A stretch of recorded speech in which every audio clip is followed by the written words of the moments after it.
my MPC One, and here we have our volume, minimum, maximum. It's the minimum right here. I keep mine right about here before I start. Load up my project. Then I bring it up a little bit more so I get a good even level on my speakers. You don't want to blow your speakers, not worth the cost. So we have our main left and right. Now our main left and right here is just the output. That's output 1 and 2 from inside the system. So you just want to plug in one here. And then I got 2 different cables here. And one right in here. They go right to my speakers, which is always good to have a good, solid connection. And this is our left and right input right here. So this is for us to take a mono or stereo input in. So if I put one cable in here, I would use, let's say, a bass or a guitar or a mono keyboard if I had that. If I have a stereo keyboard, I'd put the other cable on this side. I go left and right, and I would stick it in there, and we're ready to go. But it's important to make sure that you have some solid connections between these 2 inputs and your other inputs that go to your guitar or bass player or whatever stereo that you want to take into your MPC One. Recording in, you want to make sure this is low. So that's too loud right there. So I'm going to bring this all the way down. And of course, I bring it low first. I want to see what the input's going to be like, how loud it's going to be coming into my MPC One. Once I see it in record and I check out the VU meters and get how loud it is, then I may want to bring it up a little bit. Some sounds are lower than others. And so this way I get a much better audio in. You want to make sure you check this. You don't want to have too loud an input signal. It's not good. You'll have distortion and noise. Keep it clean. Now right here we have our MIDI output and our MIDI input. And these are for 2 MIDI cables that go right in here. It's pretty simple. You want to record MIDI in, you want to use the MIDI in here. MIDI out to send that information back out, you do it right here. Now above that we have the CV gate. And these for instruments, this is for instruments that actually have CV capability. So I plug 1.5 here, 2.6 here, 3.7 here, and 4.8 here. And of course right here we have a lock for our MPC One. Whenever I record, to make sure I get the best connection, I use quality cables. From my main out to my speakers, for cables to go directly in. If a keyboard player comes by, I use my own cables, don't use theirs. A guitar player comes by, I use my own cables. Bass player too. Whatever I record into here, I use my own cables. Quality cables, keep them around. That also includes MIDI cables too, and cables for your CV gate as well. It'll help you solve any problems, and it helps you run a smooth session. My USB here and here. This USB port is for my computer. This one is for my keyboard. Don't confuse the two. So when you plug it up, it's pretty simple. You got your cable out. So I got mine right here. You're gonna make sure that's like a round at the top. Make sure you got a little round thing like that is too. Like that is as well. You can see that right now. I'll take this and I'm gonna put this in here directly. It's a quality cable, so I'll make sure it fits. Here we go. And now once it's in, I'm good to go. I got my keyboard out now, and I'm gonna plug my keyboard in. I'm not gonna use my computer for this, so I'm gonna put my cable right in here. And then it'll light up. See, my keyboard's lit up there, and it's ready to go.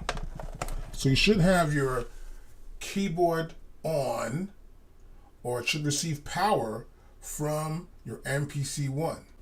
Holder here for the cable. You can see right there, I put my cable through here and I tie this down. This way, this thing doesn't jack out real quickly and I lose data while I'm actually doing work. Particularly if you got a lot of kids running around the house or someone moves the machine, you're not in a very stable area and just working out for a minute. And it doesn't have batteries, so you gotta plug it in. It's important to make sure you kind of like protect your MPC One. I've got the screw here I took out of there, right there. As you can see, that's it there. And then I've got the holder right here. Grab the holder again. Here's our holder right there, right? I'm gonna put this right around the cable. I got it on there like that.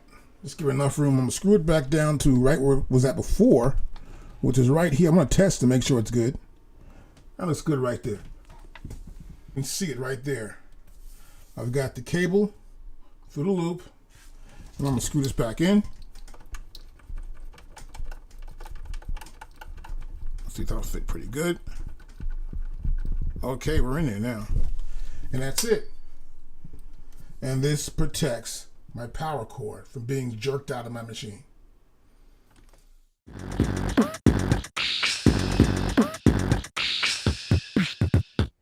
And we have a headphone here. Of course, I'll unplug this. My headphone jack goes there. Boom, it's in. Next, I can put a card here. I can put an SD card here, right there. I can take this. I push it in, and it's right there. I want to save sometimes on an SD card. That way I can take it out, maybe use it in a different MPC, in a different studio, or just save my data on a separate card so I don't lose anything. You never know, so you always want to save your data on a separate card once in a while. I tend to do that all the time.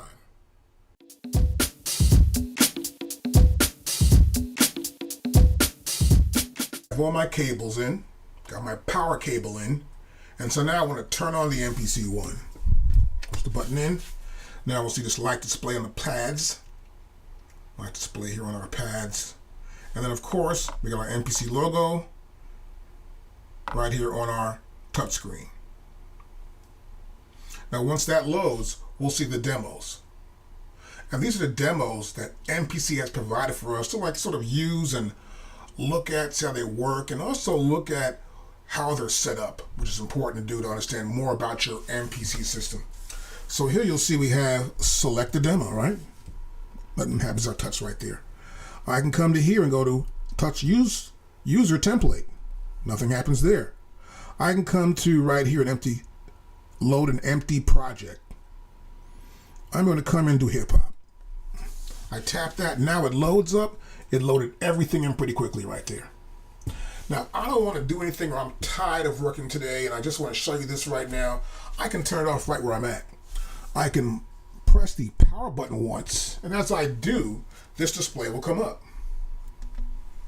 Now, this display says Shutdown MPC. Do you want to shut down your MPC? I can tap here to shut down, here to cancel. I'll press shut down. And now we get our hourglass here shutting down. And now my MPC is shut off. Okay, so my machine just went to dim mode. This is our sleep mode right here. And what happens, it does this after 5 minutes. So if you leave it alone, it does this. But it's okay. It's just in sleep mode. Tap any button, I'll tap a pad right here, and it's back on again. And now I'm in hardware, which means it's device actually. Now scroll down to hardware, scroll down to here, and you'll see here where it says screen. And screen, it says here 5 minutes. It's pretty simple though. For example, I'll come in, I'll tap on where it says beat. I just tap that once. You'll notice we have this red border around beat right there. And so that means we have another menu we can open up. I'll tap it twice. And now you see I have a drop-down menu right here for tracks. If I had more tracks, I would just use my data wheel and scroll down to the track I want. Select that, and I'm there. Let's say I come to here, I'll push the data wheel in, and now we're on track number 8, which is unused. I can still leave it there, take my data wheel back to the top, I'm back to beat. Now also I can come to here for velocity, tap that twice, I have velocity here. I can change the velocity. If it's at 100, or I change that, I can do plus or minus here, rather than using my data wheel, or the plus and minus button, or using the plus and minus buttons under the data wheel. I can say I like it, I'll just do it. Now here also is sequence, same thing. What I want to look at right now is this tempo. This is the BPM. If I tap this once, it just changes the BPM to master. There's no extra screen except for right here in the bars, if I want to use bars. I go to bars, these are how many bars are in the song.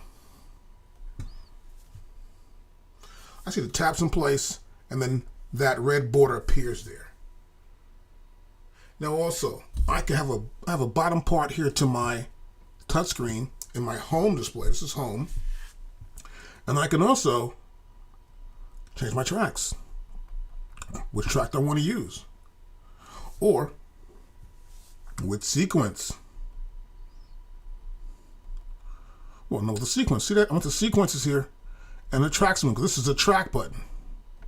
I double tap on sequences, I can pick my sequences out. Screen also works for our samples in a really cool way. I'll press this button here on top, which takes me right here to my main mode. I'll select sample edit, and now we can see a sample right here. I can select any sample I want to here using my data wheel, but in this case I can stretch it out. I can look really close at my sample waveform. To zoom in and zoom out, I want to make sure this magnifying glass right here is selected. You don't select the magnifying glass and you have headphones on, then what happens here, you can't zoom in and zoom out, it just plays. I just tap it, it's just going to play that.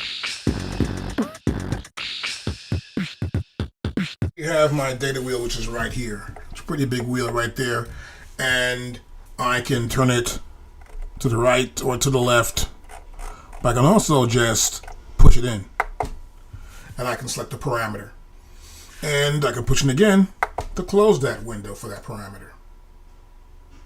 Now below my data wheel, I have my minus and my plus buttons right there.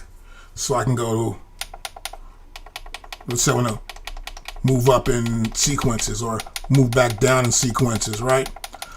I can do that. If I hold it down, it only does one increment at a time. When you're working sometimes, you want to redo or undo stuff. You may say, well, that beat sounded good before. That snare drum I added the last 2 times I hit it, I don't want that. I would come to here and I would just do undo. But if I want to bring it back again, I'd hold down shift, then I'd press it again. Now I'm back to redo. I can undo, shift, I can redo. So I can also hold down the shift button, and you'll notice below these buttons here we have red writing for grid, save, pad mix, pad mute, X, Y, effects, preferences. Here we have master and redo. And there are more buttons as well with the same type of red lettering underneath. We're accessing those different data. For example, I can go back to here. I can access the parameter for grid. I come to here for save, I can save. Here it's pad mix. Then here again, pad mute. So I'm just accessing different screens. Here, it's the FX screen. Here it's the master tempo. I've changed the master tempo. And of course, this is redo, undo. So once the shift button is released, it's undo. And once it's pressed, it's redo. These pads can be changed to different colors. For example, here, the bass drums are red. Snare drum is a yellow. Hi-hats are more like an amber. That little scratch there is a blue. You can change the colors of these pads, which we'll explain later on. But you'll notice too, if you hit it slightly a little bit, you get a low level. And if I hit it harder, I get a harder level. So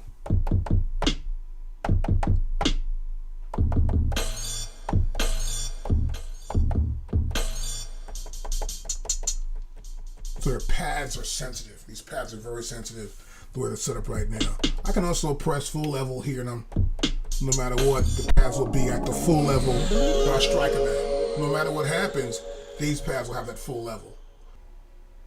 Now, if I go to half level, I need to press shift, and then I select it again, and now I'm at half level.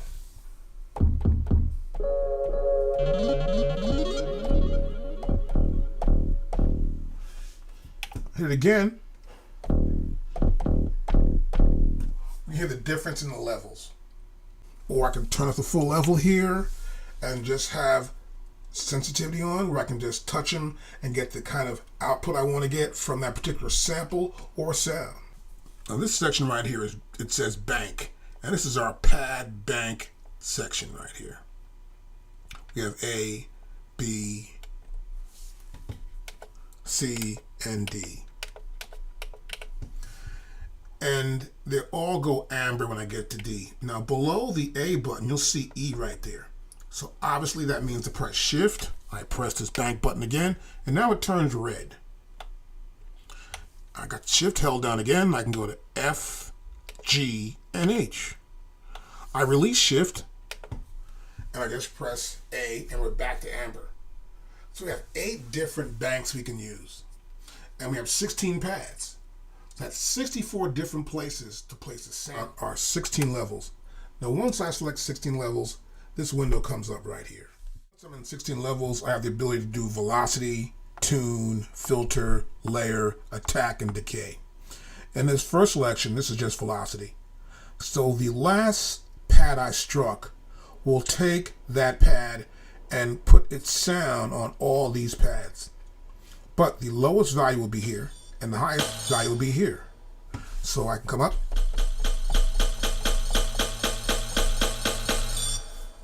and I have that low to high. And this is kind of cool when I want to select, maybe I want to have my first snare drum to be the loudest snare drum on that particular measure. Let's say in a verse. It also works in tuning, so I can come to here, I'll select tuning,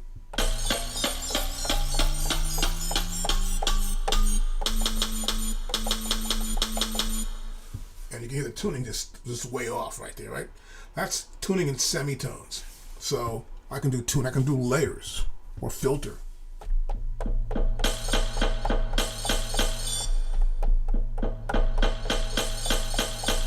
Hear the filtering going on. We have layer. Have layers on. And the attack.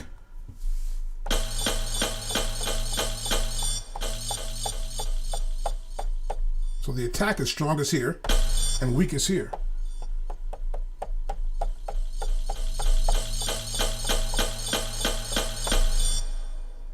And of course, decay.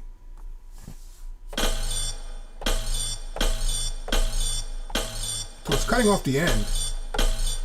It's decaying out faster and faster as the sound decays. So next I want to talk about this copy and delete button. I select that button right here, and you'll see here this says copy pad. And then this is our from menu. This is from pad, and there's the name of that pad. Let's zoom in. You'll see here this says A, which is green right here. This is green. And you'll notice this is green too as well. And this is yellow, yellow, yellow. The rest of the pads are yellow. So when it says right here, from pad, that's pad 14. So I'll select this pad. I'll select that pad right there, right? I'll select it now. You'll see a little arrow pointing here, pointing down, right? So I'll select this right here. I want to select this right here. Any one of these banks right here, right? So I've got A, B, C, D, E, F, G, and H. I can select any place in any one of these banks that I want to copy that to. There's a 2 right there. I want to copy it to right there. Now this turned red, see that? And this is still green. And they're both almost blinking at the same rate, at the same time. And you'll see here in our graphic, it says A here, that's 14, and I've selected 15 to copy that pad there. I can close it to forget about it. I can press do it. I'll press do it. And now they're here. Right here and here. So I copied from one pad to another. Talk about here is note repeat. And it's pretty simple. I'm going to hold down this note repeat button, and then you'll notice below this window right here on our touchscreen display, you'll see 8 notes here, quarter notes here, 60 notes here, 30-second notes, 64th notes, and triplets. So for example, I can hold down this and I get 8th notes. This is based on this BPM right here of 167. That's 167 beats per minute. And so I may want to go to, let's go back to here. Let's go back to this one. And that's beats per minute. That's 120 beats a minute. And that's eighth notes, eighth note triplets right here. And then now, that's eighth note triplets. I can get rid of that. I can go to 16th notes here. That's 16th note triplets. And so I can record that directly into my system. But what I can also do here, I can come to here, for example, I can just press shift and then press note repeat, and now note repeat stays on. So I can come to here and select this one, or eighth notes, or 16th, or 32nd, or 64th, just to test it out, see if it'll work for me. Using our Q-Link knobs here, these 1, 2, 3, 4 knobs. And of course, we have 4 positions for them. So this is 1, 2, 3, 4. I go to Q-Link number 2, and there's 4 more. Q-Link number 3, and then 4. And this is 1, 2, 3, 4, but in row 4. So I'm back to 1 here. And what this helps us to do is to use other parameters here on our screen that will help us to change the parameters, or to change a name, or actually to move somewhere else. For example, here, I'll turn this knob right here now, and we see nothing happening, right? I can go to here. The metronome goes on and off. Now we'll explain, I can see that later on, but I can come to here also as well. I can come here to the grid mode, and I know I'm in grid, I'm grid edit. I can expand this whole grid field by just moving my Q-Link knob right here. I can also shrink it down. I can see every single parameter in all 32 measures. See all the events right there. I can expand it out as well. So the Q-Link knob works for us to work with our touchscreen display. Now to see these parameters for Q-Link, it's pretty simple. Let's say here I'm in this grid mode and I want to see what's going on here, right? I can hold down the Q-Link button, and then you'll see this info come up on what this Q-Link does. So for example, this first row here is the sequence tempo, current track, the time correct. This button is time correct. So it's 1, 2, 3, 4, 1, 2, 3, 4. And that's row 2. So always hold down your Q-Link button wherever you are, and you'll see what the Q-Link will do for that particular mode you're in. I can go back here to home, Q-Link button, hold this down. It tells me what my Q-Link buttons can do. This will be 1, 2, 3, 4. The top being 1 and 4 being the bottom Q-Link button. So our mode and view controls are right here. For example, I can come to right here, and the top one says menu, and the bottom says preferences, right? So this is the menu mode currently we're in here. You notice here, these are the different items you can select from our menu, and the same items that appear in our main mode appear right here. Now to go back to main, I can press right here. I'm back to main. I can press menu. I'm back in menu. I can press menu again, and I'm back in the main. I can press menu again, and I'm back in menu. Pretty simple. Here in menu, I have sample edit, program edit, list edit, browser to search for items. I got my sampler, my looper, pad mixer, channel mixer, pad mute, track mute, next sequence, song. We have Q-Link edit, pad performance, MIDI control, and pad color. It's a great menu to get around, and I can change just about everything right here by knowing where to go in my menu. Now also, if I want the preferences, I would just press shift and go here, and now I would see the preferences for my machine. For example, here I have hardware selected, and I have the pad threshold, pad sensitivity, pad curve, the velocity, the aftertouch, and I can also have a foot switch control, as you can see right here. You see we saw this before, which is our screen dimming, our screen brightness, day or night. So I can come to here, for example. I'll go to here, day or night. This this is our browser section. I'm going to explain this entire window for you to make it easier for you when you try to save or load samples or export samples into folders. So the first thing here you'll see on top, this is places here, right? And if I select this here, we are now in the internal drive. And it says ACVC content. Now here below that I put a card in here, an SD card. So let me show you a card actually. Here's my SD card. And this is an SDXC. All right, and I use this card, I put it into the front of my device, which is the MPC One, and I can store data on it. And so this card is my SD card right here. I can click on this. I can also eject it there, as you can see, but I click on it here, and now we see that card. I have some information on here, but I don't have to really format it. Once I save to this card, it's automatically formatted by the MPC One. So if it sees a card that's not formatted, it will format it, and then it will save whatever you pick to save. But I can also eject from here too as well. Are you sure you want to eject this drive? I'll press eject. And now that drive is not there. Now it doesn't actually throw it out. It just ejects it from viewing. Now I'm going to insert the card now. My SD card. And once I do, you'll see it appear right here. That's the SD card. So I have two locations I can store data to.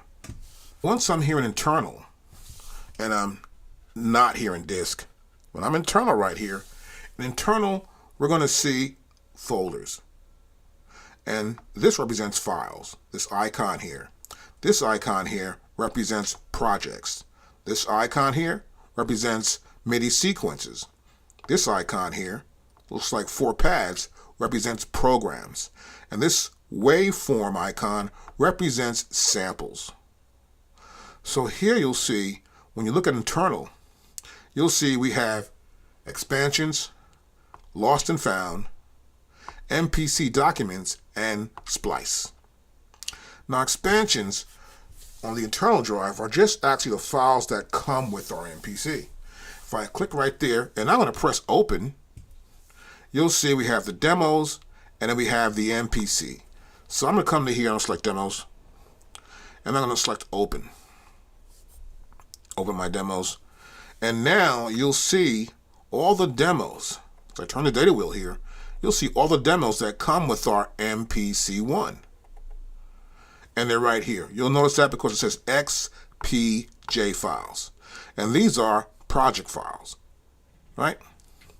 And so that's pretty cool. So I'm going to go backwards now. Below demos here, we have MPC One. I'm going to push in on my data wheel and open it up, and you'll see now wave files. And these are all the sounds that come with our MPC One.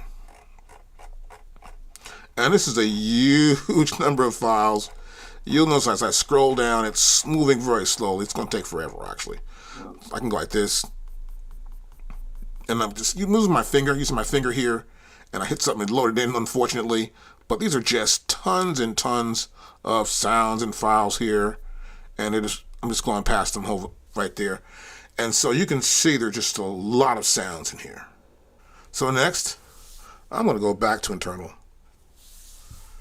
Now below that we have lost and found. So lost and found is right here.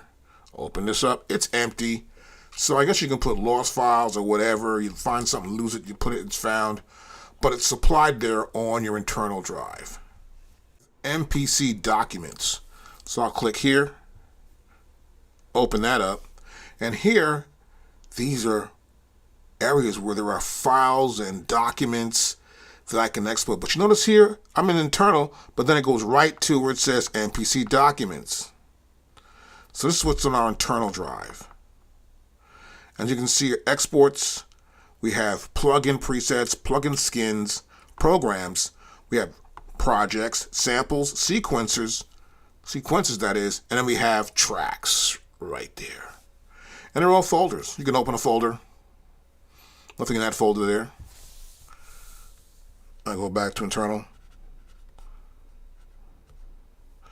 And then we want to go back to MPC documents. Open this up. We're still there. And there are exports there. Let's open exports. Bounce file. It's a bounce file. I can go back to documents now. We have plugin presets, insert effects, and instruments. I can open this up. Nothing. So nothing's been stored there yet. I'll go back to MPC documents. So a lot of these little folders are pretty much empty. Back to MPC documents. But when you're working with the MPC, you may want to put our export files in. You're going to use the files that came with MPC, right? You may use a demo, take some files out, export it, or make a new song, and you can export it. That export will be here. These are files you can use for export. I may make a new plugin. I may use a reverb, and the compressor, I may change some of the effects or the data on that compressor or reverb. And then I want to store it and save it for tomorrow. I may want to use that same reverb on a rapper's vocal or something. It would be stored right here as a preset.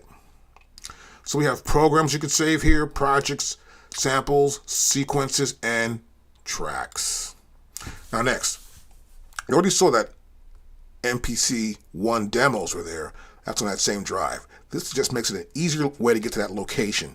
And you'll see it here. It says internal expansions demos. I come here to MPC One. This will say expansions MPC One. So this is inside of that, which is these two are both inside of here, which are part of this, the internal. So next, I want to look at content. And this is content in our MPC. Now I'm going to select drums here. And as I do select drums, you'll see now it's gone to right here, programs. So these are the drum programs. So a program would be, let's say, we have banks A and B, and we have 16 plus 16 to 32 samples in that program. And each pad would have a sample on it. And that program would be programmed for whatever I want to program it to do, which would mean sort of add effects or use low frequency oscillation, which we'll show you later on, but they're all programs. Now, sometimes you want to hear these programs. You don't know what's on there. And so what I'll do normally is I'll want to hear them. So I'll just go to here, Audition, and it says sync here. I'm not worried about that. I can go to auto right here, right? And I'll close this out and I can go to here. I just heard what was on that program. That's an 80s grands and hits, right? So let me scroll down. Next. Next.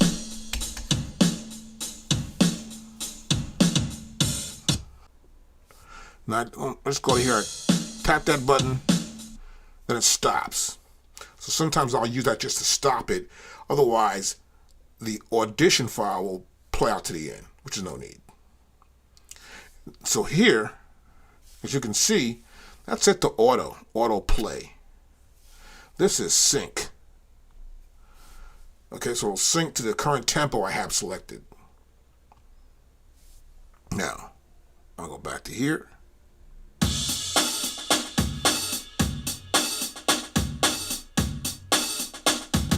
Stop that. You can pick out the sounds you like. Actually, you can pick out the entire kit and sort of replace sounds and make a brand new kit. It has this xpm.xpm next to all these files. Now, if I don't want to hear this audition thing, I'm just going to come back here, turn auto off, go back to here, it's cool, and then I can just scroll along anywhere I want to go here. And then if I want to hear it, I'll just press this. And I'll hear the sounds in that one program. It's kind of cool because it's already made up into a song, which makes it easier to hear back all these different kits. Now I'm going to scroll down all the way down here, and you'll see there are lots and lots of kits in here. You can pick and choose which ones you like. Let's go to here. Another one here. You can pick which ones you like and say, well, that one sounds good. This one's okay. And you can pick the sounds and sort of make your own program up. Now, I want to look at something else, which is instruments. You'll see we have Air Musical Technology, MPC Bassline, Air Music Technology, MPC Electric, and also we have the MPC Tube Synth. I'm going to go in here and push in my data wheel, and then it opens up that folder, and I can see this preview thumb 1 2, whack or thwack is 1 2. We have preview sub, basic. So I guess these are all bass sounds. It says bassline. As I scroll to here, I'm going to try and press audition. I can't audition any of these sounds. So I'm going to press audition here. I see that auto is on and sync is on. So pretty much it should sync and load it. So I think it should. Now the best way to hear them is to load them up, obviously. So I'm going to go to here. I'm going to pick up, well, I want to see what this one thing is here, right here, which is this thump and this octave. And this is bass. This is knock bass. So there's two different thumps here. And I'm going to try this octave one. I'm going to load. I get this loaded in. So I'm going to load here, it's loaded in. And then it should be on the pads. So I come back to here and I pressed main. You'll see here, this sequence is pretty much blank, but there's a plugin here. And in the plugin window here, in this section of the plugin in the window, the main touch display window, we see here it says bassline. Then here it says default. So it's loaded in the plugin. So I'll press.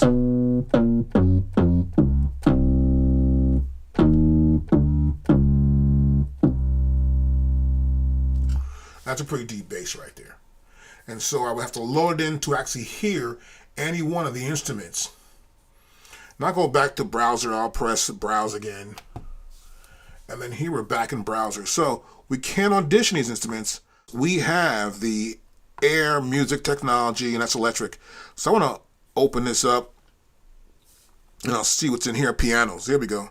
Basic electric pianos. There's a Wurlitzer, loud, tines. This is planet, hybrid, hard. These are essentially pianos. So let's look at this toy piano. I'm curious, I'm going to press load. I'll go back to main, and then I'll see it here. So I replaced the plugin that was previously there with the new one I put in. And it's electric. So let's try that.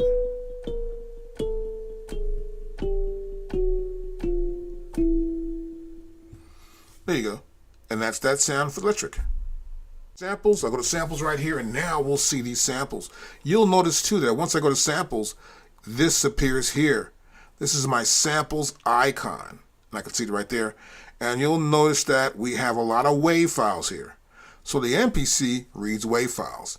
If you got a WAV file, or you have an old MPC or another collection of WAV files from someone else, you can use those right here in your MPC. Auditioning works the same way here. So I can come in here and I can, oh yeah, I can hear that bass right there, right?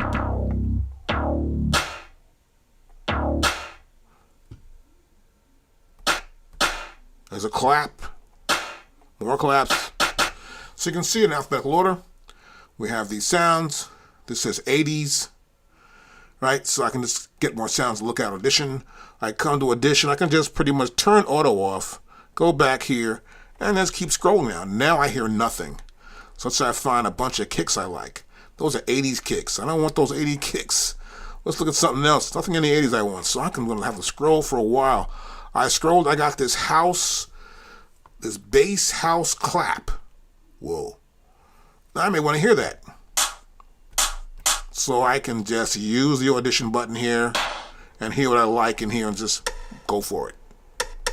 Ooh, like that one. Another one here. So we've got some samples in here, and these are all the samples in our MPC internal drive. Here we are in my files, next to samples right here. And here I can store exports, plugin presets, plugin skins, programs, projects, samples, sequences, and tracks. So if I make up a beat, I can store it in here. If I change a plugin, I add a new skin to it, I can store it here. I may want to change a plugin like that keyboard I just heard. I may want to tweak it a little bit, change a few items and a few little parts here and there, give it more bassier feel. Then I could say I want to save that for later. I will store it here. I make a brand new program, I make a brand new beat up, I got my own drum sounds, I use some of their drum sounds, some of my own, store them on here, I'll save it here in program. I make a brand new song, that's in projects. I load my samples, they're all in here. I can load them right in here. And this is the place we do it at, which obviously I would say, okay, open. I can actually load this in too. If I save it and store it in there, I can load it back onto my MPC One. And that's the My Files folder. Now, what you'll notice when you're in My Files is that all these folders are empty. So when you're ready to use them, just select them and put your content inside these folders. For example, look at samples, nothing's in there. So this one folder called My Files comes empty, don't worry about it. It's just for you, for your data.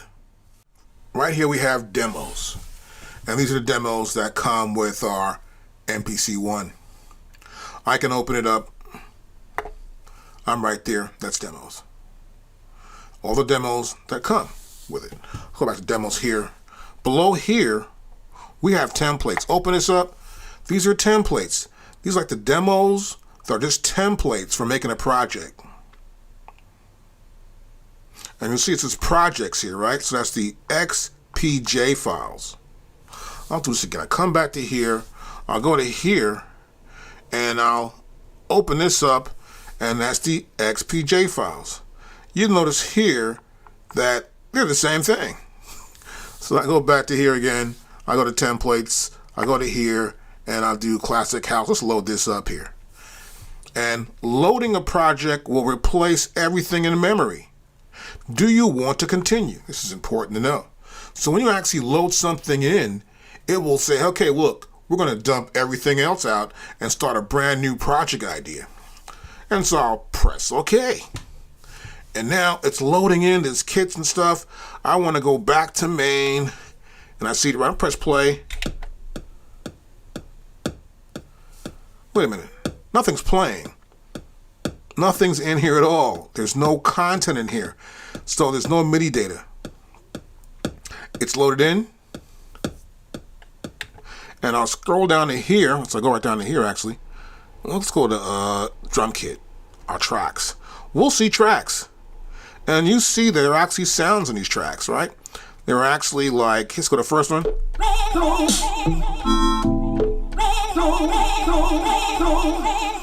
Right there. So the sounds are here. This is a template. So you can start creating with the template. But if I load in the demo loads in with the same sounds, but also the content, the MIDI data, what notes are played, where they were played, the timing, and the tempo. So remember, if you want to load a template in, you can use that to start creating music. And if you connect a Splice, which is this company that has a bunch of samples that link with the MPC, you can bring in Splice samples. Now I want to look at expansions. I'll come to right here, and this is pretty simple. We have expansions here. We've already seen these before actually. This is just where they are.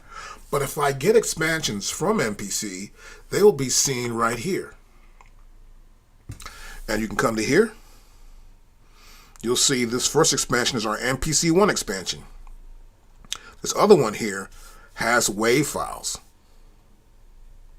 and programs right there. And then we also have the sequences and no projects. So a better way to think of the entire idea of using your MPC One is that you're making sequences. It's a sequence right here. A sequence can contain MIDI tracks right here, here, and here, and here. You can have up to 128 MIDI tracks. And in this case, this one track here is a drum track. I can have a MIDI track also, which is a bass line, or a MIDI track, which is keyboards, or MIDI track, which is synth sounds. I can also have audio tracks where vocals and a guitar, or record a guitar directly into my MPC, and that file would be the guitar for the song. I can have 128 different audio tracks as well. So the sequence will contain that. These are the tracks. Their outputs for the programs would all go directly into the mixing section. And then this audio output you would normally hear through your headset or through the audio output of your speakers, which can be connected to the back of your MPC One through the output of left and right. So one sequence could be a verse. One sequence could be a chorus. One sequence could be a bridge. One could be an intro. One could be an outro. Depends on what you want. But this is how the basic system works within your MPC.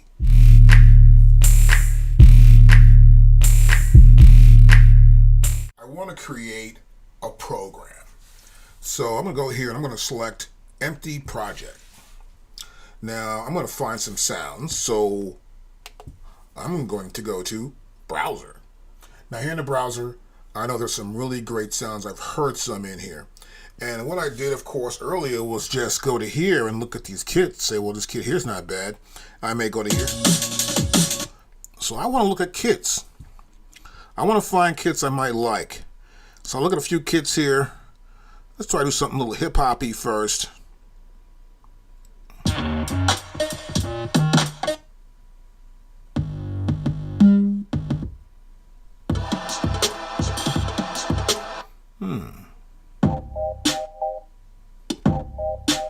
I might try that one. So I like this one. I like that 808 bass drum sort of sound. And I like the snare. So I'll press load. Now that kit was loaded in. I'm going to find something else. Now, you may want to just say, I don't like most of these sounds or something. So I'll go to here. I'll select samples. And now I can look for samples. Now I'm looking for 808 drums, which everybody's looking for. I'll come to here for search, and I'm going to select the numbers here. I'm going to put in 808. I'll say do it. And look what happened. My search gave me results right here. I can look for 808 drum sounds and all kinds of stuff. Now I want to audition as I roll this time. I'll go to audition. I'll press auto. Then I'll close that down by pressing audition again. We'll like this one here. I'll load that one. So now we're going to pick sounds out. Ooh, I like this one. That one. That one too. I need one of these. I like this one here. Gotta have an open hi-hat.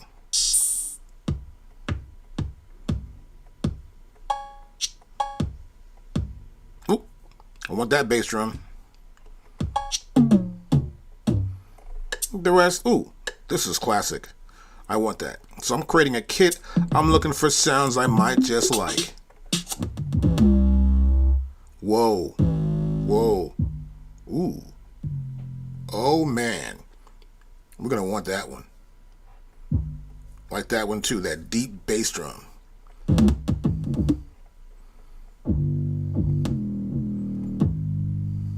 Okay, that's pretty good. Now what I want to do is I want to create a kit from these sounds that I've loaded in. I've got my sounds loaded in. I want to go to assign sample. So I've already loaded a kit in actually, and there's one of the kits I loaded in right there. And when I loaded that kit in, it already assigned samples to these various pads. These are the same pads that I have on my MPC. Just a graphical representation of what's there. Makes it easy for me to teach a lesson for one. And then also I can just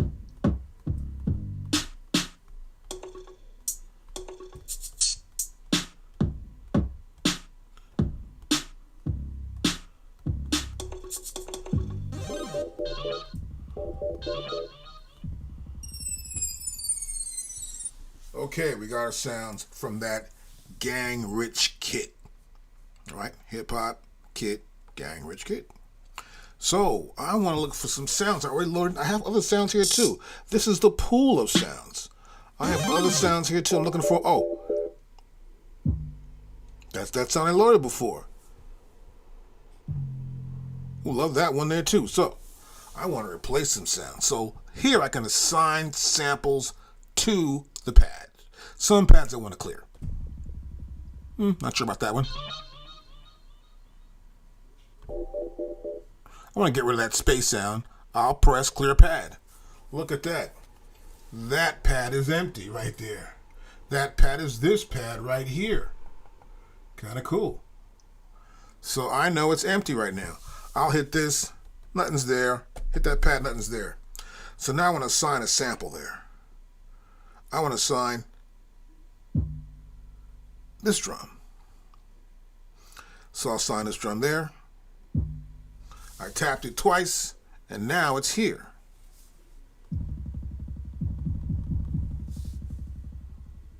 Now here's different here, watch this.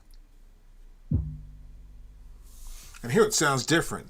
That's because this kit has a program. And its program has already made the pitch of this sound that was here before the current sound we hear for this one sample. So when you do load a program in, and you sort of change stuff around in that program, you'll realize that that program has different settings maybe for each sample. So in this case, I would go back in and change the setting for this one kit. Make it much more simpler for us is to get a brand new program and start from the beginning, right? So if you do load a kit in, just be aware that that kit may have its own settings concerning tempo and pitch of each one of those sounds and effects. So you want to get a brand new kit. So I'll go back here to main. I see that this kit here is in the brand new sequence I created. Nothing's there, but this kit is here. I'll select this right here, which is our drum program, and I'll go down, and now I want to make a brand new kit, and that's kit 001. I can go back to browse now, and all the pads are empty. You can see that. The only thing selected is right here. So now I can pick any sound I want, put it right here. It'll be the same pitch and sound that it is right here in my sample pool when I add it to the pads. Now what I want to do is load some sounds up. So I'm going to put this here. Tapped it twice. Put that one there. Tapped it twice. This one here. Ooh. Put that over here. That goes there. I'm gonna get some hi-hats. Ooh, that one goes there. Put the open here. Right there. Let's see what we got here. Let's go with a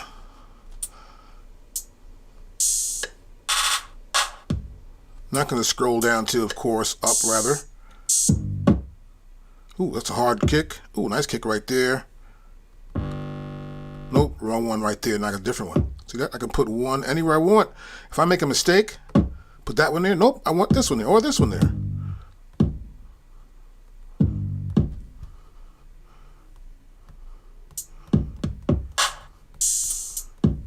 And keep adding sounds till I'm full or I have what I need for my production.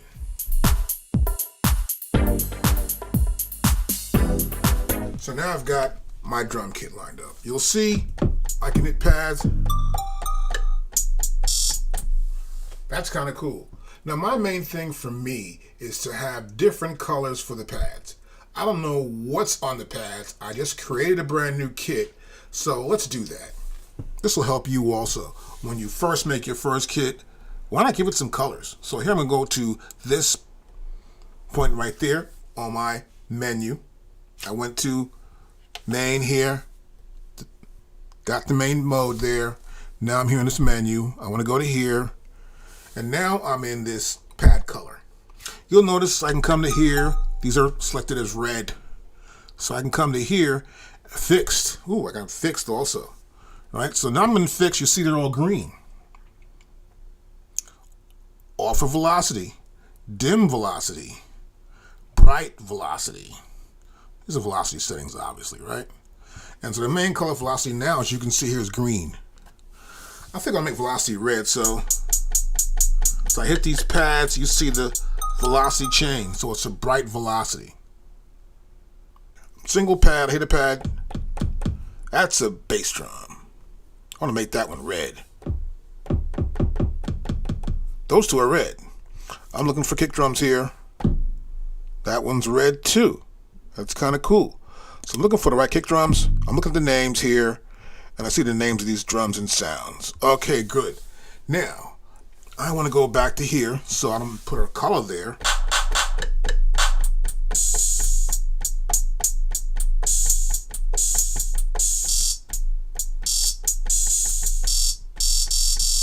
Okay, these are all hi-hats. So I want to make them all orange. Actually, I'll make them all amber. And so now you can see they're all amber. So what I want to do next, I'm going to code the rest of these drum sounds up, and then we'll start making the beat. Got my colors for all the sounds.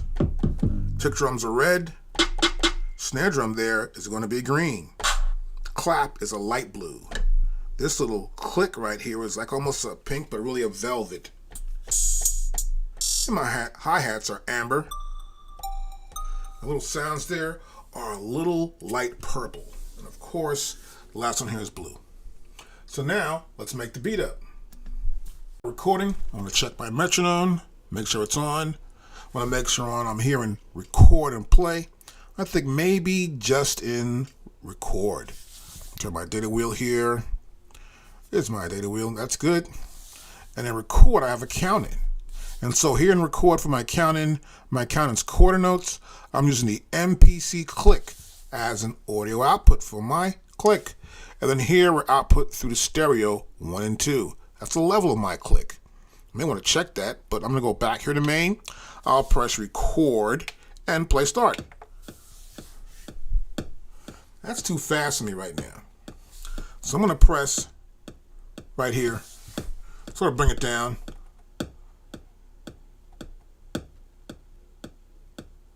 I like that one there. I'll press stop. And I can always tap that tempo in too. Make sure my time correction's proper, so I'm going to come here, click right there for time correction.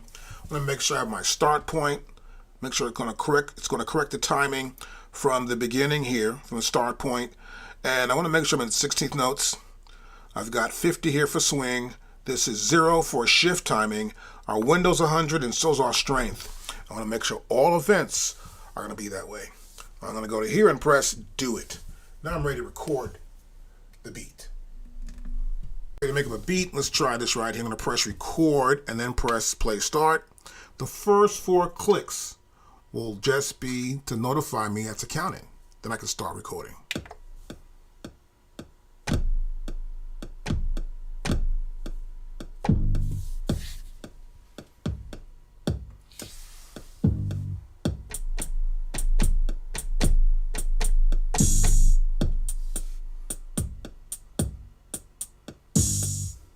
Okay, notice one thing here, that's like 2 bars.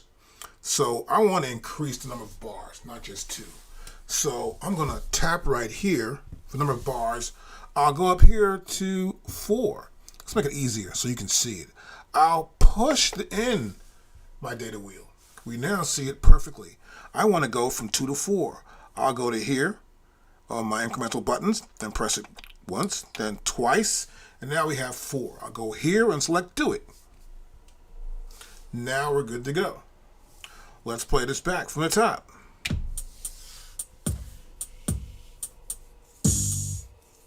Okay, as you can see, the other 2 bars have not been added. Okay, good. We'll go back to here and I'll start from the top again and do it all over.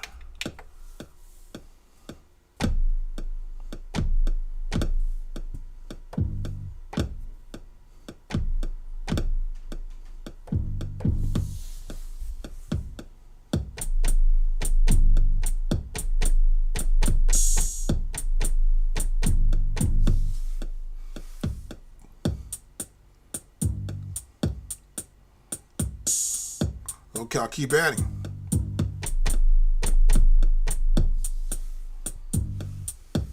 Now I might want to just listen back.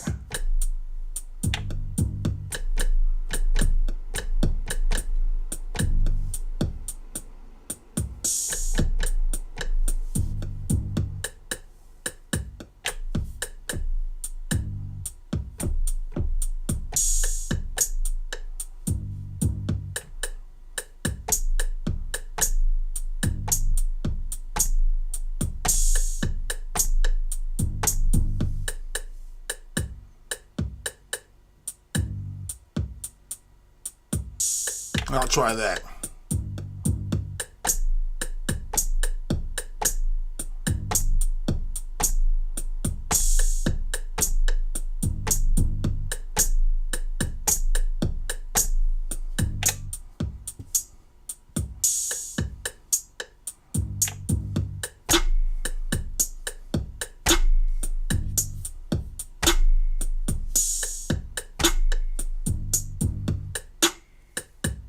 I'm just adding on here in the same track. Let's try something. Turn Overdub off and practice.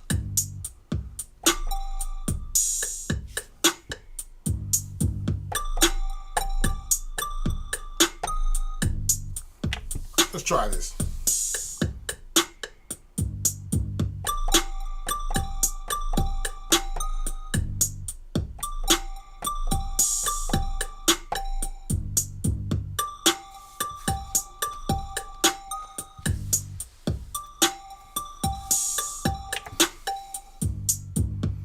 Might want to do no repeat.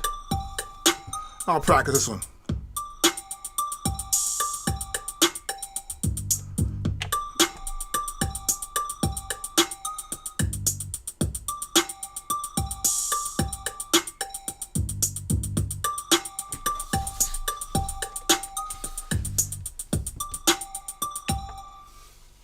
And that's pretty simple.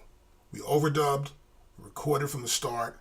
We increased the length of our sequence, and we could use the overdub on and off position for us to practice a part and then actually input that part into our sequence. So I've done this and I've got my program and I've got the track. I want to save everything first before I lose it. You never know. So in order to save, I'll press Shift and then I'll press this browse button here. And now I can save it. I can save it to my disk or the internal disk right here. The internal disk right there, right? So I want to save it to there. I want to probably name it first, right? So come in and name it. And once I select name, I have the ability to name this track. And I'll call this just track 1.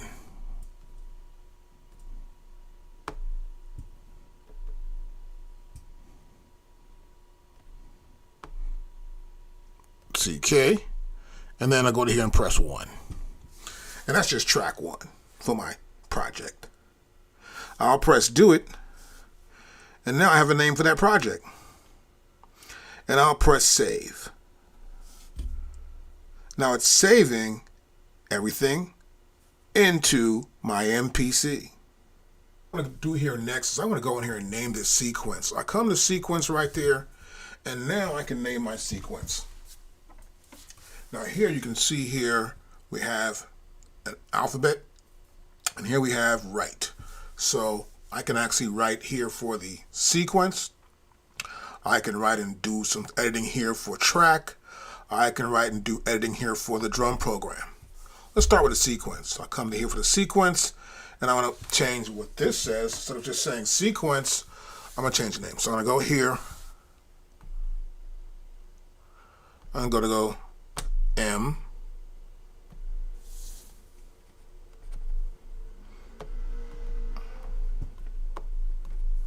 I'm all that. And I'll press do it. Now you can see it appears right here. This track right here. Let's edit that track right now. I go to here. I'm going to call this beat. So let's go back here. Make sure you tap these letters here, because sometimes I'll miss it. I press do it. That's called beat. Now to come back here to program, I'm going to name the program. and I'll call it space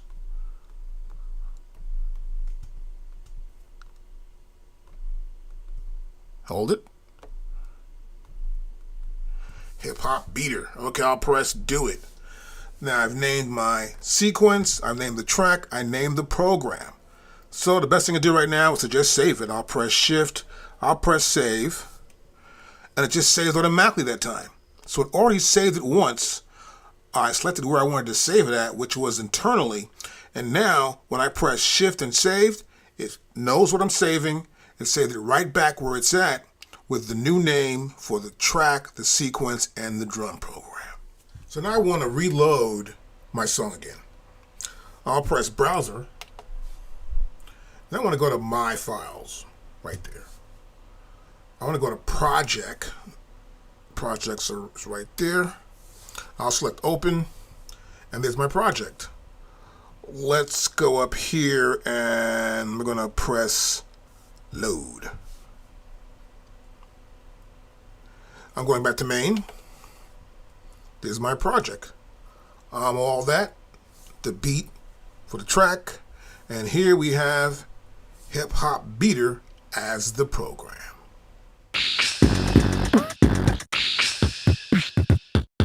Play it back.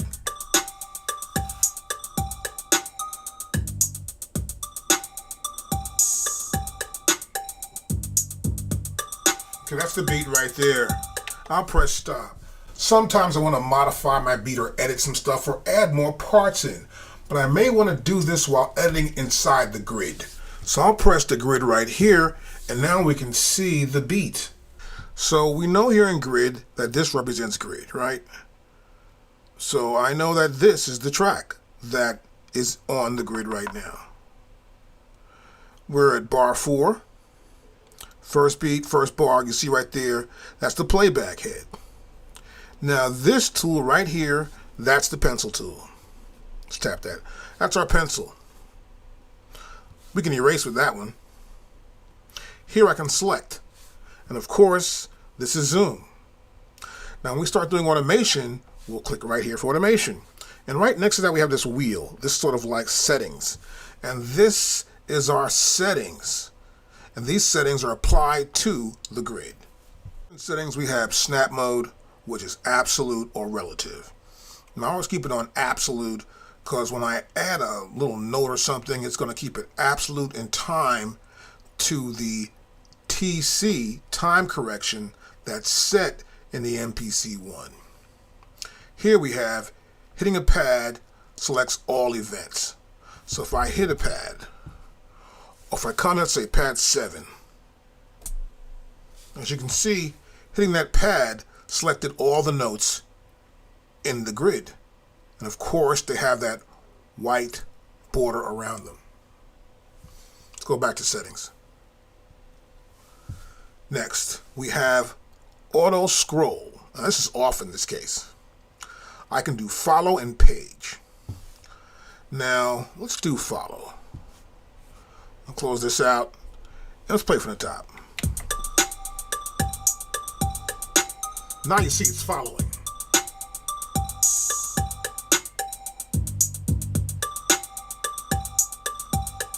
Press stop. So what happens, it's following the playback head. Leaves some room in the front and the back. It gets it in the center. And then as you can see, the grid just moves past the playback head right here as the events play as they pass this white line. Next. Go back to settings.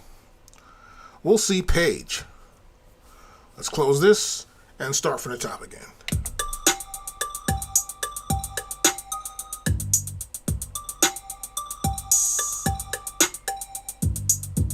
Page 1 there. And page 2. Now next here we have our Q-Link playhead increment. So what happens is my playhead, that white line that goes through the grid, I can move that white line in 16th note increments using the Q-Link. So my Q-Link here is on 1, right there. So we'll close this out. And then so it says number 2 will do that. So there is 2. See, that's the second knob. I'm moving in increments. Move it one at a time. I can move the playback head anywhere I want to in the grid. This bottom one, I can move it and zoom in. And you can see what they'll do by just pressing down and holding this Q-Link button in. Then the screen will tell you what the current selected point on the Q-Link button, which is 1, tells you how these 4 knobs will work with the grid. The top knob will do the program level. The second one will do the playback head. We just did that. The horizontal scroll is right there for 3, and the horizontal zoom is 4. So that's the scroll. No need to scroll there, but we have the zoom. I'll zoom it up like that. We can zoom in anywhere. Look at that. Then I can pull it back down with my finger, and I can still zoom. Now, if I change my setting here in time division, let's say we come to here, then whatever time division I've set, it will move back the playback head at that current selected time division.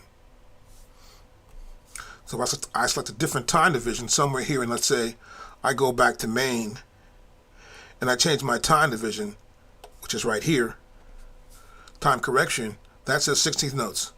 I can come to here and do 32nd notes. I'll press do it. I'll go back to the grid, and now I'm going to zoom back out. There we go. And now it'll move the playback head in smaller increments.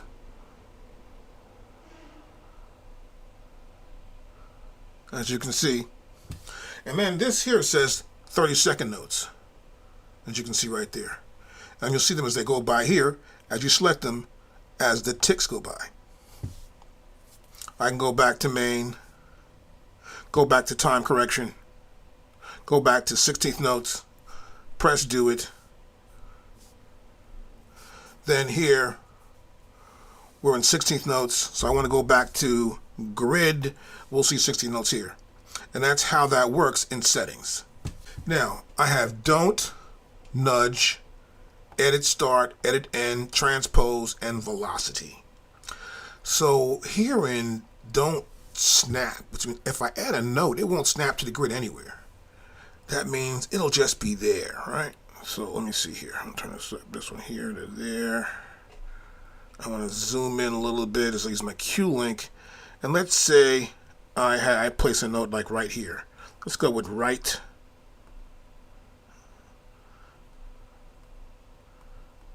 And I can make sure they don't snap to the grid. Let's press undo. So we'll have don't snap to the grid. I can do nudge. Let's put a note over here.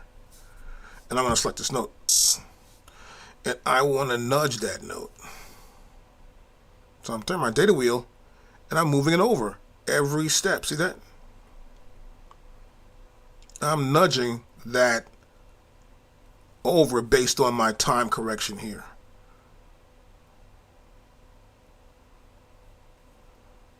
Now let's edit the start. That note right, let's edit the start there. See, I'm increasing the length of that note by editing the start. That's the start of the note. I make it longer or shorter. So obviously if I go to edit end, I can extend the end of the note, making it longer. I can transpose the note, which means I can go up or down.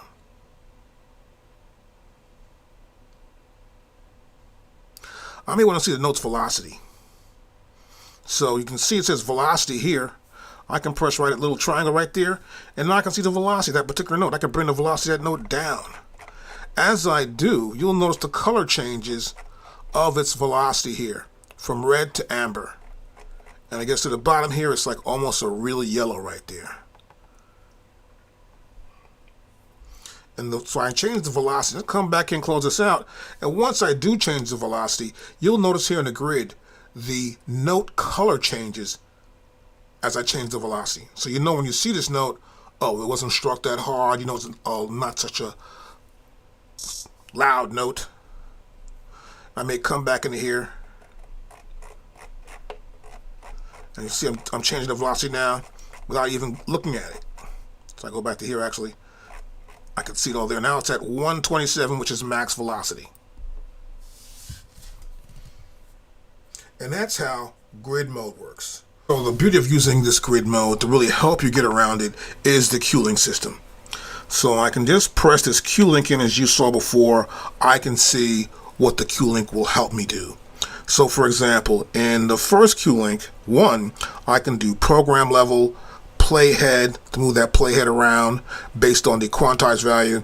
I can also come here and do the horizontal scroll or the horizontal zoom.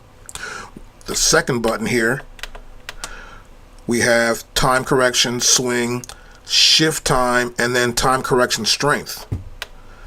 And the third one here, we have current track, track length, track velocity, and track transpose. Of course, the fourth one is sequence tempo, sequence length, sequence loop and start, and we have sequence loop end. So it's really a cool way to use this and see what's going on, and then change it and edit it as though you're zooming into your tracks. Otherwise, if I'm in main, I'm just doing it blindfolded. Just putting a beat down, select my track, and select my drum program. Now, one more thing I want to talk about when dealing with grid. I'm going to go to a new track, and this new track, as you can see here, is a key group. So this is a drum group. This is a plug-in right here, and that's a key group. And when you see a key group and you go to grid, you'll see we got keys right here. These are the keys. And so it works the same way with the drum program or drum group. That's a drum program. This is a key program or a keyboard program. I have the grid here. I can scroll up and down. I can add the notes in by hand. I can erase them. I can select them, and I can also zoom in. All this works the same way.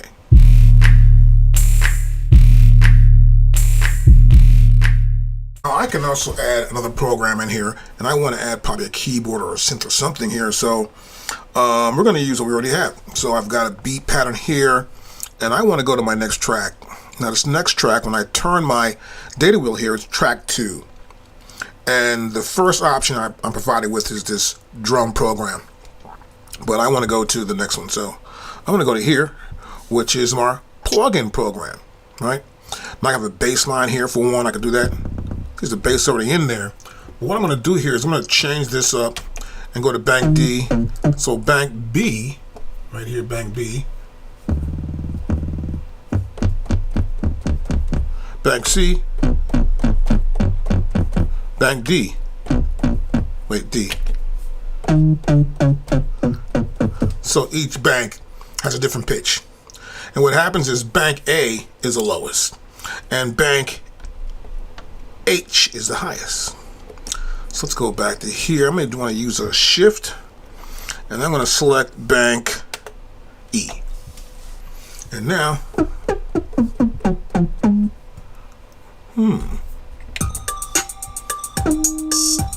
that's too high, right? So let's go out of here.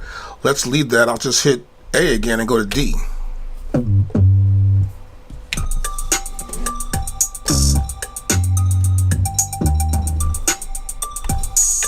So it's a brand new track. I'm going to put the bass line there.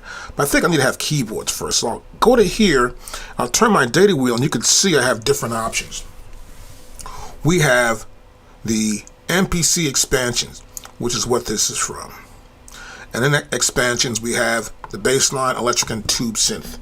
So let's turn here to electric. I'll push a data wheel in, and you'll see now the pads are going to change. So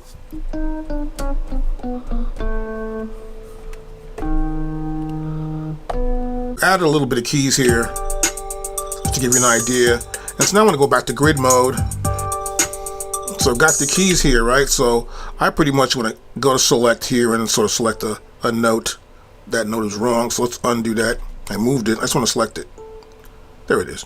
And I want to change its velocity. So I come to here, open my velocity window. And I just want to change and move it back up to have as much strength as the other notes. Just about as much, but not all that much strength. Good. I don't see it here, so I'm going to go back to zoom. I'm going to go to here, and I just want to see what's next. There we go. So I see this one note here. We'll go back to select, go to here. That note's velocity is low too. I want to bring it up somewhat too, right there. Good. And down a little bit more. It's too strong. And this note right there, bring it up somewhat too. Then I'll play it from the top again. Now they all sound strong. That's good. Next, what I want to do, I can run through different sounds in the plugin. So I can, while playing the track,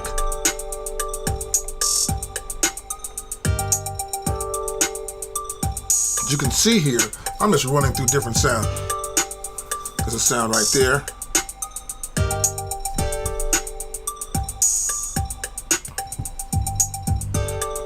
And more sounds, the chorus.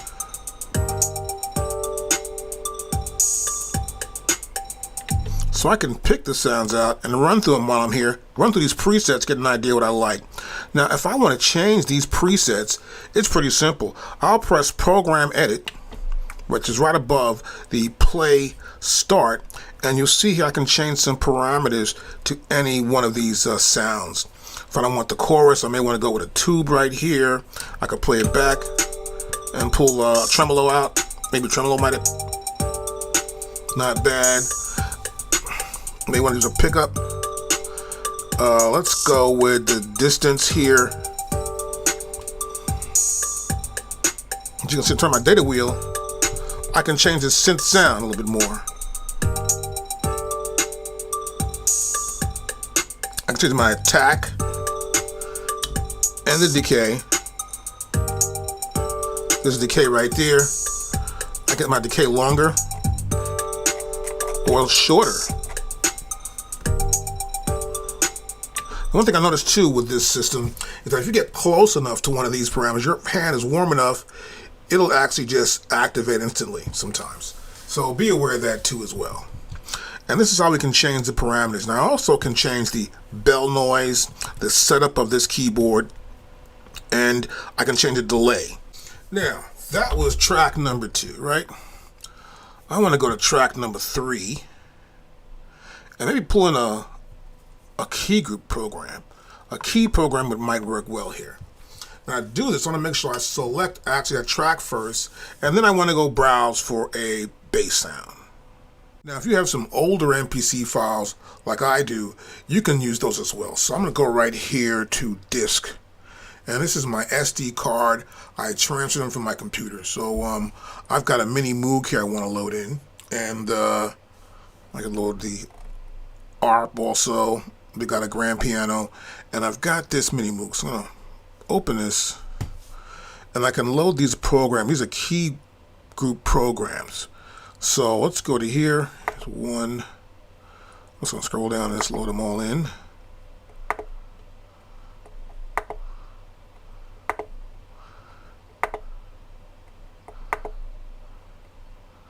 Eight, and that should be the last one. Oop, there's 9, and that's it. Okay, I'll go back to main. I want to come back down to here, and here we go, mini Moog.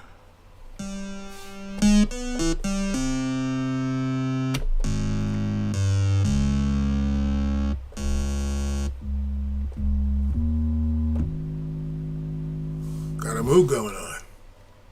And you can see here it's also a key group, and it's pretty simple. I can go here to grid and we have a key group.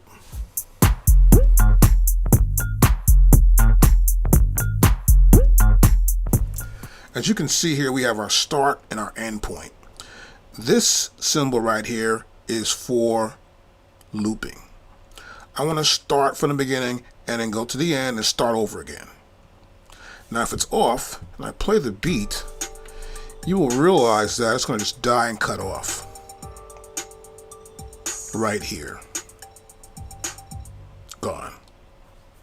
So when you want to loop, make sure that's on. Here, this is transposed. This will transpose like a keyboard or anything else in here that is a key orientated track and pitch it up or down. The entire sequence. But here, this transpose, which is off, will just transpose the entire track. Now I want to explain some more about using this main screen. You can do almost everything inside the main screen, including controlling the audio levels of everything. So if you go right here, you'll notice like almost an eye right there, right? And here's a little king hat right there. And let's go to here. I'm going to select that little eye thing. And now you can see I can control the output. This king symbol like is just for the main output. So I'll press play, start from the top. And I can come to here.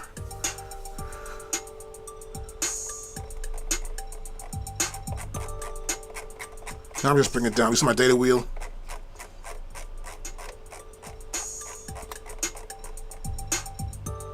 That came down, right? And back up. Let me stop this. Now here, that represents the track. See, that's the track right there. And we see this is beat 1. This is the track. This is the actual program, the first program that's in there. This one right here, that's the track. You see it right here as well. Let's say you want to bring the track down. Let's play it from the top. Whoops. Be careful where your cursor's at. So when I come right here,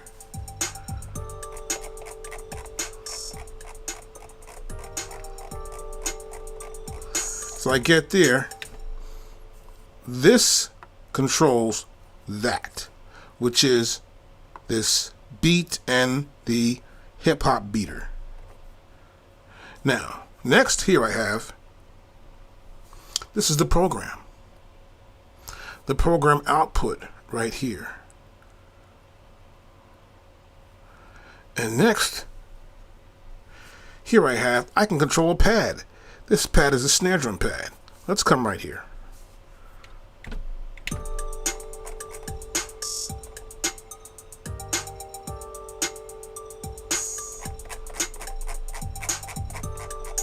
Gone.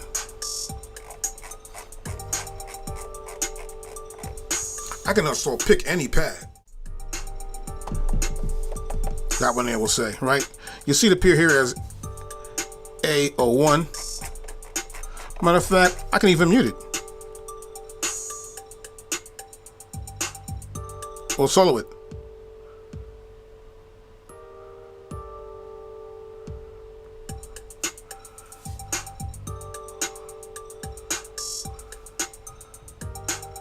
Let's stop that.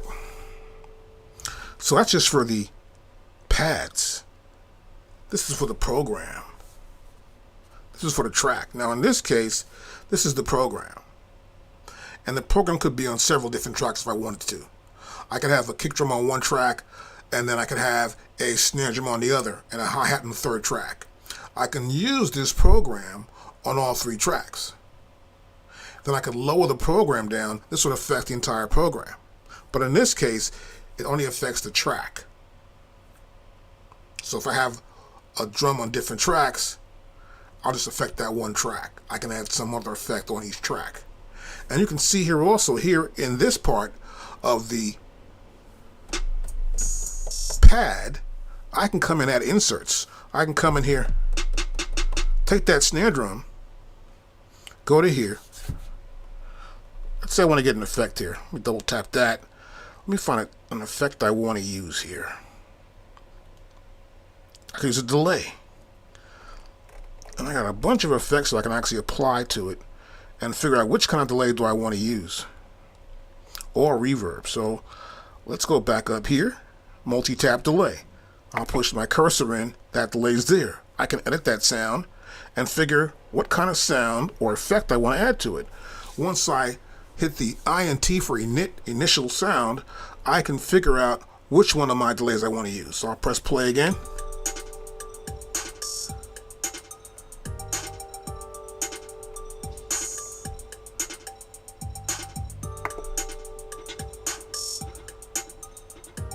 There's this one right here.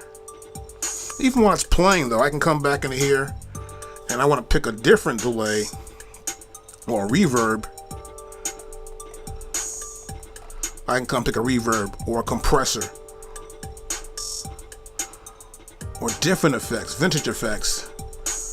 Let's try a vintage effect here. Let's come to here. I punch in on that. And I can maybe give it this fake MPC ring.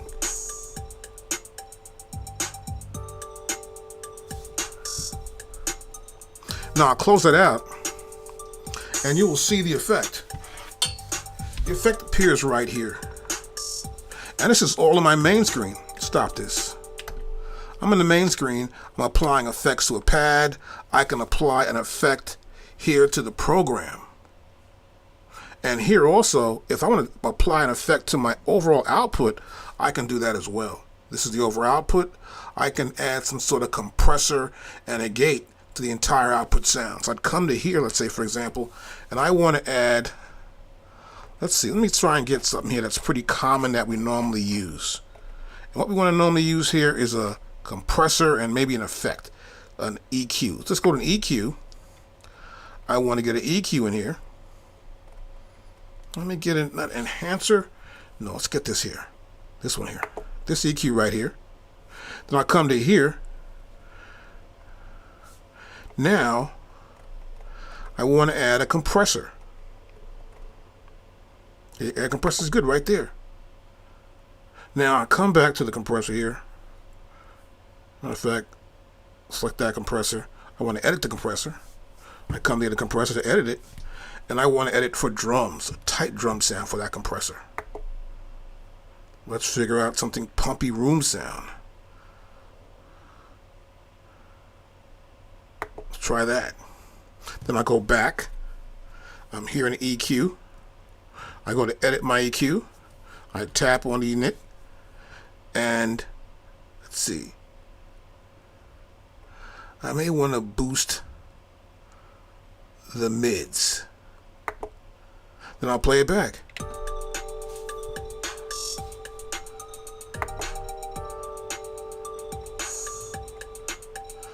Let's try out loudness. It's too loud.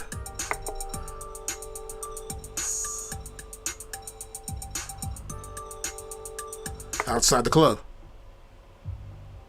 Sounds like outside the club. I can come right to here and it's closed. But I don't want the effects, so I'll come right here. I'll trash it. It's pretty quick, right? I just trashed that effect right there. What else I got here? I got this here. No more effects. It's pretty good there. Oh, I want to get rid of this ring right here. I come back to here. Boom, it's out. It's so quick to clear everything out and go back to where you're at. I prefer to do that when I'm actually mixing. I'll play it back. Perfect.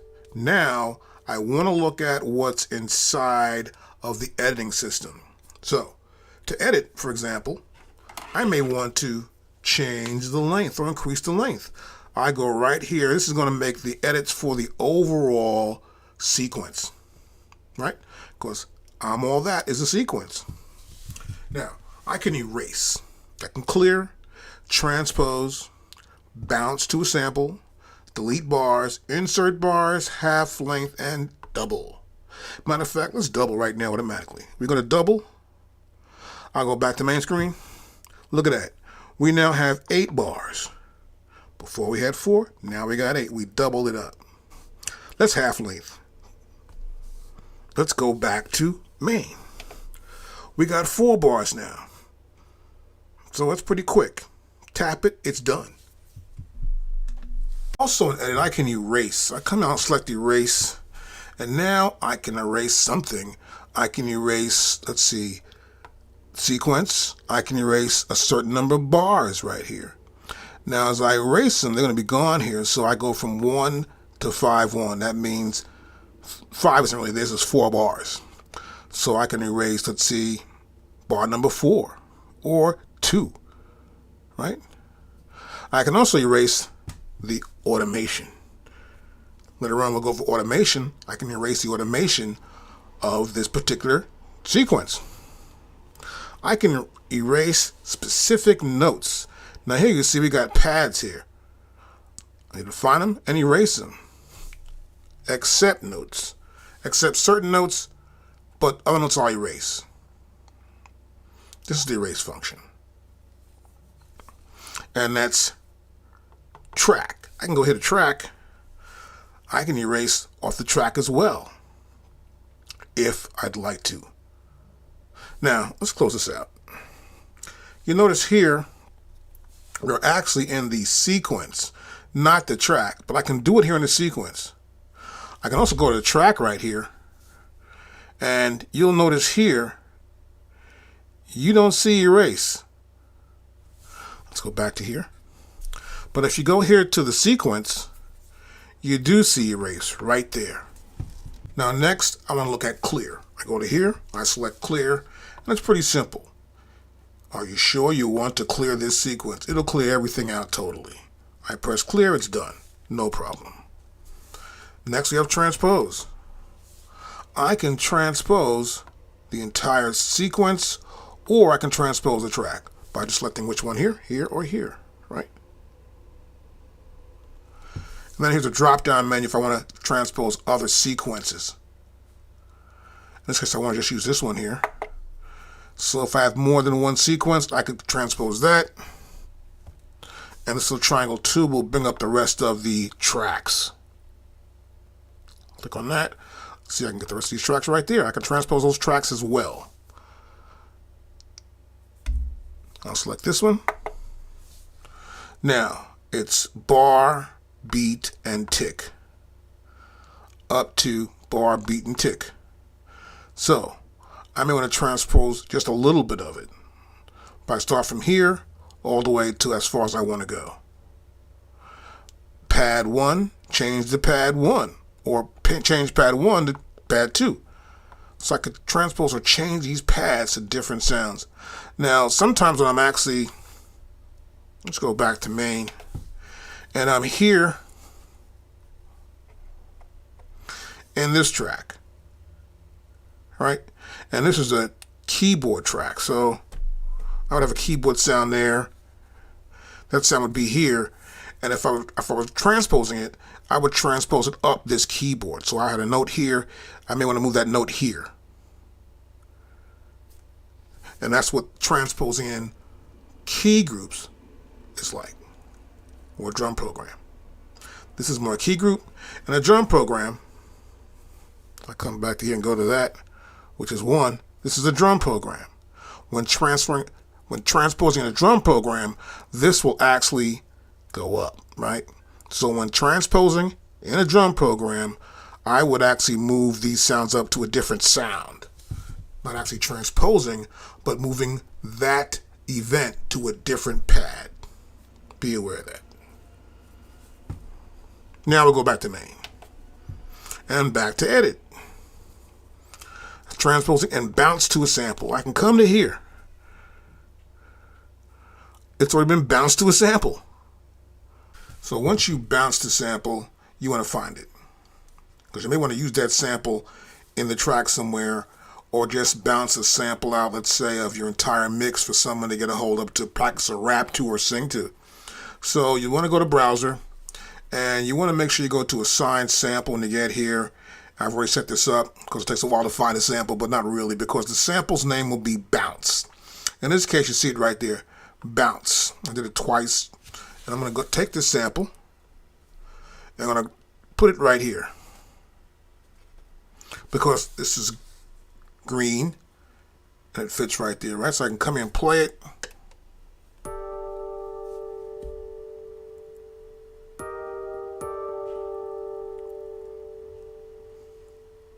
That was bouncing the track. Now, right here, tap twice.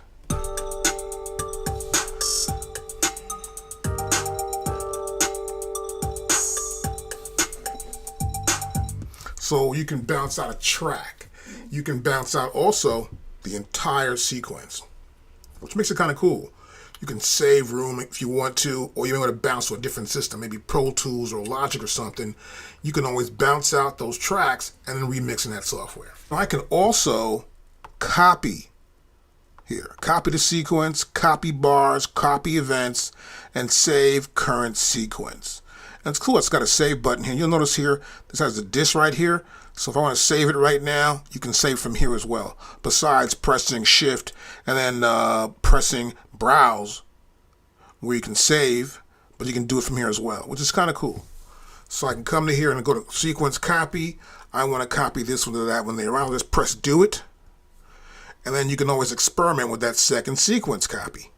I go back to Main. I'll see it's right there already. It's ready to go. And the first one, let's go back to here. Click right there. The first one's still there too. So I like to do that a lot where I get a sequence I like. I may want to experiment a little bit.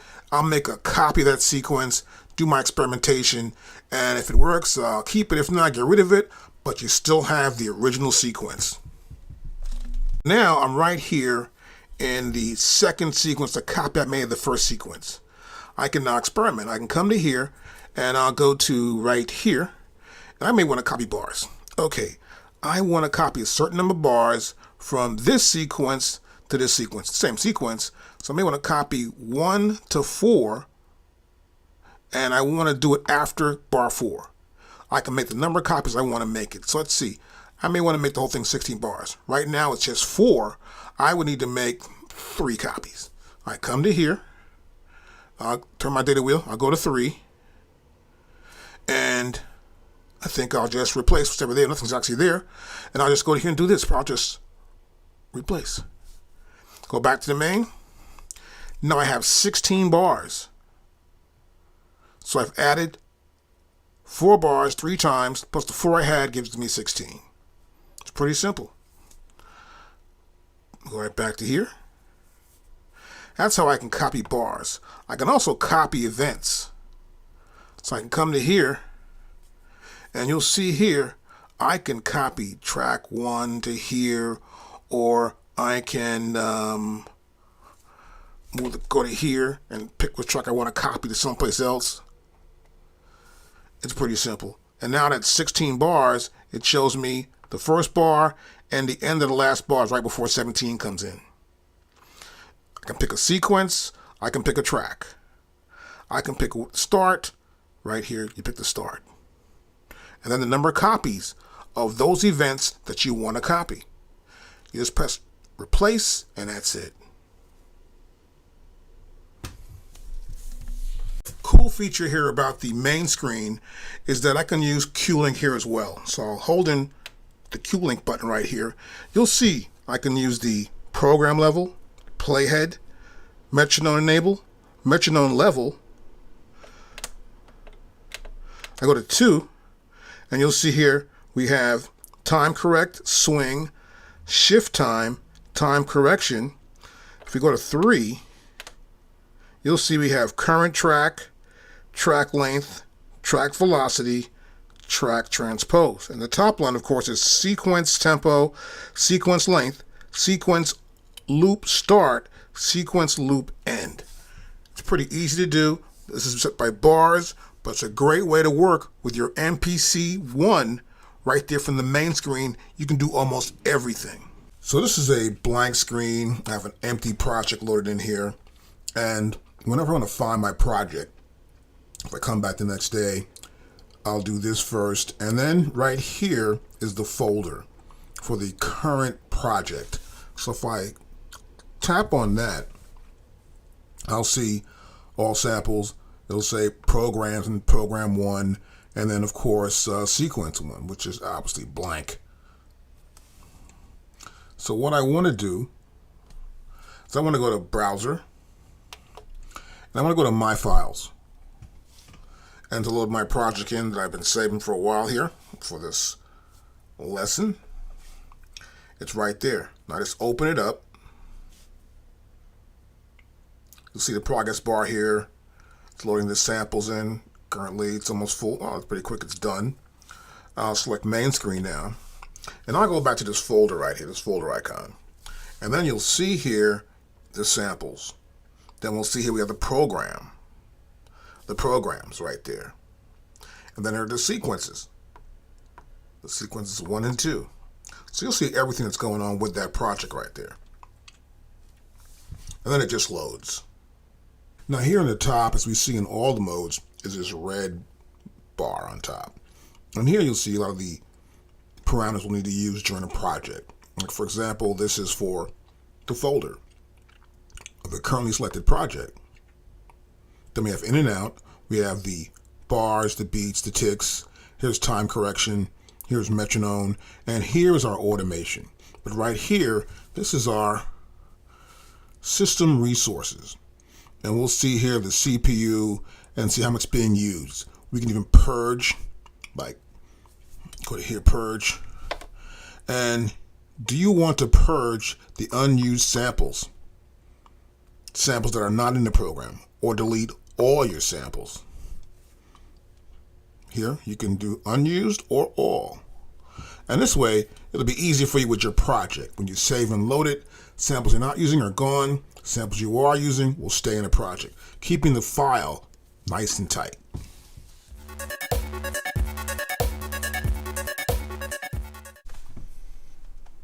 So here we have a new song. It's called Dem Don't Know. And so we have track 1 right here, and we have this drum program. But what I want to do now is I want to record audio. Let me play this song a little bit for you, this project. It's got a reggae feel, like a reggaeton. Stop that. Now next, what I want to do is record this audio. So I'm going to come to here and select audio next to MIDI. And now you'll see it's changed. Our main page shows now this is just track, and it's 1, and it's audio 001. There's no programs here or anything else here, just that. Because this is audio. Now you see here with this red circle and a dot in the middle, that means this track is armed. It's ready to be recorded upon. If I press record and play, I'll be able to record audio parts into this track. We have this set to on. Now if this is set to off, we won't hear anything that's going on here into the microphone. I have a microphone too as well. There it is, right, that's my microphone. So I have a mic going on here. Now if I go to like a in, you'll notice here that an in, put my microphone on. Now you can hear my microphone here. And you'll notice you'll see this VU meter right here go up as I talk into the microphone. As you can hear that. And that's our input. And that's our input monitor there. We have 3 states here, off, in, and the one more state here is auto. Here's input configuration. And as you can see, it opened up this channel strip. We have a fader here. I can go up and I can come down. It lowers the output of the audio. We have the ability to arm and unarm the track. That's unarmed. That's armed. You can see audio here. Right here. The audio level coming up. Right? You can also see auto here as well. I can go back to off. We won't hear anything as I talk into the mic, but you will see there's an input coming in from that mic. It's kind of cool. And then we see the audio level go up and down the closer I get to the microphone. Now next, in the back of our MPC One, we have an input monitor knob, we'll say, to increase the audio output. So we can turn up the audio input into our MPC One. I turn that way up. And I also have the ability to turn up the output from my MPC One as well. Now next, what I want to do here is I want to go to in. And now that I'm in right here, I want to get ready to record a part into this track. But first, I want to do something that's normally done, or normally seen also in a mixing board, is to see an EQ and a compressor. Let's do that next. I want to get an EQ first. And so I come to right here. I'll double tap there. I'll go to air right here. And now we'll search for an EQ. Now normally you'll see the EQ before the compressor because you want to make sure you want to EQ the sound the way it's supposed to be. Let's try this one here, the killer EQ. And now you see we have a killer EQ. 2 in, 2 out. Now in order to edit the EQ, I'll hit the pencil tool right here. And now we see the initial setup for the air kill EQ. Now with this air kill EQ, we can use the Q link. So obviously here you can see Q link is on. If I just tap here on the Q link button, you'll see this is for the highs. So I can turn it off or on, kill. I just kill the highs. Here, I kill the mids. Here, we just kill the lows. And the bottom position here is for the output. I can increase the output, whatever is coming into this particular track. This is just an insert. It's not going to apply this effect to the actual audio signal coming in. It's just there to boost that signal. And to give me an idea, in this case, of how I want to set it up for this particular vocal recording. Now next, I'll select the EQ button again, and now we're in EQ number 2, and so you'll see there's an EQ2 where we have gain. The highs, right? So I can turn the highs up or down. That's the gain. And this is the frequency I'm going to attenuate, whether I'm going to increase it or not. So if I get a diff, I come to here. Let's say I use my Q link right here. I'm here around 405 kilohertz. Right? That's 4.5 kilohertz. And so I can reduce that. I come back to here. I want to reduce that for my vocals. Next, I have the mids here. I can offset my mids here. So I can select the mid-range I want to be in. I can reduce or gain that. And here in mids, I can just offset those mids. I want to find out where the offset for the mids are, right? Right there. Then we have our low frequency right here. I come to low frequencies here. I may not need anything too low. So for example, here, I don't need anything near this range here, like right here, right? We're down in this area, right? So I don't need any of this stuff. Not too much of it. That's good. And so you want to set up your EQ based on what you're trying to record. In this case, my voice, a male voice. Now also you can come in right here too, and you will see, I'll double tap right there.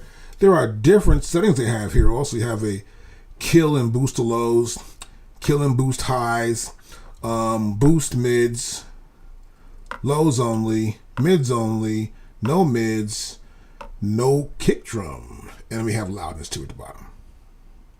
So these are different settings and presets for this kill EQ. I want to test something out first of all and get an idea of what it sounds like. So I'm gonna come here where it says off and click there, and I'm gonna be in on. So now I can get an idea of what this EQ really sounds like as I try to adjust to it. So I'm gonna make sure it's not too bassy, and I am close to the microphone, so I wanna just talk over the top of the microphone, not actually into the microphone. If you get really deep into the mic, you're gonna get this bass proximity effect, and I sound even deeper. But on top of it, you don't. So we're gonna go back to the EQ. I go to edit. I just want to check out my EQ here. So I don't want too many lows. Testing 1, 2, 3, 4. Testing 1, 2, 3, 4. Now, there aren't many highs in my voice, so I'm not trying to keep them. I'm just trying to keep it from being any boxy or airy here on the top. So I don't want to be too much in this range here. It makes it too airy. So I get there and I go to here and I want to reduce that range. And you do want to keep the mids in there. So I'm not going to boost them that much. I'll make sure I have plenty of mids. Hello, testing 1, 2, 3, 4. And I make sure I got plenty of bass too as well. Testing 1, 2, 3, 4. And that's not too bad for a vocal I'm trying to do. Now next I want to add a compressor. I want to go out here. I go to this effect here, no effect. I'll double click there. I want to go to air and get a compressor. And I got a compressor. And now we hear some noise actually. It's trying to compress automatically. You'll see here we have what's coming in and what's going out. Obviously, it's increasing the output. You'll see here at the initial compressor, we have a 1.15 dB, we'll say, of compression coming out. And this is the mix, 100% mix. So whatever coming in here, it's only coming out of here. There's no mix of dry and wet where we have some of the original sound and some of the compressed sound. It's all the compressed sound here. We have a ratio set here and we have a threshold level. Once it crosses that certain threshold level, the compressor will react to that. And we have the microphone right here, and I've got my microphone up, and you can see there's some reduction happening here, mainly because the threshold level here is at minus 48. And so it doesn't want to go above that. We're compressing the signal. And you can see that there. But first, I want to find a good setup. So when doing vocals, they have some pretty good presets here. And let's try this one out here. Go to here. And this is the lead, classic lead vocal setup for a compressor. And you can hear it pretty clear. Not bad. Now I'm doing a voiceover actually here, so let's turn right there the wheel. And now you can hear it even more. This is a classic voiceover. And so what I'm going to do here is reduce my output. It's kind of loud there, so I want to bring that down.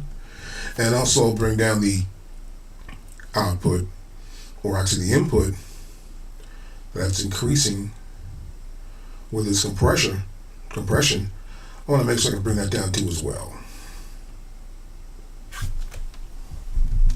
Now I got a pretty good setup here for the compressor. And you'll see here we've got a threshold level here of 42. I'm able to bring that down a little more so I can come in my little Q-Link and bring that down more. And you don't hear much of me now. I can go up higher and higher and go higher with that. So the higher I go is actually the point to where once I get to that point, you'll see here the reduction happens. It's trying to reduce what's coming in so it keeps one level that's going to be pretty hot and keep the bottom tucked under it. So we have one level in a range, we'll say, where if I talk low, it's low. If I talk loud, it cuts it back. So next, I can turn this off here. And I turned it off now, and you can still hear me because we're going through the EQ first. And that's how we do the EQ first. We want to get an idea of what the audio should sound like when it's EQ'd properly. Nothing booming, just a straight up audio. And now we add the compressor. We can see with the compressor on, we're boosting the signal, but it's not distorting. It's not too loud or too soft. Next, I want to add a noise gate. Go back out of here, and we're going to go here into effect number 3, and we're looking for a noise gate now. Turn my data wheel here. I want to find a noise gate here that'll work. There we go, a noise gate. And a noise gate is now in there. Let's go ahead and edit this, and we have a noise gate. Now what you'll notice immediately is that this is the signal coming in, and nothing's coming out because it's getting rid of all this noise here. It doesn't want this noise. The noise gate is cutting out any noise. Now it's somewhat like a compressor. You'll notice we have an attack, we have a hold, we have a release, we have a threshold level, except we have a depth here. And we have a noise or a denoise threshold. It's currently set to 60 dB. And you'll see that here also as well, at 60. At 60 dB, it's crushing that noise out of there. So now I want to put that microphone on and you can hear me pretty good here. And now you can see the noise gate is working. It's my attack, hold, and a release. And of course, I want to show you this so we have some presets. Here's a hard gate. And this is a hard gate we have here. Turn the mic on. A hard gate right here. And you can barely hear me talking. It's so hard. It's keeping everything out of there. I'd have to probably increase some audio levels here to get a sound out. Let me try that. Hello, hello, hello. It's barely coming out of there, right? Let's go to my next gate. My next gate here is a light gate. This is a very light noise gate, but it's kind of cool. You can hear me, I'm talking, but it's light enough where it's stopping any noise from getting in, and you really can't hear much with it. Next gate preset they have here is a mid gate. Obviously you can't hear me that much. So there's a hard, light, and a mid. I'm going to go here to the actual first and it. I'm going to come down to here. I'm going to reduce some aspects of depth. Then I'm going to go to my Q link again. I'm going to bring the hold down. I'm going to bring the release down. And now, when I talk, it dies off. See here? I'm talking, and I keep talking, but if I keep talking continually, it's still in. But when I do stop at any point, you notice how the audio drops off, and you see here in the meter where we have the in, the output, and the reduction in the middle. The reduction is quick. It comes right in and cuts it out. If I have even more noise to get rid of, I can select the denoise filter. And my denoise filter is excellent. It's pretty good. I do like it in my MPC One. Now, the reason why I'm showing you a noise gate in this lesson is that there are girls that come in the studio with bracelets, earrings. You want to make sure you're recording just the vocal. And the divas you got to watch out for because they will get loud. So you want to make sure you have a proper noise gate on there, proper EQ and compression so you can get the right sound you want to get. We go to here and close this out. And now you can see my channel strip right here. We have an EQ, we have a compressor and a noise gate, all Air devices, made by a company called Air. So here you can see I have the input here, myself on the microphone, and we don't hear too much of it here. I'm going to pull this down somewhat so I can talk louder. Pull this down. As I pull that down, now I can talk a little louder, and I pull it down, and we can see the green right here, which is my audio coming into the system. And it's boosted by these three devices. So I can start this beat and record. I'm going to press record and play. I'm going to make sure my metronome here has a count in. So when I'm in record, I'm going to make sure that this is enabled. Let's see, this should be enabled like this. And record is enabled. Cool. I'll close this out. I'll press record and play from the top. And now it starts. Once I get to this point, it's starting to record me directly into the system. Now, if you don't hear me, I can adjust my level here.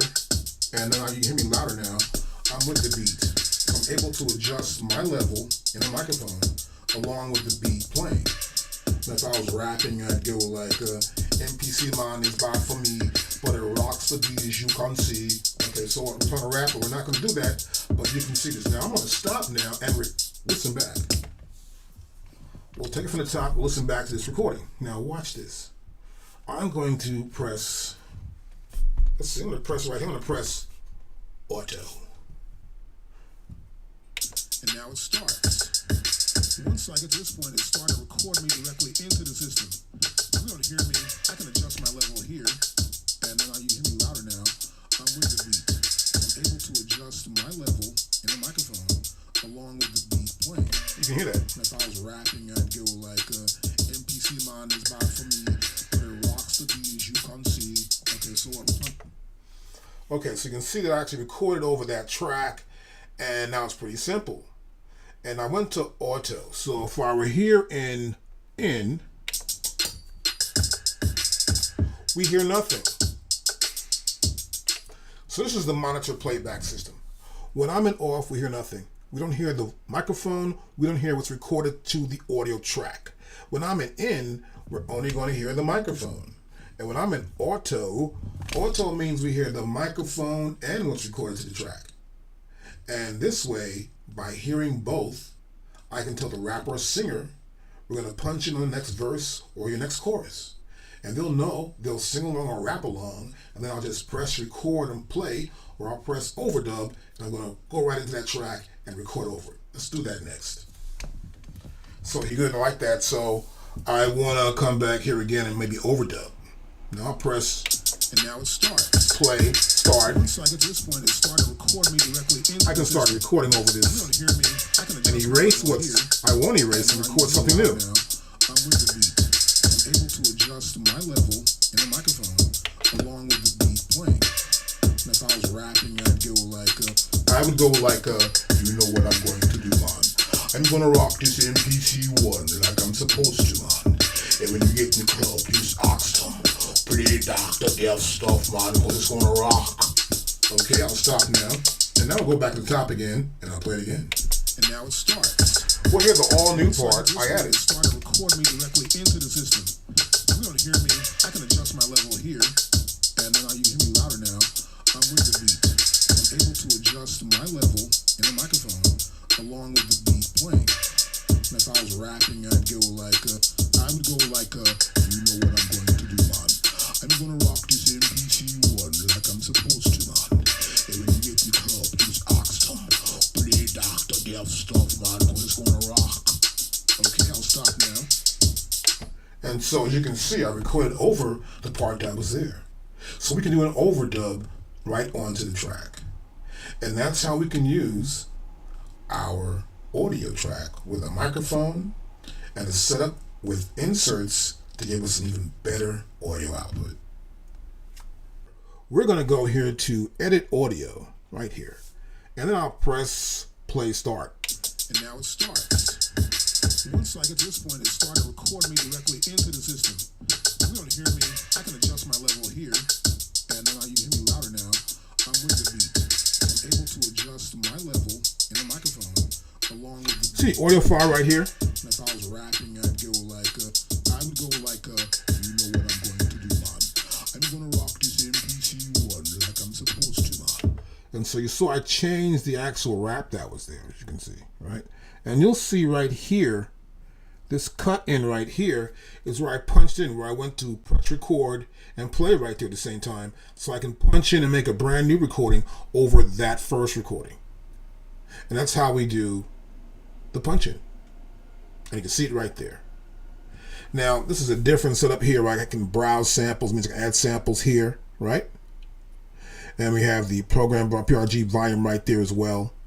This is a different system. This is for editing our audio that we just recorded.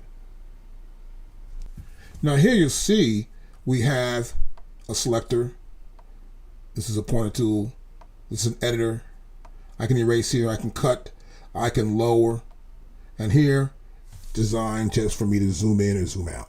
I'll zoom in here and we can see the recording that I did and where it ended at. And this is like bar 15 right here coming up. Now here we also have this little setting, and right here it's absolute. So it's snap mode, absolute to the bar. We have auto scroll. So if I turn this off, it won't scroll along. I won't see that going on. But if I have scroll on, which I have right now, that means it'll scroll along and follow the playback head. And here we have link, zoom, and scroll. So that means as I zoom and scroll, the link is right there for both. I can go to here, close out, I can play from the top, and now it starts. It's scrolling. Once I get to this point, I can even zoom in, go to where it's at, zoom more in, it's scrolling. Right there with it. That's what you want to do. You want to scroll with that. Now let's press play for where it's at. And now it's just scrolling past here. This is the playback head.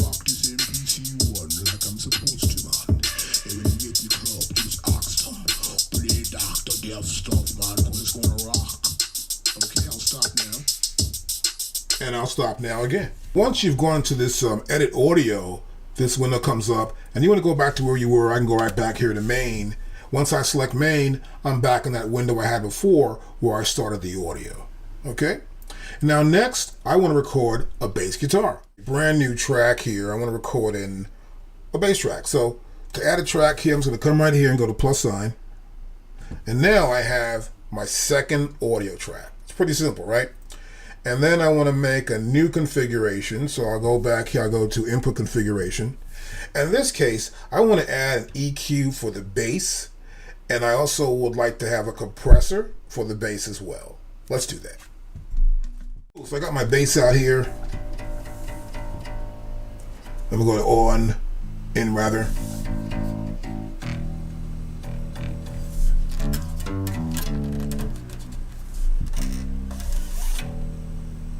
Got a bass. So let's go up here now. Now I want to add an insert in here. So I'm going to come to here first. I'm going to stick in here some sort of EQ, right? So we're going to go up here and find ourselves a quick EQ. Now this is the killer. Let's look at one more thing. I want to look at this parametric EQ.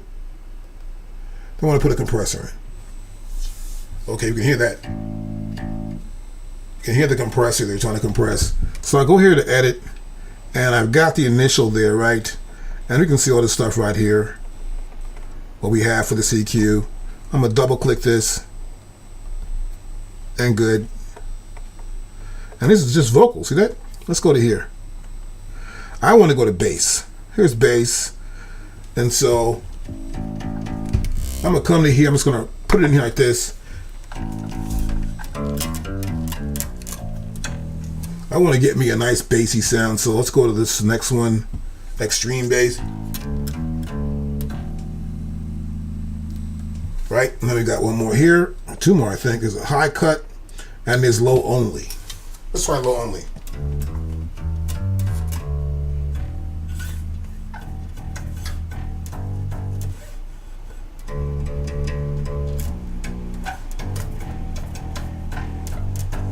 Okay, good. So we got this little low sound going on here, which I like pretty much. So I'm gonna pull some of these highs out actually. Boom, right here.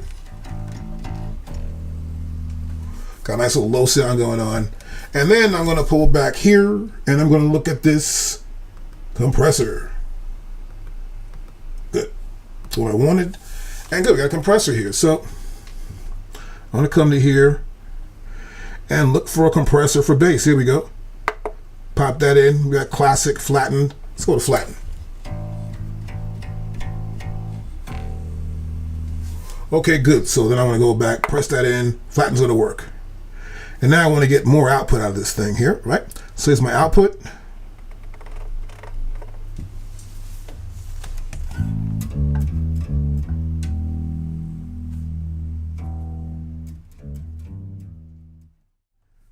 I'll go to close.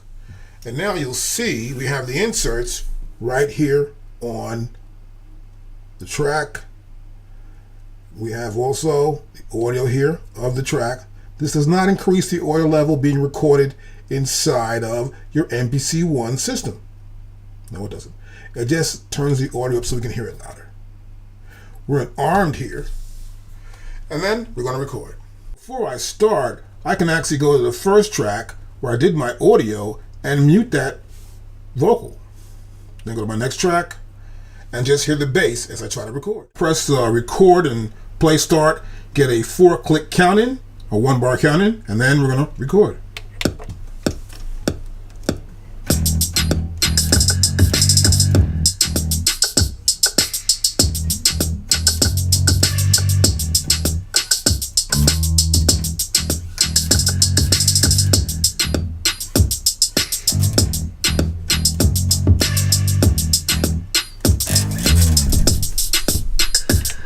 Okay, let's hear that back.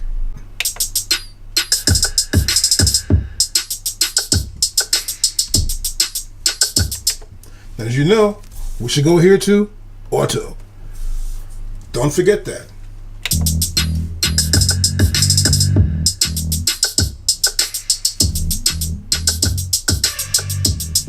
Adjust my level here.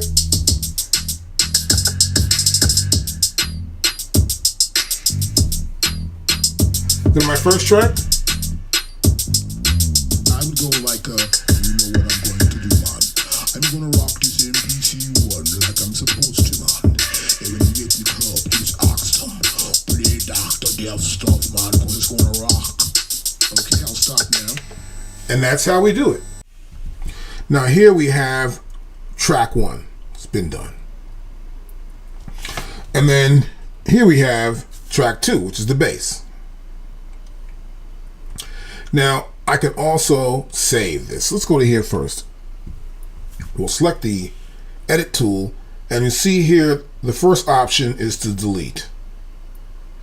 I can delete that track. I can clear the regions in that track, get rid of all the audio I got in there and clear it and record new stuff. I can reset the channel strip from the beginning. I can copy the track. I can also save the current channel strip, which is kind of cool. So the reason why this is cool is because you may have to record the vocal again. And the weird thing about vocals is that our voices change from morning, afternoon to night. It's not always the same. So you want to make sure you've got the same setup here in case they do come in the afternoon or whatever. At least you'll have the same setup for compression, EQ, and the noise gate for that vocal. This is very important information to know. That way you save their setup. So I would go to here, I select that first, then I come to here and save current channel strip. And I'll select this.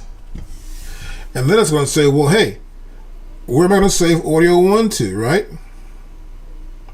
So you want to name it first always. So I'll name this as vocal space reference, a ref. I'll press do it, and now it's called vocal reference. And now what I want to do at this point, I just really want to save it. So I'll save it in internal, or I can save it to the disk. So I'll save it to internal, which is right here. Internal right there. I can save it to right there, right? I can pick a folder or file. I'll just save it right here in internal. I'll just press save, and it saves the track and the file. On audio 2, and this is the bass line. So I'm going to come back to here. I'm going to press bass line. I'm going to go BASSLINE, and we got bass line. We're going to press do it. We want to save this. I'm going to go to edit here. I want to save this current strip here, which is actually bass line, and I'll save this too. I'll press save. And now that's also saved. The audio tracks, both of the audio tracks have been saved. And then this way you can bring them back up when you need to, and you got them on your drive. And it makes it easier for you to continue working. I've got stuff recorded, and sometimes you want to edit. So we were already using the input configuration. Now we're going to work with the edit audio. I'll select edit audio right here, and now I have the ability to edit any audio. Okay, in this case it says don't snap, so I want to snap the grid generally, so I'm not worried about that. So in this case I want to select something, so I can come to here, hit it twice, I'm selected that thing, it's been selected, and now we have this bottom row nudge. We have the edit start, edit the end. We can split this thing, and we can also duplicate it. So in this case, edit start, you'll see here I'm at edit start, and I'm going to turn my data wheel right now. And now you see I'm pulling it all the way back there, right? So I can edit the start of my sample here. Well, actually it's audio file. They always call it some audio file. So we're back to, we started from right there. I can go to here and of course edit the end.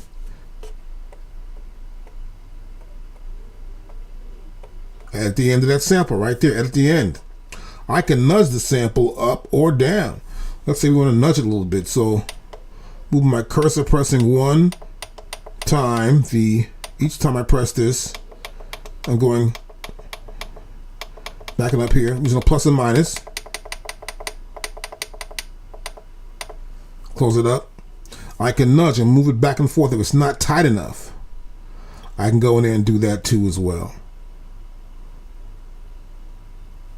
I can also come in here and sort of like reverse it.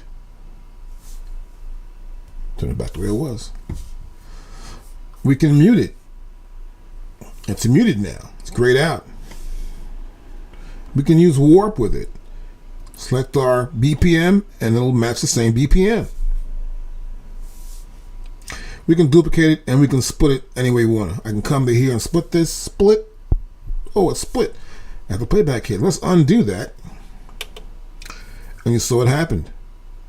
It split this one. The lines here. Okay. The playback headlines here, we'll split it. This is one section, that's one section.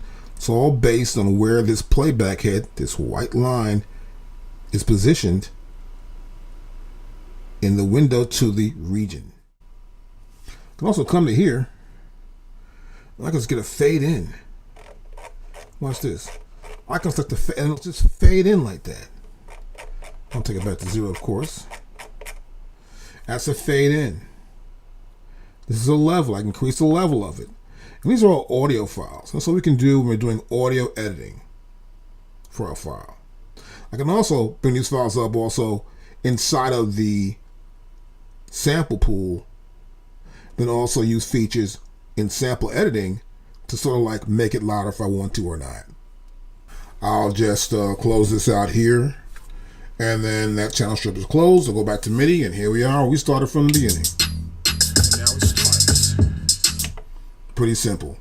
And that's how we do audio recording.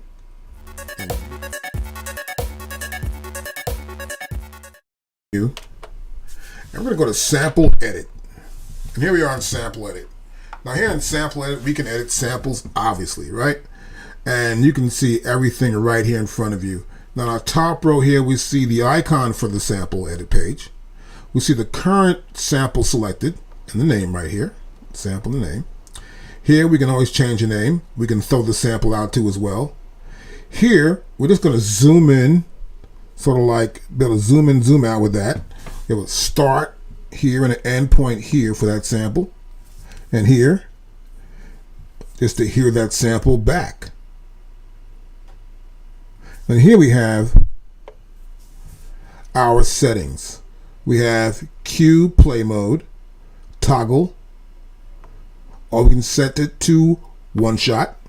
We have cue preview off or before and after.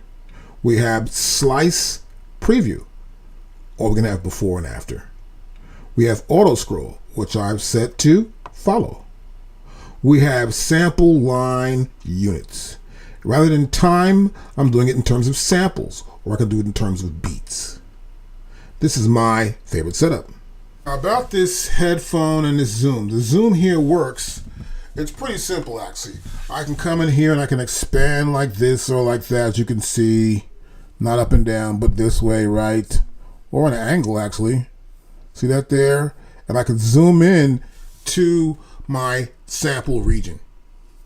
Now I also can come to here with this one, headphone. I just tap here and it starts to play.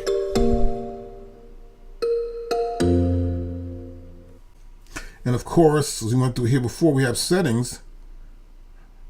But next to settings, we have our resources. System resources, you can see here, currently our CPU is at 11 or 10% there. We got enough memory and we're not too packed, which is good. So I'll go back to here and press OK. And of course, our samples appear here. This has been selected. I can come to here and just scroll through the samples. You know, look at all the samples that are in here.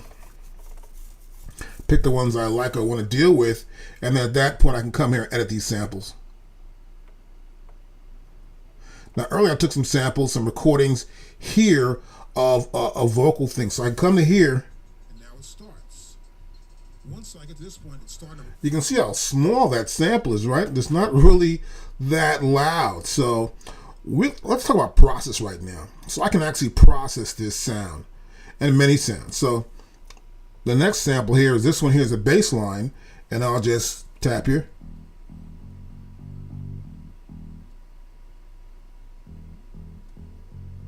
And that sounds kind of low too. So we can take sounds and even increase the volume.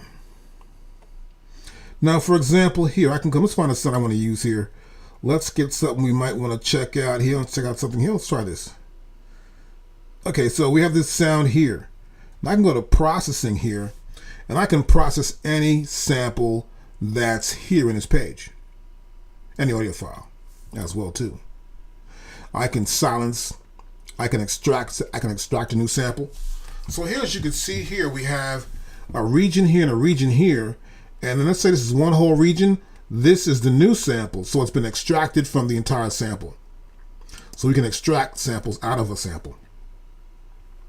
I can silence a section of a sample region.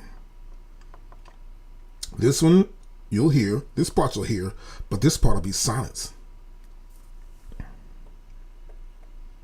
I can normalize a region. If the sound is too low, I can boost the audio volume. Now that's kind of cool. Now I'm going to go cancel this. I'm gonna go back to that sample I had before.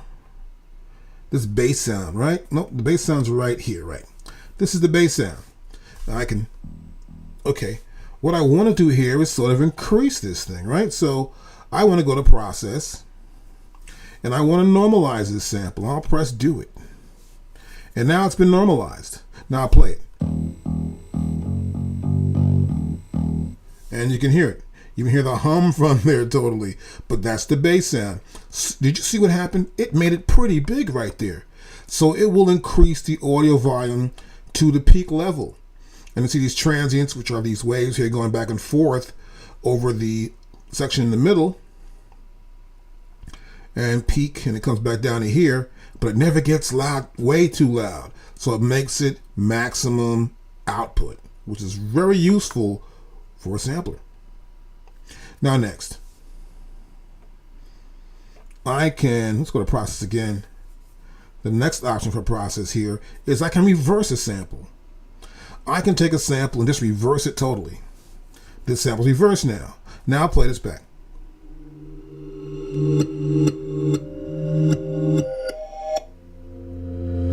That's pretty cool.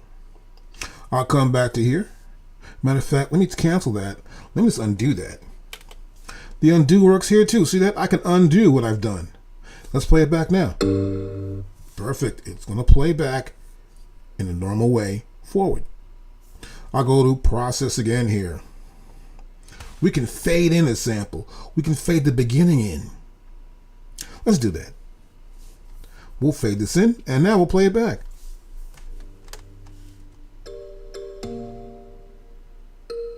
It's getting louder and louder, obviously. I can also undo that. Let's go to process again. And here, you see we also have linear, log, exp. There's just different ways to do the same thing. I prefer linear because it's even tapered right up like that. Okay, let's go to the next thing. Let's cancel this, back to process. And I want to go to the next one here. Fade out. It's pretty simple. I can fade out. Let's do that too here. We're fading out here. So I can press this here and slide the region here. And it's going to fade out slowly. Okay, we're fading out quite slowly right there, right? Let's get back to here and let's undo that. Bam, undone. Next. Next here, process, we'll go to pitch shift. I can change the pitch of a sample. So I can come to here. Let's turn it up about 3 semitones like that. Let's do it. Now I'll play it back. Oh, let's go back down. Let's undo that.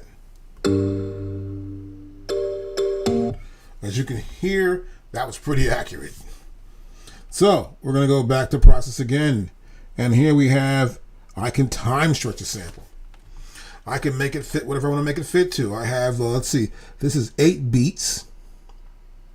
And the original tempo is 41.36. I can come to here and make it some other tempo if I want to. It's pretty easy to do. Let's cancel out of that. We don't want that, right? Go to process here. And I can also gain. So increase the audio level of a sample. Before I normalize it, when it went from a very low sample to the max it could go as normalization. But sometimes I may want to gain a sample, right? I can come here, I can do gain, but it's not just gain. It's I can gain the change or I can reduce it. So it's both ways. It's either gain or reduction of the sample itself, its audio output, right? Here, I can copy a sample. Pretty simple. Make a new sample and do some tricks with that sample while saving the original sample. I can bit reduce it, reduce the bit depth of a sample. So to make it down at 12 bits, if I can chance, in a sense. If I reduce the bit rate of a sample, it makes it more dirtier. I like that when I'm doing odd stuff. Like I want to take a sample and make it sound like it's a little bit more of the boom bap, like kick and snare. We have stereo and mono. And those are all the functions we have here in processing. Let's cancel this. So we also have the start point. I've got a start point here. I can come in. This is my start point. I do that, and we'll see here. This is the S for start point. Oh, look at that. I'm scrolling past the beginning. I've got a new start point. Make a new start point. As I do, you'll see the increments roll by here. Or I can use the little, let's see, and go in sections with the plus and minus buttons. And the same, I go for the end. Same for the, I come to the end here. I do this. Whoa, where's the end? Pull the end in. I can make sure it loops. How many loops am I going to do? Whoa, we're going to loop from here. I can set the loop where the loop works at. That means I'll have the loop it perfect. I won't say the start. It may be a little bit in. You never know. Set your loop points. We can have, if it's slices, we can have all the slices out of this whole thing. Right? We can pad, slice. All these samples could be in a slice. I could link slices. I could tune the sample from the BPM. So I can tune it in terms of pitch. I can tune it in terms of BPM. Root note is C. If I go to a piano and I play this sample as it is here, I put the piano in and I hit this particular program that this sample's on.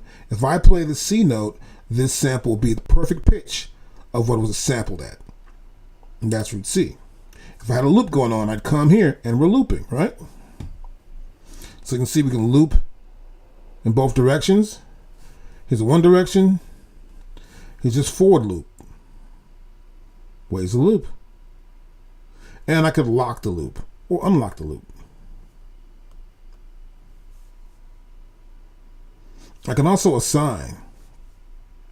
I can assign a slice to pads. I can assign it to pad A01. Slice type, non-destructive slice. The program is Dancehall Kit 2, the floor kit. Cancel. We can use all these functions within any sample inside of this MPC One sample edit page. So an MPC One sample edit page, I can do all this to any single slice or sample. Does it make a difference? Sample, slices, whatever they are, we can do it. Also zoom in here. I can zoom in closer and then zoom back out right here. Little zoom buttons right here for zoom. We have trim right here too. So you can see trim. I select trim and now we got tuning BPM. There's a BPM. There's detect what really BPM is. What the BPM really is.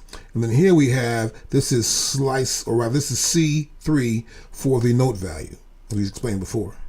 We have X fade too, which happens right here as well. Now I can hit this again, and now we have manual, threshold, regions, and BPM. And this is for the chop. So manual is cool. Threshold, it's cool. Now it sees each point and peak point for the sample transients here.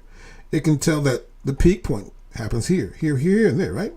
We can do by regions. That means we're going to have a specific number of regions right here. We're going to have 16 separate regions, and then each region is going to be a piece on a pad. So I hit these pads here.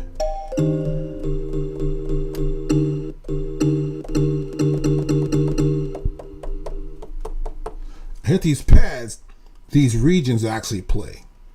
If I go to threshold and I hit these pads, that's 1, here's 2, 3, 4, here's 5, here's 6, here's 7. So these are the chops that we would have here. And in this case here, you see this here?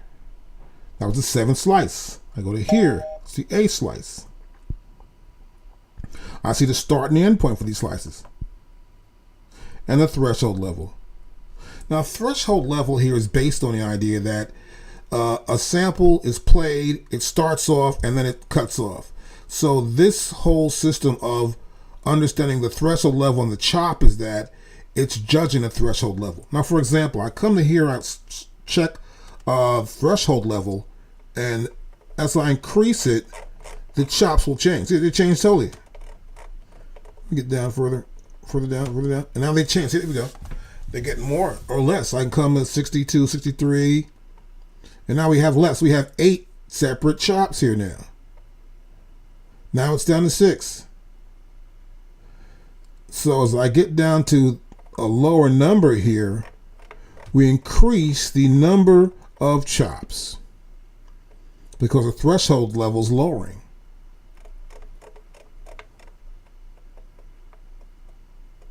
And here we are back at 50.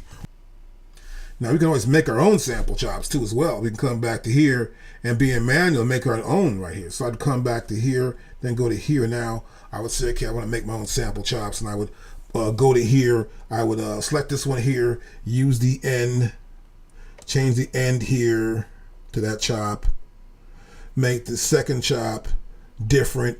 I would manually go in here and fix it to where I want to have it. Regions, and then of course this is based on BPM right here. This is the BPM. As you can see, they're not basing it on the region itself. It's based on 1, 2, 3, 4, 5, 6, 7, 8, right? You can see that right here. We can go.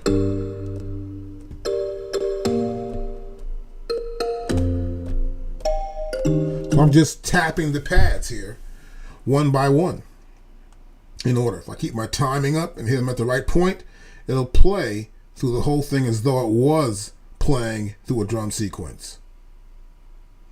I have the bars and the beats right here for that when I'm doing BPM. And then the time division is set up here too as well at 16th notes. You'll see it has play cue right there. Turn it off. And we have slices. I can add a slice right here. And of course, the program. I can see the program that this sample joint is in.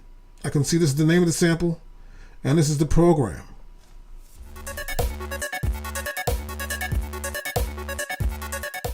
Okay, next here we're going to have sampler. I've got my microphone already up, and here's the sampler. Now, here's the icon for the sampler, which looks like a turntable to me with a little arm for the turntable. And then here we have some information about the sample itself. So I would come here, we would see the sample source information for auto sampler. And this is the current track, which determines what will be sampled, okay? And my current track is the beat. Here we have, it's the Hip Hop Kit MS2 Shines. And of course we have here the input 1 and 2. Note range, and then the actual note range is C3 to C4, which is actually C3. Or C2 to C4, which means C3. And we'll just cancel that out. So it took us right back here. I want to go back to sampler. And so now you will see here that my voice is coming into my MPC One through a microphone, obviously. And this right is my threshold level, which I can control through Q1 here. So here I'm using Q1 to control the input going into my MPC One. And this is based on how loud. Well, actually, it's a threshold level. Well, this is the loudness here. So I could bring it down to right there. And once I cross that point there, it'll start sampling. Now this is the in, we're in sample, and this is the input. Now I'm currently in one single input. So I'm going to come to here, and I'm going to my data wheel, input 1. Here's input 2. You don't see anything coming, nothing coming here, input 2, you can't even hear it. So we know I'm in input 1. That's it right there. It's a mono input I'm using. So always make sure your input is selected. Here, it says stereo. Well, it's coming out stereo. It's not going in. This is the input to the output. And then here, this is in. If I go to here, that's off. You can't hear me, but you do see the input coming in here. So there are two options, in and off.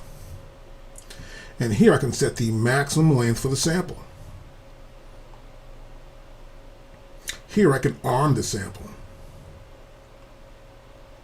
So if I come to here, I can say, well, look, I want to come up to that point. It won't sample till it crosses this little point, peak right here. I'll press arm. I'm still talking. I'm not talking too loud. But if I get real loud, you saw what happened? I said but, and look what happened. It went loud, it went right into it. I'll stop the sample. Oh, it stopped by itself. That's the sample. It has been taken. I can play the sample. But if I get real loud, if I get real loud. Okay, I can do a whole beat off of that. If I don't like it, I can discard it. Boom, it's gone. We're back where we started from. It's pretty simple stuff. That's how we sample. Guitar, bass, keyboards, whatever. We just need to see the input coming in. If it's stereo, set your input to stereo. Mean 1 and 2. 1 and 2 stereo would be the input setup. Make sure you keep the volume in the back low for the output and for the sample in. Until you get a proper level, you don't want to blow any speakers. And so once I do take that sample and it comes into my machine, I've got the sample, I can do several things with it. Here I have that sample. And so I can discard it, I can keep it, I can edit the sample. I can edit the sample too. So I can come here to edit, and now I'm back into edit view here. If it's too low, I can always come back to here. I can say, well, you know, it's kind of freaking low. I want to make it bigger. I'll go to, let's do this. Now it's bigger. Wow, I like that. It's a much larger sample. I come back to here. Comes into my machine, I've got the sample. See that?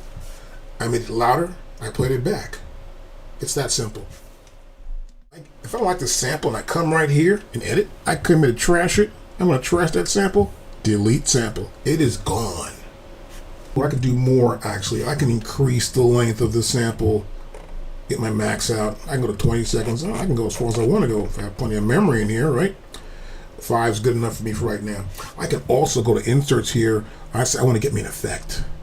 Let's get an effect up here real quickly. I'll get this effect. Here's a delay. I'll pop it on there, and now I have a delay. It sounds pretty cool. Simple delay right there, like I'm in a small room. How you doing tonight, people?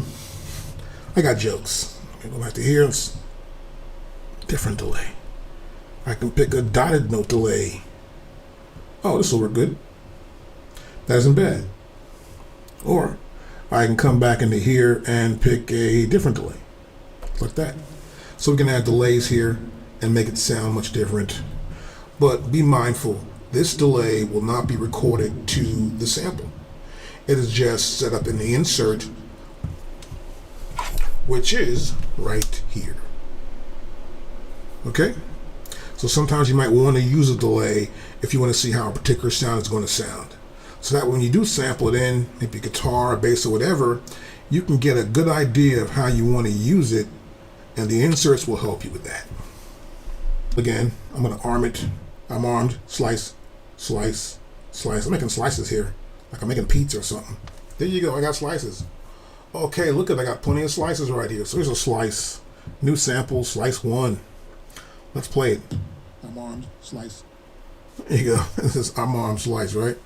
And so that's kind of cool. I come right to here. I see it's a slice, that's the name of it. You saw me hit slice several times. So look at this here. This is new sample. That's the entire sample. And if I come to here and I just play it, I'm armed.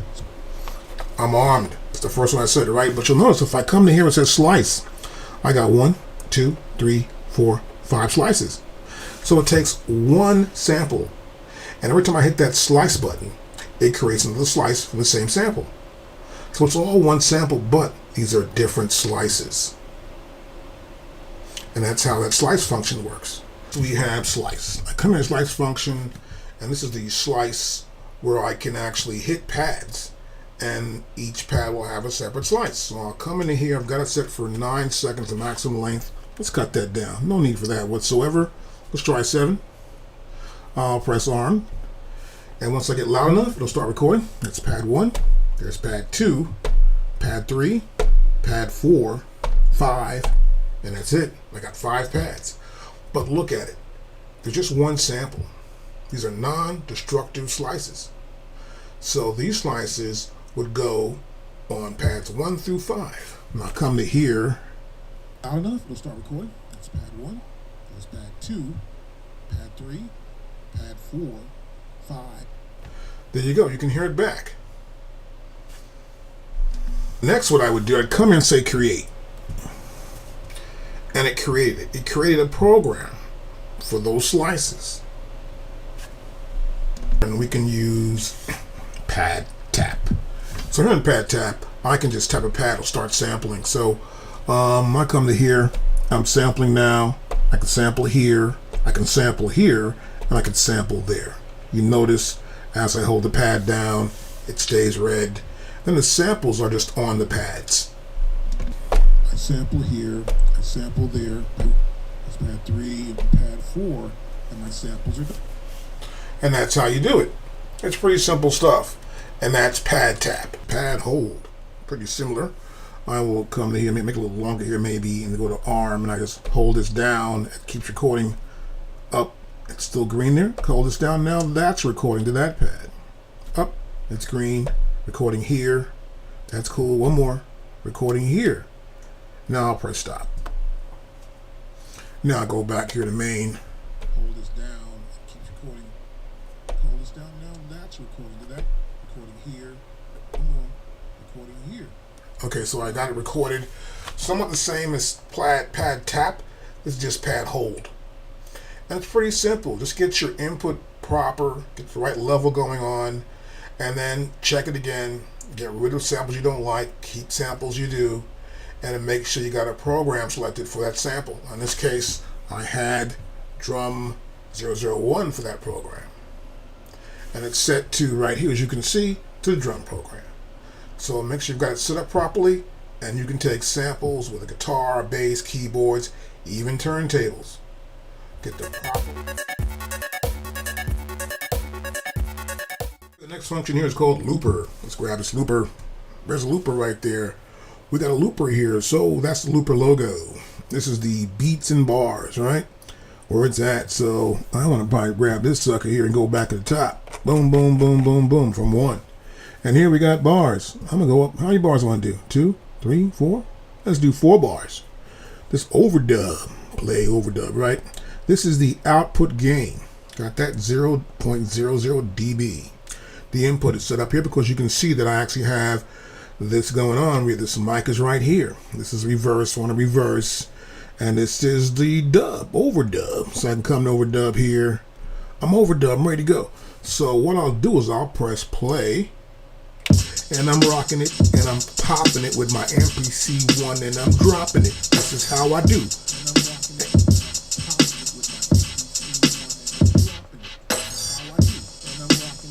You can hear that.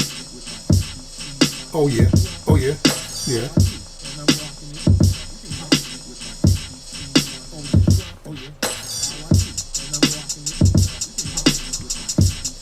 Okay, you can see that it was recorded right there and you hear it back.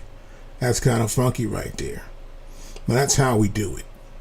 So you can pop something in and it's going to loop right over that track. Loop is pretty cool. I don't use it at all actually, but you can do it. Record again. We're going to go here to overdub. Overdub play. I'm pressing the top. I'm doing 4 balls and I'm rocking it. And I'm popping it because I'm a Dr. Death. That's who. I'm doing 4 balls and I'm rocking it. And I'm popping it because I'm a Dr. Death. That's who. I'm doing 4 balls and I'm rocking it. And I'm popping it because I'm a Dr. Death. That's who. So I can do it over and over, and those other items will play in the background. And that's how you can use looper. Talk about here is our track mix and pad mix. So next to browser button, I have it right here. I'll hit that button right there. And now we have, this is track mix. And the track is actually programs. You'll see this here, it says programs. And the top part of this bar is pretty simple here. We have 1 through 16. We have the start.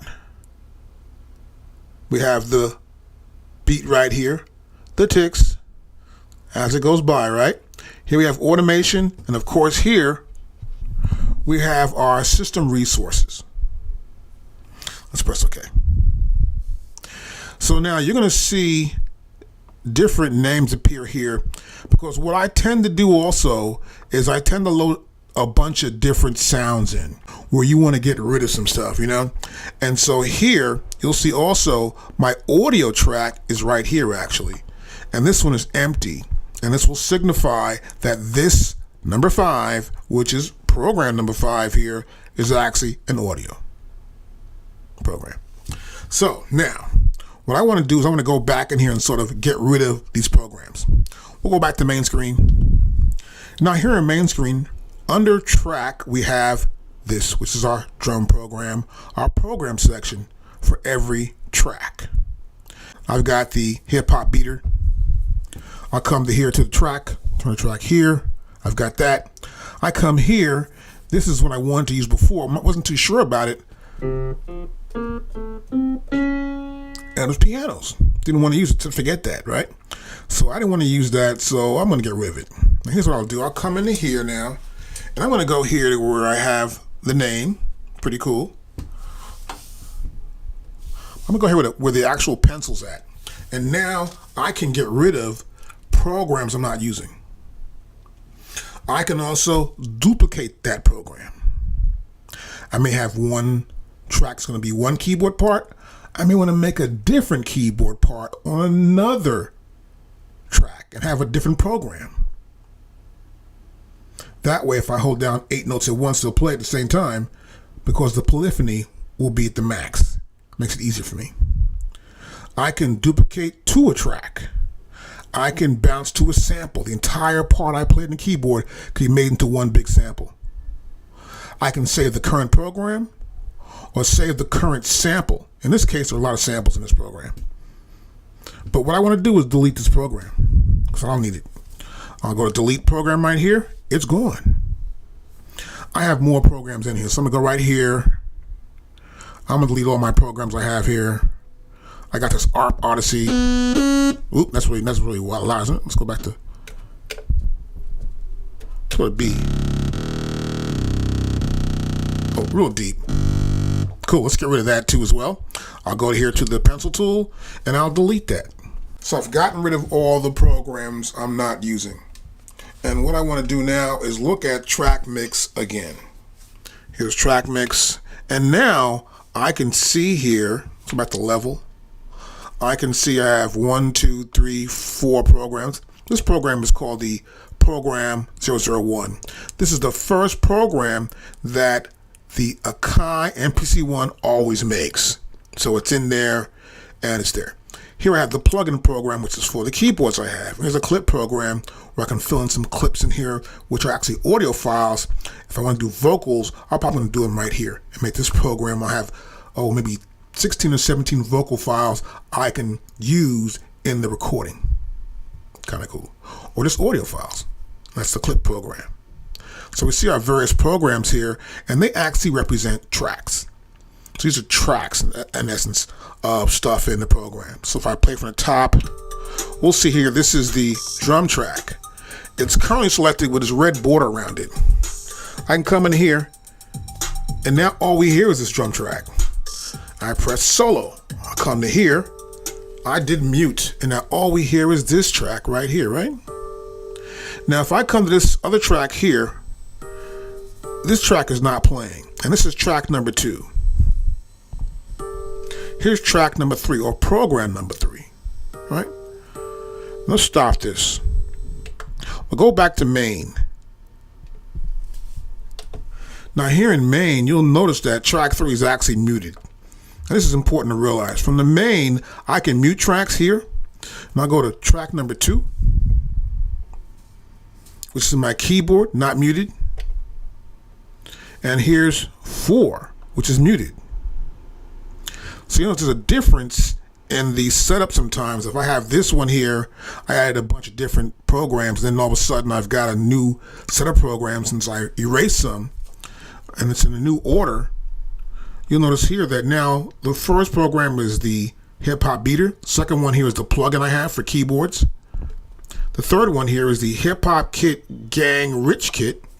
And the fourth one here is the hip hop kit strip club kit. And then they just repeat here, and then nothing else is here, as you can see. So 5 is actually nothing at all. I'm not even using 5. And here you can see that. But when you go to track mix, it's a different order in sense. So here we see these drum programs first. Let me see this one that's not being used. This one here is the audio. This is the plugin for the keyboards, which was actually number 2 before. As you can see it inside the actual main screen. And here's our clip. So be aware of that. And also, when something is actually, back to main, and we'll go back here to 3. Something is actually muted here in the main, and you go back to track mix, you don't see it. So it's just essentially just a mixer in a sense. That's all it really is in this point. But I can mix the sounds in and out and create this mix. So I'm going to go back in here and stop this and go back here to main. I can pull this up here. That's that track there, track number 3. Let's go to track number 4.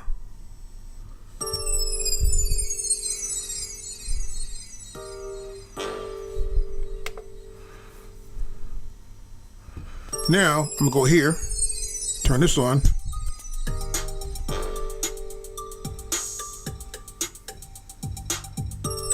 And that, you see the audio level right there? Let's go to here. That's my audio level. I can bring this down. Or once I'm selected here, I can use my data wheel and bring it down.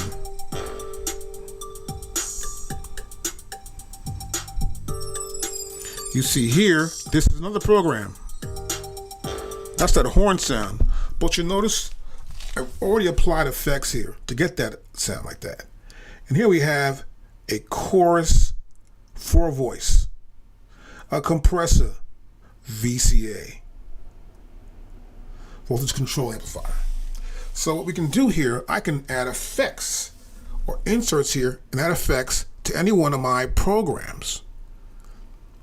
I can come to here, I see the effect, I come to here, I can change that effect. And this effect is just designed to give that horn more of a 4-voice sound. I also have here a compressor to compress that voice. I could double tap it twice and change it. Close that out. I can come to here, the pencil tool, and I can actually change the parameters for this compressor, this VCA compressor. Let's go back to here, back to there, and now we're back into our track mixer. Now, track mixer is kind of cool. I can come to here, I can change the panning for any one of these sounds. So I come to do this here. I have a sound here with that little screeching sound. I can go from left to right if I want to, from right to left, and figure out where I want it to be. Here we have that horn sound right there. Change the panning of that. You see it says C for center. This says 1 for right, so it's 1 tick over for right. I come to here. It's not there, right? But it's at the level of the R. And here, you'll notice it moves in 10 increments that way. But if I come into here, actually, as a matter of fact, here, we'll see it right there. We move in 10 increments. We have mute. Here I have mute. As you can see there, mute, then solo, then mute again. So there are 2 options for this mute. I can mute that track and mute that track, and unmute it. I come to here, I solo. You can only solo one thing, obviously. See that? Everything else that has a sound or something is muted. And this one is soloed, as you can see. These others are muted out. I'll take the solo off. And we're back to where we started. I can send sounds. I can send sounds to different effects. I can do 4 different sends and 4 different inserts. Now currently, see, I already have inserts here, as you saw before in this particular horn sound. If I come at horn sound, we see the inserts here. And there's 1 and 2. I can add 2 more and create 4 inserts here. Now here we have a compressor, right? And come to this sound right here, and there's a compressor on that sound. I can come to here, press play.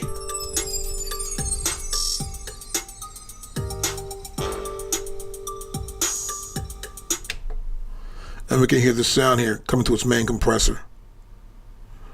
Now here, nothing's there at all. See that? Now as far as sends, I can send to any one of the effects. That's the master overall output effects, which we'll explain later on. So I can have effects on my master output. But in this case right now, we're looking at the program effects. And I can also route signals. So for example, here we're going to output 1 and 2. That's my overall output. Let's say, for example, I've got this horn here and I want to send it someplace else, right? So I've got this horn and I want to send its output someplace else. As you can see, I can have up to 8 sub outputs to send it someplace.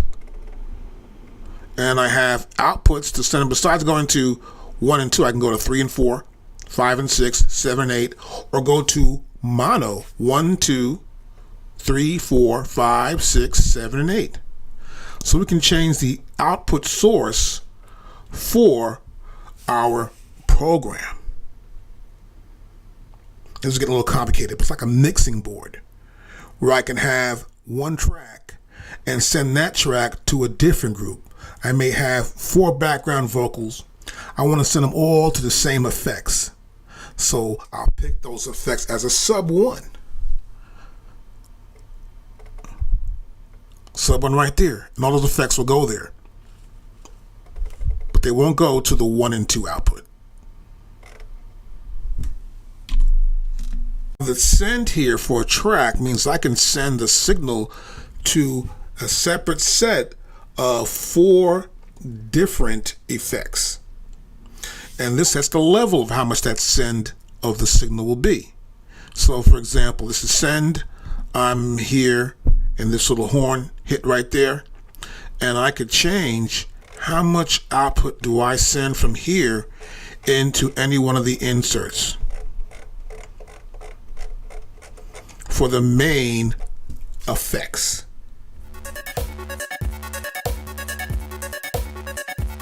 So now I want to talk about pad mix. And you'll see this is pad mix right here. This button right here, top is track mix, the bottom says pad mix. So I can just press in my shift and then I'm in pad mix. So let's go down and play from the top actually.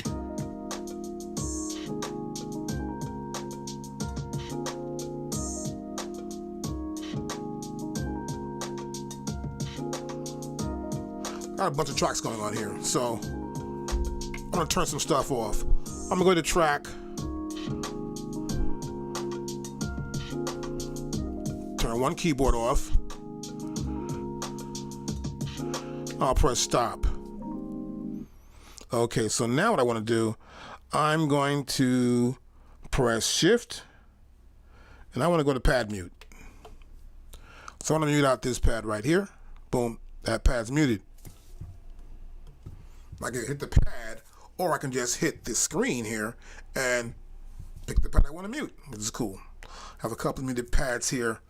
I just want to pretty much do this pad mix here just on the drums to make it easier. So I'm going to go back to press shift. I'm going to go back to pad mix. Now here in pad mix, we can see that that pad I actually muted is muted here. And this one's muted as well. The rest of these pads all work. Now I can actually hit them and play them. If I can hit the pads.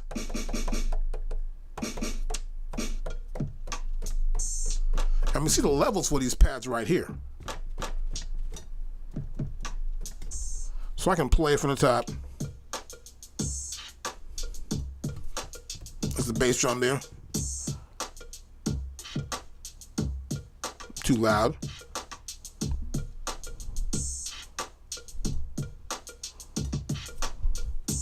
I come to here, too loud as well. I'll bring it down.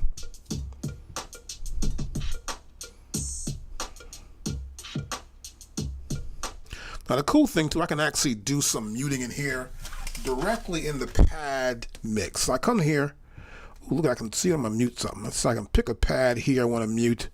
I can mute that pad, mute this, just tapping on muting pads now, right? I'm just tapping and muting some pads out and getting an idea.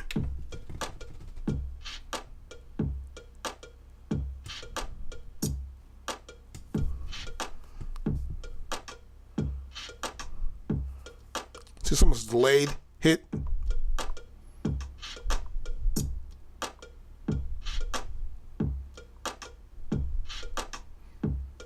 Another one right here. It's a hi-hat. So I'm gonna go back to level. That's my hi-hat right there. It's already selected. I will turn the hi-hats up.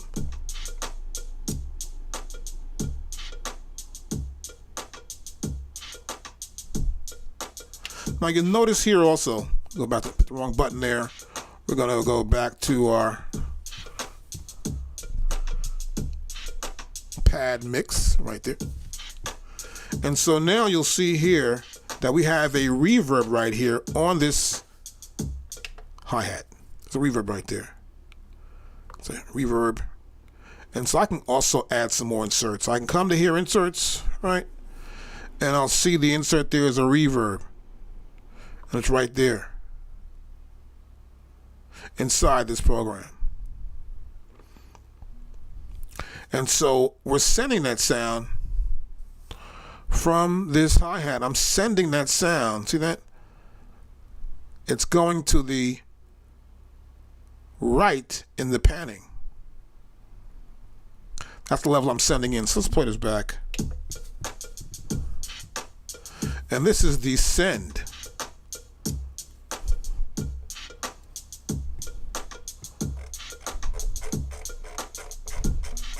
So it's moving real slow here. See that? I'm turning my knob over and over, spinning the knob. I'll push it in.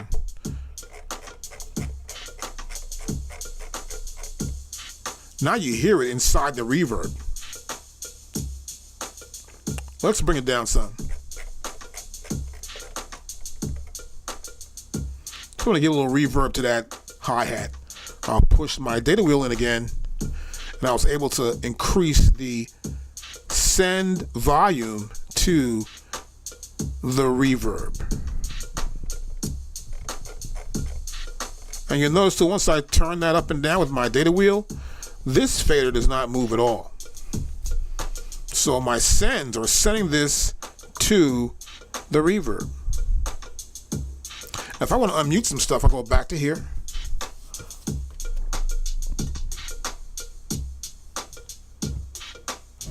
So now I'm just sending stuff back in.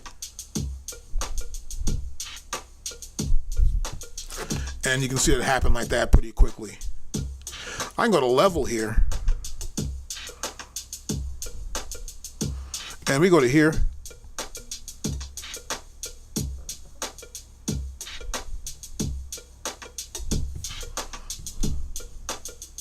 That's for this item right here. And there's a red border out of every item that I touch. If I'm in level, pan, mute, send, insert, or route, that's how it works. So let's bring this down some.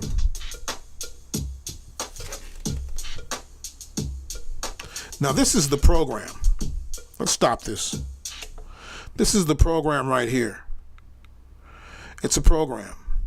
This is the name of that program. This is the pad I selected. So I can come and select another pad here, like this one here.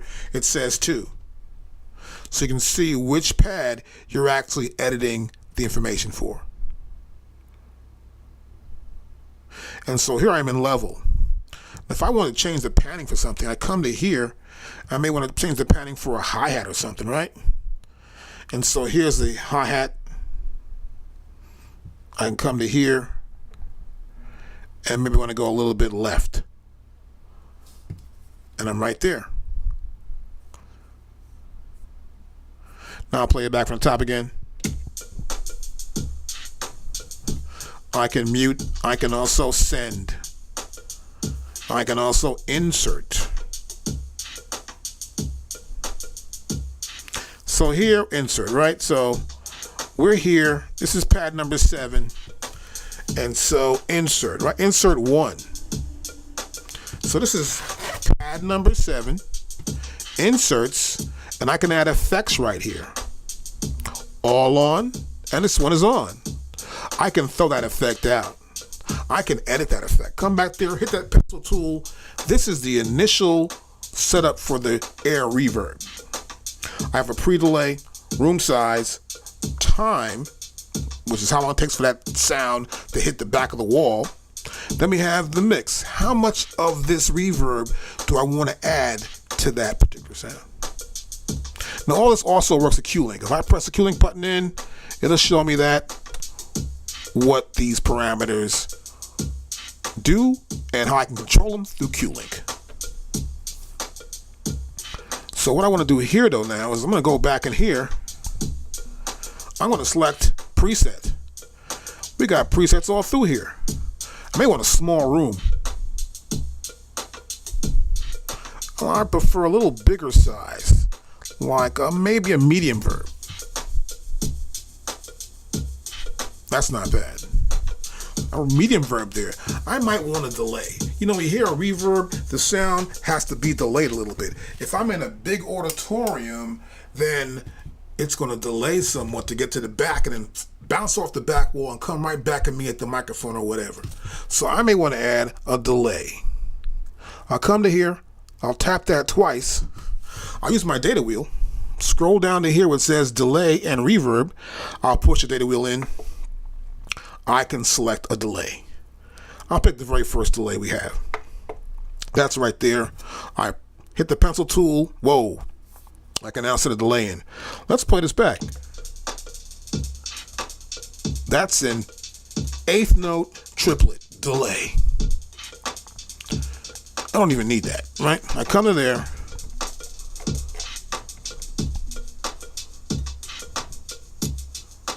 That's a 3/4 delay.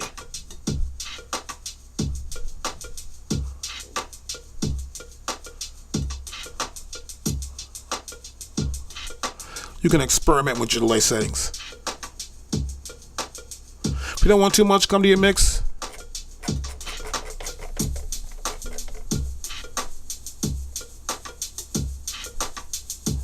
Bring my feedback down.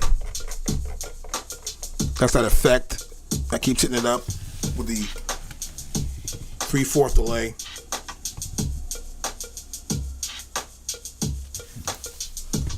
Then I come right back here. And I go back again. And I'm right back here in my pad mix. Now there's another drum here. I'm going to go back to mute. Another bass drum right there.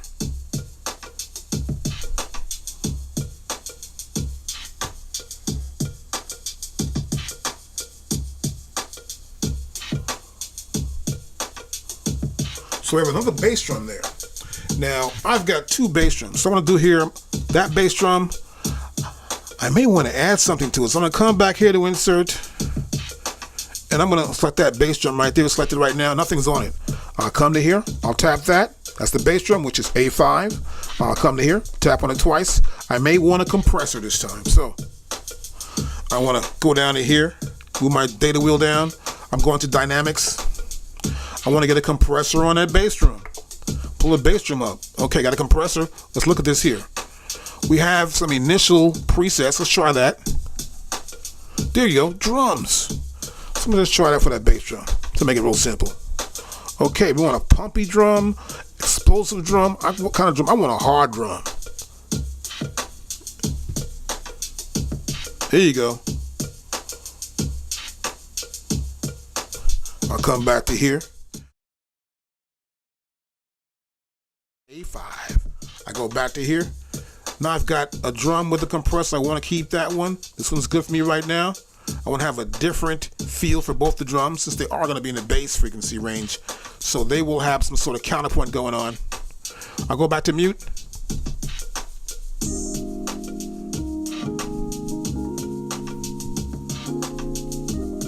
I'll pull this off of here.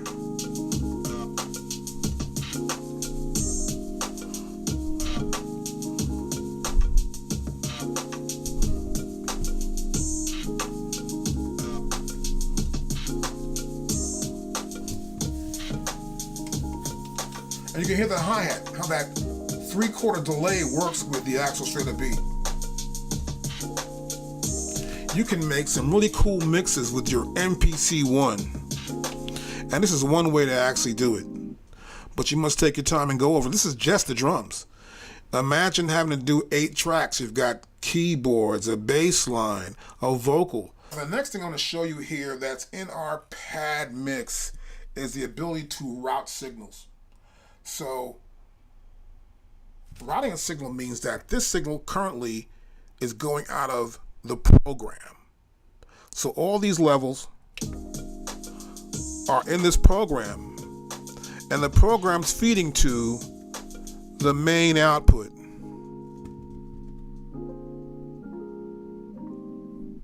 And so what happens here for us is that we are routing signals. This is a big highway. These are 16 pads, and they're routing to this one main highway. That's root program. And then they're all different on different roads, right? And they're going to get to that one program. And what I want to do is sort of send some sound someplace else. Like, for example, we'll go to here. This is route, and I can send a signal anywhere. Currently, it's in a program mode. And so it's going to the program it belongs to, which is this program here called Boom Bap Kit right there, remember. Now, I can pick a sound. Let's look at some sounds here. That sound. That sound there. I can say, I want to route that sound someplace else. I'll turn my data wheel, and so I can send it to a sub 1, sub 2, 3, or 4. What? I can send it to output 1 and 2. So the program actually takes all these sounds and sends it to 1 and 2. But I can actually bypass the program and send this sound directly to output 1 and 2, which is my master output, which you hear over your speakers or in your headset. I can also send them to that sub 1 and 2. These are sub mixes I can have in here. So I can have a sub 1 or a sub 2, and that may have like a little special effect. And I want to send sounds there maybe. So you can route sounds throughout this entire system.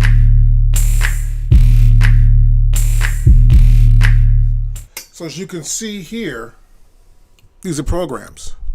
Now I did select this track mix and it gives me programs, but you'll see here, once I select programs right here, I can change what I want to look at in terms of channels, anything actually. So I'm going to turn my data wheel now to the left, and you'll see here, I can see audio tracks now. Now I can see that bass line I took earlier, you'll see it right here. The record button's still on. I'll turn this off actually right now. And now we're not recording in there, and we can play back this bass line if I want to. It's right here. Also, it's back to programs. The next one, so I turn to the right now, I can see the returns. The returns are right here. So if I send a sound, it returns back here. Let's say I'm here and return 1. I can add effects to return 1. I can come to here and return 1. Click there.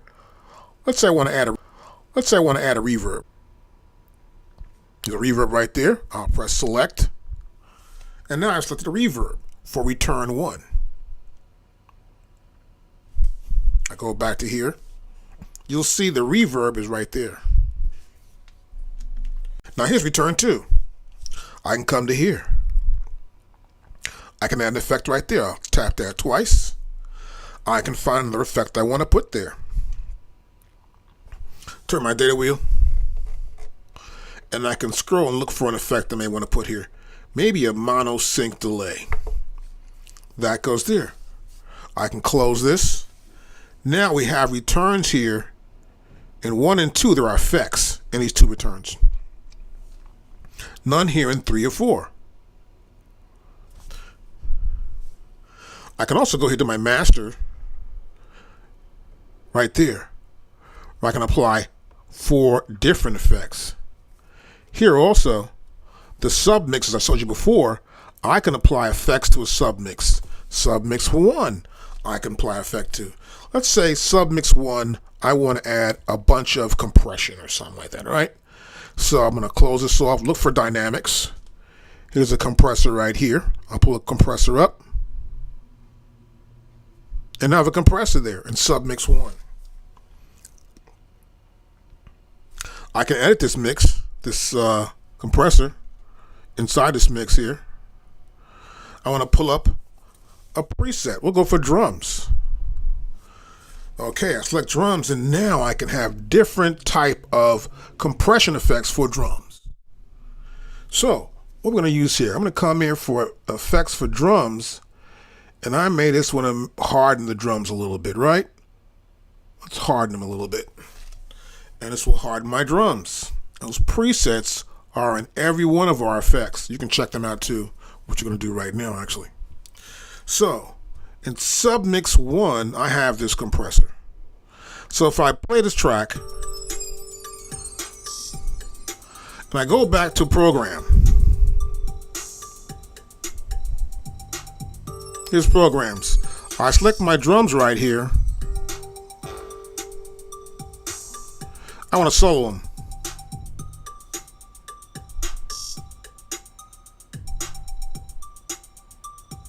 So now I want to send them. So I have a send I can use. I want to send those drums out. These drums out of here, I'm going to punch in here. I can move in larger increments rather than being in smaller ones, push back in. Otherwise, if I'm here, it might take a little while to get them way up there. So now I'm good right here. I sent those drums out. So those drums are going to, as you can see here, send 1. So now I have send 1, that first dot right there. And this is going to send 1. This is leaving here and going to return to return 1. So I'll go back here to program. You'll see returns. And here in return 1, we have the air. In 2, we have the delay. In 3, nothing. And 4, nothing. So here's 1 reverb. So we expect the reverb to appear here. I'll just press play start. Now you hear the reverb.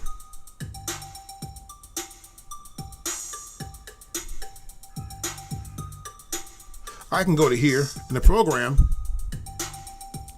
go back to program, that's it there.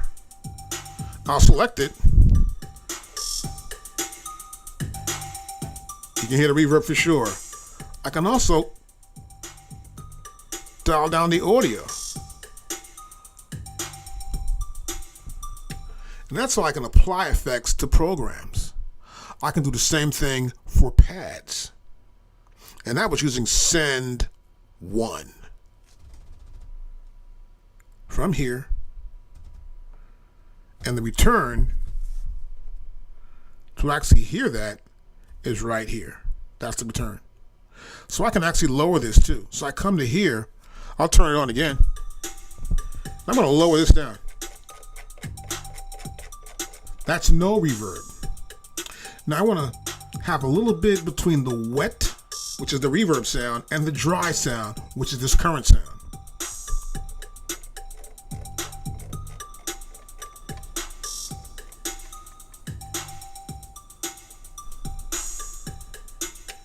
And that's how we can apply effects using our track mix. I'm in main and I want to go to preferences. Now I can actually hit menu. And then I can go to this little gear right here. Once I do, I'm right in preferences. Makes it pretty easy. Let's go back to main again. And I can also just press shift and press the menu button. Below it says press, which means preferences. And here we are back in preferences. Now here I can set my information here.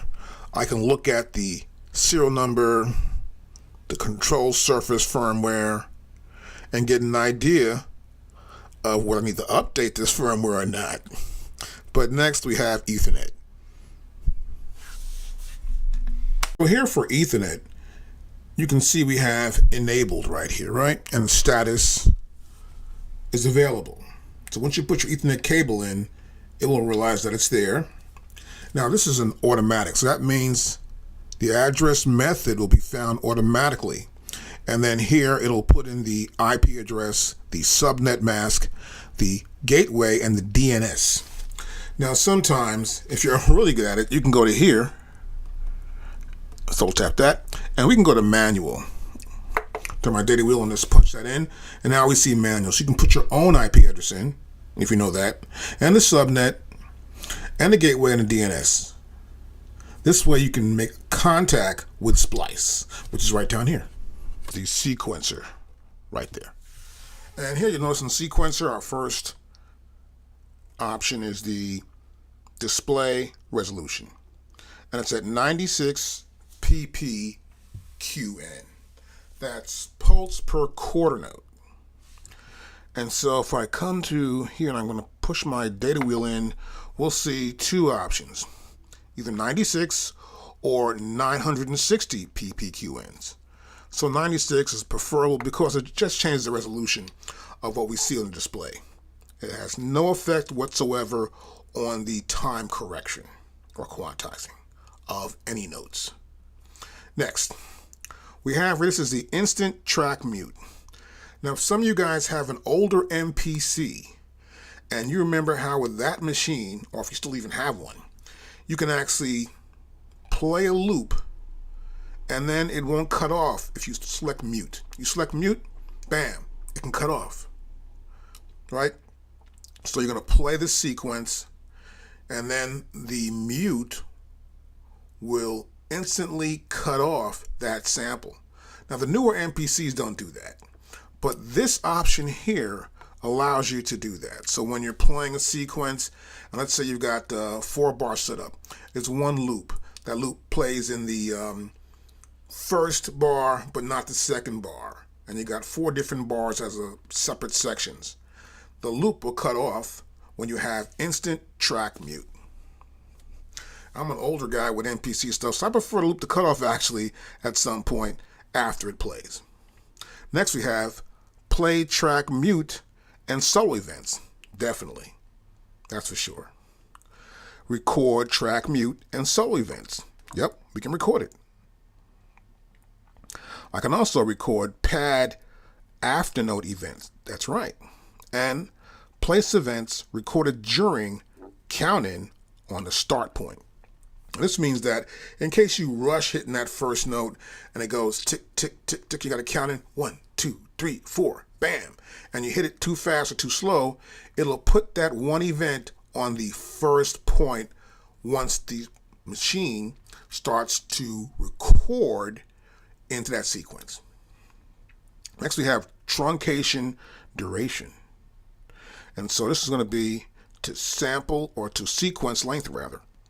So the truncate duration is to sequence length. Next option after truncate duration is the Q-Link swing control applies time correct settings on release. This I leave off. This is just for Q-Link control, which applies just to our timing correction. And that's our sequence section or sequencer section of preferences. Here after sequencer we have sync right there. And now what we want to do is we want to sync our device up, the MPC One. You might want to sync it to Ableton Live to receive the control information in, or sync it to a different MPC or a keyboard or something. And so here this is receive. And receive MIDI clock. I can set this to several options. Here I have off, not receiving anything obviously, MIDI clock. Most machines or devices like an MPC or Ableton Live or software like Pro Tools and Logic all send out MIDI clock. Most of them all send out also MIDI timecode, MTC. And Ableton has its own link, which is called Ableton Link, obviously. That's what it says right there. So you can receive the information. In order to receive it, you just put a check mark there, like this off, on, like that, and you're good to go. Now next, below here we have send. So you may want to send information to someone else, right? You may want to send it out to control. So in this case, it's to send, it's MIDI time code. I come to here, turn my data wheel, and now it's MIDI clock. Those are the only two options we have here. And next, of course, you want to send it, we're going to send it right there. Now, this is known as MIDI time code frame rate. Now, in America, the frame rate's 24 frames per second for video. And in Europe, it's 30 frames. So here, as you can see here, that's non-drop, which I would explain to you, but it's more about film. But if I'm going to do this, I want to be pretty much at 24 frames. And also 25 frames, and also seen, I think France uses 25 frames. I'm not too sure. It's been a long while since I had a sync to actually video. I normally do that through my software like Final Cut Pro, but here we have it at 24. This is the start time, and this would be the send port information. So let me scroll up a little bit here. We can see it all. Okay, so I can send to port 1, 2, 3, or 4. Now in this case, you can see I can go to 1, 2, or 3, 4, turn my data wheel, MIDI out A. MIDI out A. MIDI out A. MIDI out A. That's all we can send to is MIDI out A. And that's where we can send our MIDI time code frame rate. And we can also lock through MMC, which is MIDI machine control. Hardware. Now this deals with our hardware. And here the first option is pad sensitivity. So as you can see, I can adjust the pad threshold level. I can go up to there, which is more force, which is 16, and 1 less force. So less force, just tap it, boom, it's going to hit off, right? And we're good. So normal is the normal threshold level. Pad sensitivity is at the normal as well.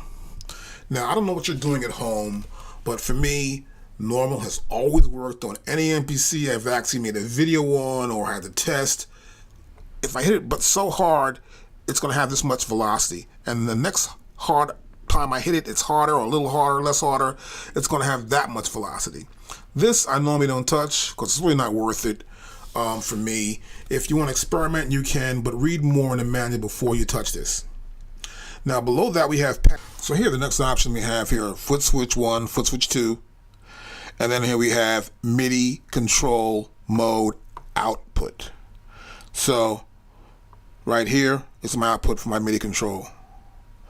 Below here we have screen. So screen dimming in 10 minutes. If I keep it on for 10 minutes, it'll start to dim. Screen brightness, night mode. Now currently I'm filming a video, so I don't want to have it too bright. But if I did make it bright, I'd come to here and I'd turn this to day, and there's day. That's pretty cool. But before this, it's much easier to see and edit with. Project defaults. So you want to come to here, and these are our project defaults. So let's say new project dialog, and this is going to be demo, right? Demo template recent. So I probably want to load my recent project I'm working with. Here we have default tempo. This is the tempo. When you turn your machine on, it will always be this tempo, 120 BPMs. Yeah, that's pretty cool. I don't do too much of that stuff, so I prefer to have it myself lower than this. This is a brand new machine, so I'm just doing a little video on it. So boom, I like 110. Or you can push it in and you can select your default tempo. It tells you so right here. Once you get it, you hit that arrow right there, you're back right here in preferences. It's kind of cool. Default master tempo. So you can have a default master tempo. Now sometimes I'll make a master tempo for all the sequences I will make in the MPC. I make a lot of sequences. I may be doing something for a commercial or whatever. So I'm gonna make sure the tempo is always the same for every single sequence. And so I would go, yeah, okay, sure, I'll do that this time. Next, we have here sequencer, default sequence bars. So when you turn the machine on, the default bars will be 2. So default sequence bars, default time signature numerator. Okay. 4, default time signature denominator. Right here is 4. 4 time. That's 1, 2, 3, 4. 1, 2, 3, 4. Okay. I keep mine there because I'm not going to do a waltz. If I'm going to do a waltz, I'll reset this here. It'll be 1, 2, 3, 1, 2, 3. I come to here. I'll go to here. And now I have 3, 4. Okay. That's 3 beats that are quarter notes to one measure. 1, 2, 3, 1, 2, 3, and so on. So I'll go back to here. I'll keep it at 4. And we'll go further down here and good. We'll see here program. So default pad slice is the pad. Every pad slice I do, if I'm going to make a slice for a pad from a sample, will be 1 pad. Default drum key group filter is a low pass 2-pole filter. I like that. Then I have a default plug-in synth, and that's my tube synth. And I prefer to set up here because it's just easier and I know it pretty good. Except on the MPC 4000, I do change this. Now also here in hardware, besides the MIDI control mode output, is some more information down here, which is screen. Screen 10 minutes, it will start dimming. We have screen brightness right here as well. We also have the date and the time. So I set my date up and time right here, and you have your time here, and we have the time zone right there. Here we are, we're in project defaults. If I have a project, this is my default. So new project, dialog. So it's going to be demo, template, recent. Or it can just be demo. There's 2 options here. Then we have default tempo. This is the tempo that when you turn your MPC One on, this is the default when you start making beats. All right. So I normally keep it to what I prefer to have, which is like 110. We have default master tempo. Yep, that's my default master tempo if I want to have that. And this is not actually necessary for me. And probably not for you. Every song's different. Only time I make a master tempo if I'm doing a commercial and I need to have a bunch of different setups, like a 15-minute part of the commercial, then there's a 30-second, then there's a 40-second, then there's a 1-minute slot. So the commercial may need to have 4 or 5 different mixes. And I'll have 18 or different sequences that they can pick from. Okay, next we have the sequencer. And these are all default settings. So a default sequence bars. It's pretty simple. Turn the machine on, I'm going to get 2 bars automatically. You want to change it, you come right here. You turn your data wheel. Oh, we got 13. Well, let's go back down. Let's go to 4. How's that? 4 sounds good to me. You can always change it right here. Push your data wheel in and you can change it. Now we go back. Below that we have default time signature numerator, 4. Default time signature denominator, 4. So this is 4/4 time. It's quarter notes, and there are 4 quarter notes to a measure. Now if I was going to do 3/4, like a waltz, 1 2 3 1 2 3, like a waltz feel, right? I would go 3/4. That's 3 quarter notes to a measure, and it's 4 of them for the time signature. Pretty simple. But normally, we're always doing 4/4. Now below that we have program, default pad slice. That's cool. So default pad slice. This is for when I tap a pad, I'm making slices with the sample section. I can put it to all pads, but no, not for me. Just 1 pad. Default drum key group filter. So it's a key group or drum. My filter is going to be a low pass 2-pole filter. That's all it's going to be. And on my MPC 4000, it's the same setup for me as well when I had that machine. Then there's a default plug-in synth. Now, of course, it's synth. A default synth is going to be tube synth, which comes with our MPC. And that's it. Next, we'll look at the project load and save. So here, I sometimes want the MPC One to save constantly. If I'm working with a client and we just keep working and working, I may want to save constantly. But I don't like that too much because sometimes it just stops me and it starts to save. So I can set a timeout. So every 5 minutes it will save. I'll enable that. And when I start working with my project, every 5 minutes it will save the project in case I didn't save something.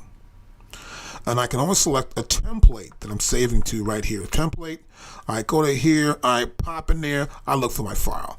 I look at my internal or the separate disk I have loaded in here. I can find that file and it's saved to that.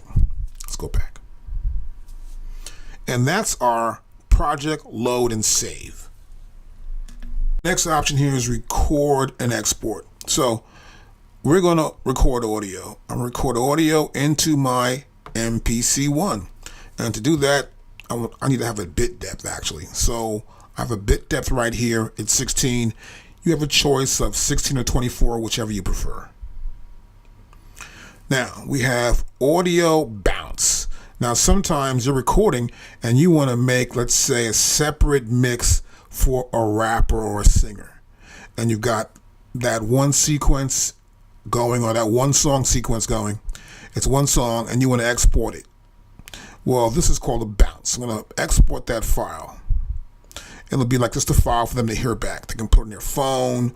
I make sure it's always waved, it's always no problem at all. But you'll see here, include program volume pan settings. So if I want to include the volume of every program. So when I make that volume, it's going to be the same volume in the audio bounce.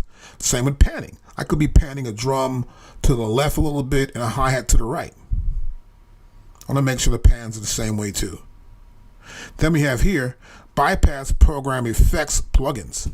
So you have some plugins like some reverb, a delay, a chorus, and a compressor, a noise gate. So you're going to have some of these effects that you might want to use. And if you do use them in this sort of mix you want to send to someone, you want to make sure, I want to make sure myself actually that they're going to be in there. Depends on what you want. So I'd rather keep this the way it is, unchecked. We have audio tail length. So you're going to bounce a file out and someone's going to get that file. Suppose you have a delay on the end of it and then that delay goes on and on at the end until it dies out. If you don't let that happen and you cut audio tail, it won't be there. So you want to come in here and select your audio tail on how long you want that tail to be. How many seconds, right? Or 0. Set your parameter and go right back. Audio export, track.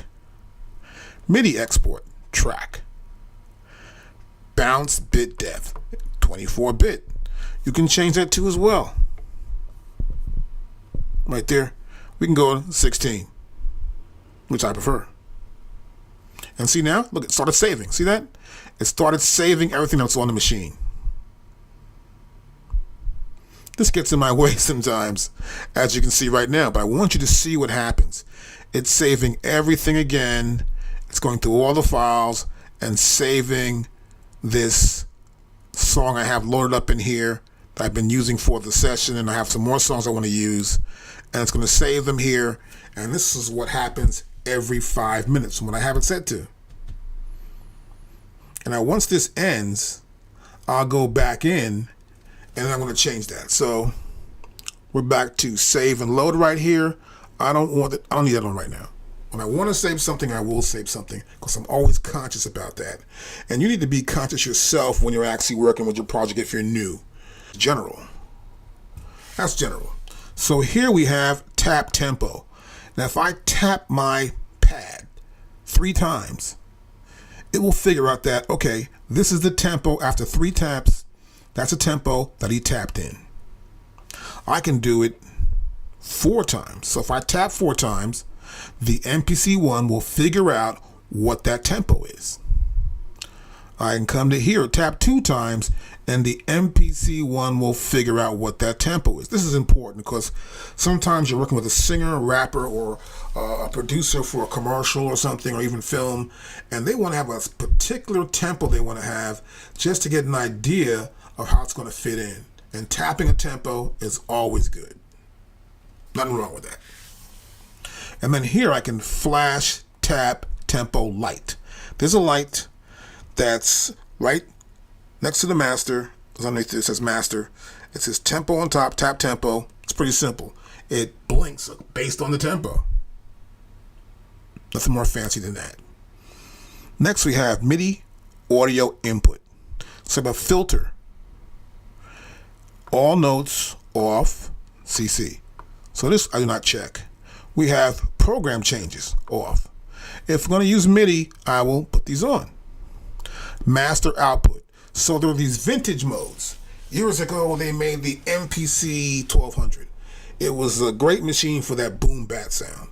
Then they had the MPC 60. Now the 1200 was made by a company called EMU.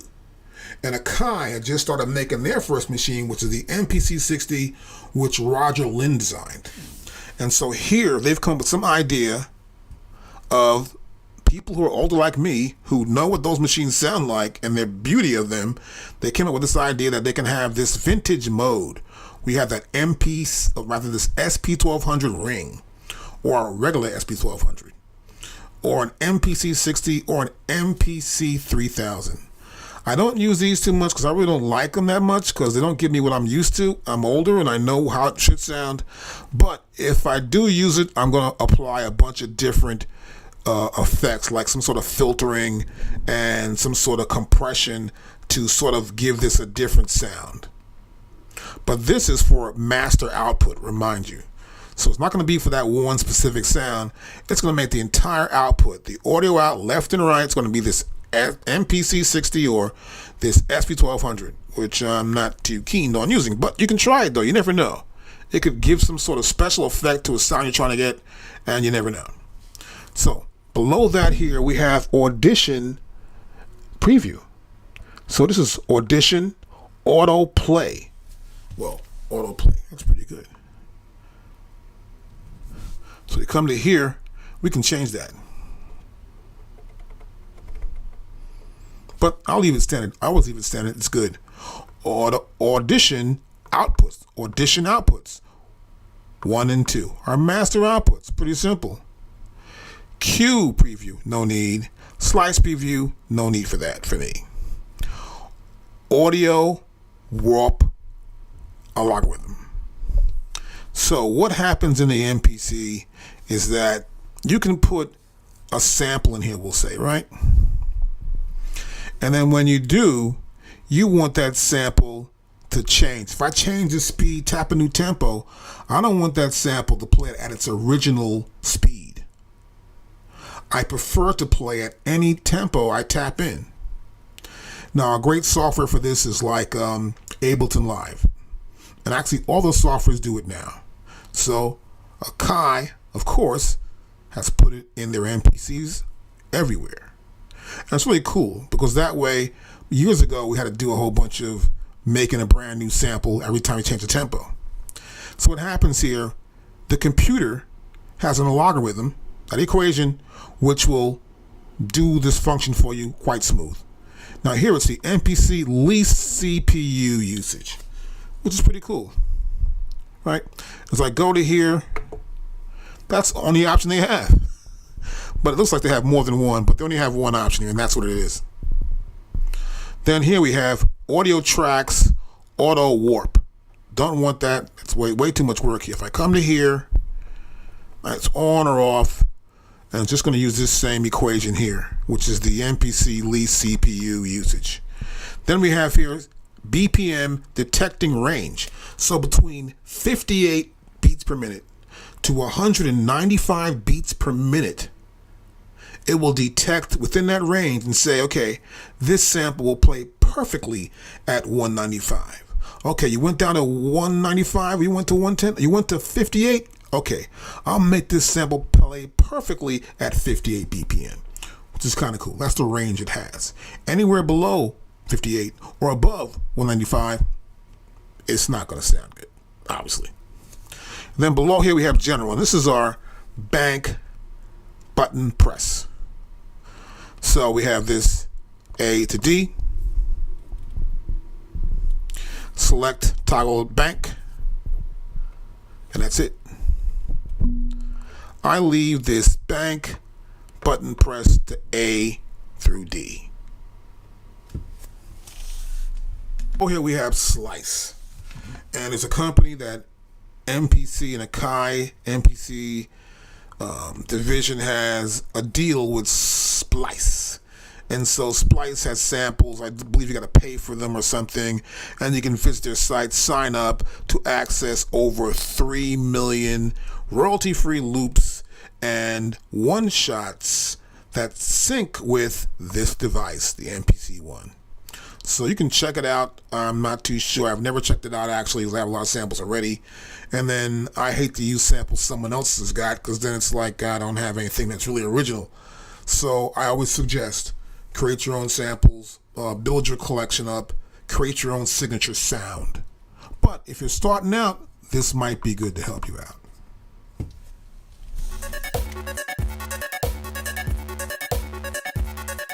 Next, we want to talk about programs. So, for example, here I have a drum program. It says drums. This is the drum icon, and track 1 has a drum program. I'm going to select the track here. My next track is a plugin. So what's selected here is a electric, is a piano right here, and it's a plugin we're using. Now I go to my next track, and next one we have a keyboard, and this is a keyboard program. That's the name of the program. Acoustic piano off, 72 keys right there. So now I want to show you how it looks in the grid. So this is the piano right here. I'll press grid mode, and now you'll see we have piano keys here on our left. We have our grid right here, where I can write notes in, right? You can tell we're in grid mode here. And we can do the same as we normally do when we do with a drum program. We can nudge notes, we can lengthen the start of a note, lengthen the end or cut the end of a note. We can transpose a note. We can strike it with less velocity, change the velocity for that particular note. We'll go back to main screen again. And now here, we're going to go back to this track. This is a plugin. I'm going to go to grid again. Now that's a plugin. It was a piano I told you, right? And you can see this plugin, we have notes too, because this is a plugin primarily. And so we have notes right here for this sound. And that's that sound. So it's pretty cool. You can come to here, pick the note, put the note in. Let's go back here. And this is our program, but a plug-in program. Now, we'll go back to main again. And next we'll go to here. And this is a drum program. We'll go to grid. Here in the grid, you see the pad numbers, right? So I'll go back to here, main. So, right, there we go. We'll go back into grid, and there it is. Here in the grid, you can see the events. The events are right there. And we know which drums are where. The drums are played directly here within the system. I hit the pad. If I hit a pad, we see which tracks or pads look on the grid. Okay, that's good. It's pretty simple stuff. So now what I want to do is I want to talk about program. So here I am in the drum program. I'll press program edit, and now we see the program edit. This is for that particular program. You can tell here this is the program for the drums. I'll go back here to main again, and I'm going to go to here. I want to select, well, this track should be the plugin actually. All right, this track should be a plugin. I'll go ahead to plugin here. Right, there's a plugin right there. And so I'm going to go to this track here, 3. And I pressed the program, and now we see the plugins are right here. Right? It says plugin 001. This is what that effect is, or that sound is, this particular instrument. I can go right here into the folder. I can go to the hard drive. Of course, I can add in some automation. And you can see this is a plug-in program. Program, plugin 001. Notice it has the same pad icon. If I go back to main, it's a plugin icon. Okay, let's go to another track. This is my keyboard track. I'm going to press program edit. Program edit still has the same thing going on, but right here is the keyboard. So it says a program, but a keyboard program. That way you know what it is. Pretty simple stuff there. Let's go back to main. And now we're going to look at programs. So now I want to look at the program, the drum program. I'll press program edit. We'll see here that, of course, Q-Link works here too as well. You see the Q? That means Q-Link works. I come back here, I press Q-Link. I'm on button number 4 of Q-Link. That light is lit up. And what I can do, I can change the program, polyphony, the master semitone. I can do just fine tune the tone and off, right? And so here you see we have polyphony, semi, and fine. Off means it doesn't work. So then as I touch any area here, you'll see I go to another area here. There's more information here. There's volume. This is panning.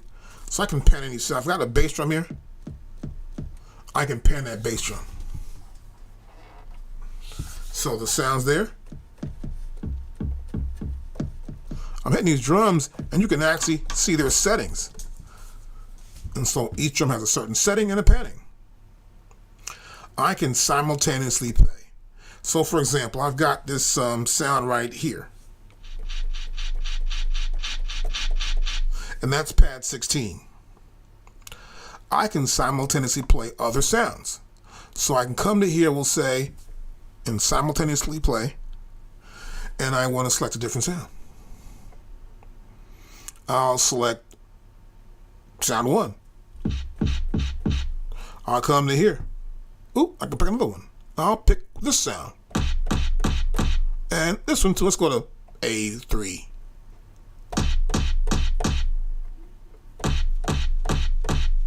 How about it? That's pretty cool. Go back to 4.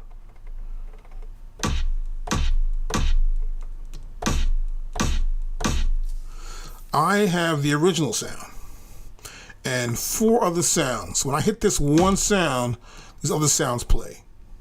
That's kind of cool. But what I like to do sometimes too is actually just put those sounds or new sounds on another bank, and it could be all the same matching sounds and play it. And that way I'm playing sounds that I'm not actually using, which will create a different sound, which is always cool. I'll come back to and turn this off. And turn this off here, and turn the last one off. And then we have the original sound right there. I can mute target. So if I say I don't want this sound, the bass drum, to play when this sound plays. So I'll say that's the bass drum. But whenever this sound plays, it stops this sound from playing. Now this is really cool actually, because I can say, you know, I got a hi-hat.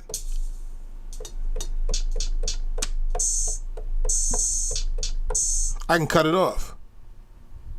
So I can say this sound cuts off this sound. So, okay, that's a sound. I'll come to here. That's pad number 8. 8. I'll go to here. So I'll play the sound. See what happens? It's a long play, but I can cut it off. And that's a target mute, which is great for hi-hats and other instruments too as well. So I'll come back into here. I'll put this back to off position. And this is our target mute. And this is in the master. So we have the master, the pad, simultaneous play, and target mute. And these are samples right here. This is the sample. This is pad 16. And you see that's pad 16. That's that shaker sound you got there. And you could see this is in the program, because the program is right there, the symbol for the program. Now here we see pad slice. So it's a pad slice, and that's pad number 16. We see the name of that particular sample is right there.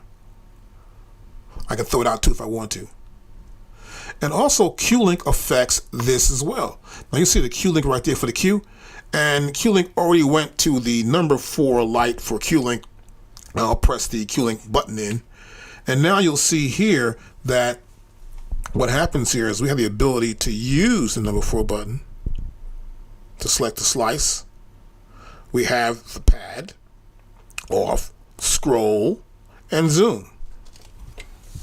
So I can always come and scroll and zoom, and I can zoom and get in. That's our sound. We have a start point for that sound, which is right here. I can change the start point.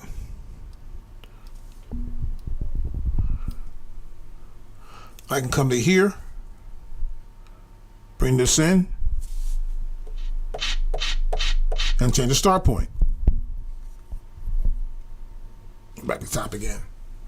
I can change the end. I go to end here, start point disappears, but I can change the ending of that sound.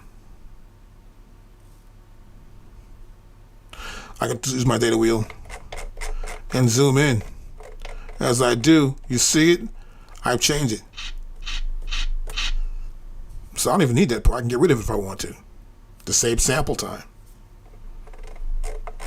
At start and the end point. And this is any sample in the program.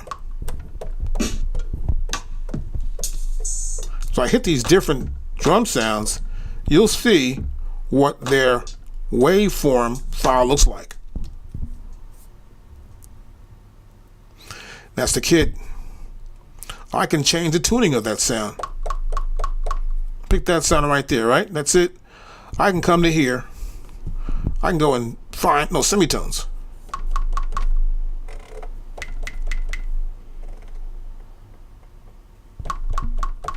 I can fine tune it.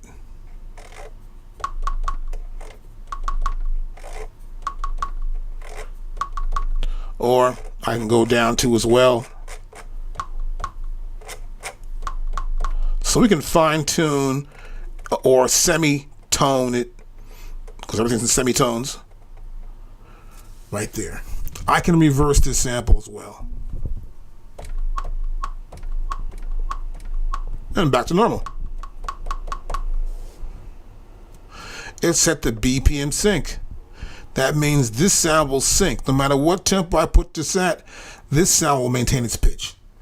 If this is not on, I have a long sample, and it's a vocal sample, it will sound like chipmunks if I go fast in the tempo, or sound like someone dragging their voice very low if I go lower in the tempo. That's why the BPM sync is on. I keep it on always when in this sort of drum program.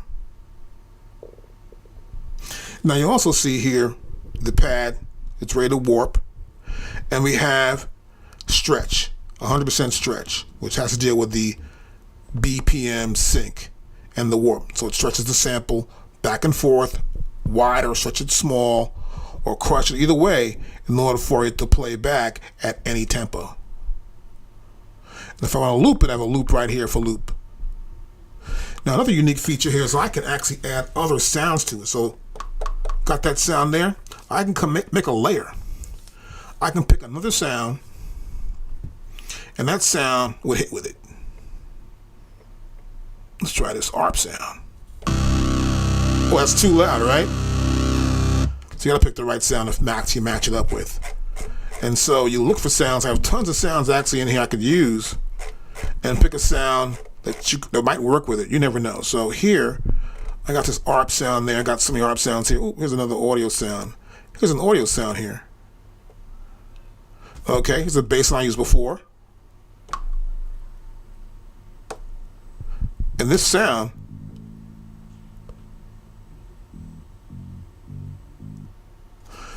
is layered now with that sound.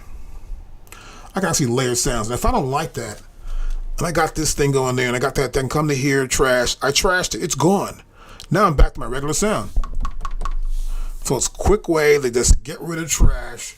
Or if I add layers in, hit that garbage can, select the layer, and get rid of those layers if you don't like them.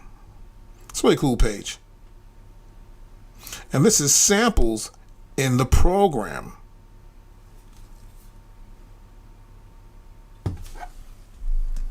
So next here I want to talk about this pan velocity, which is right here, but I need to select more samples. So I've got a sample right here.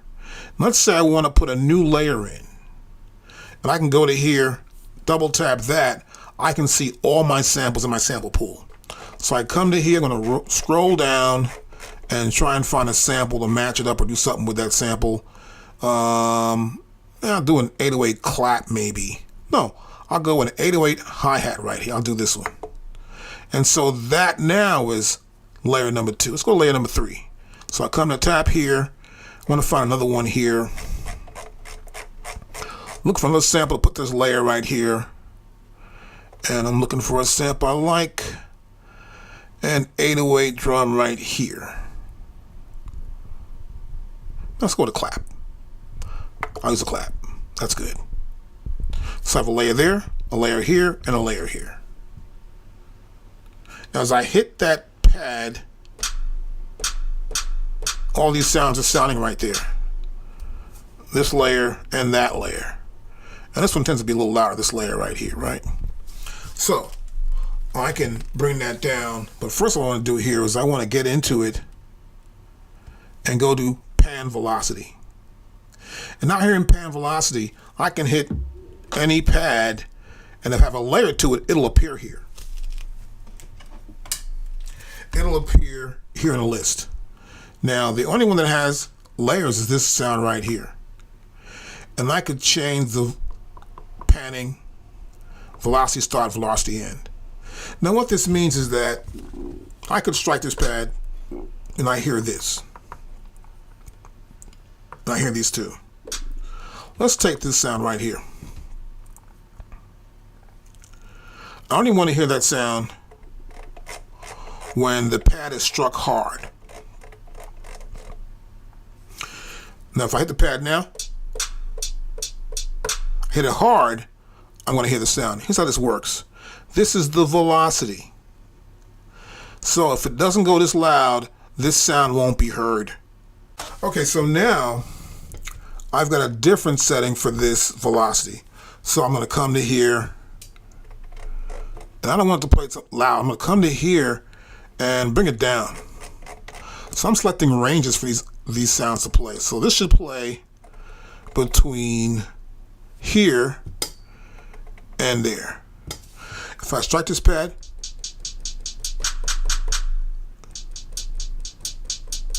there are different sound levels.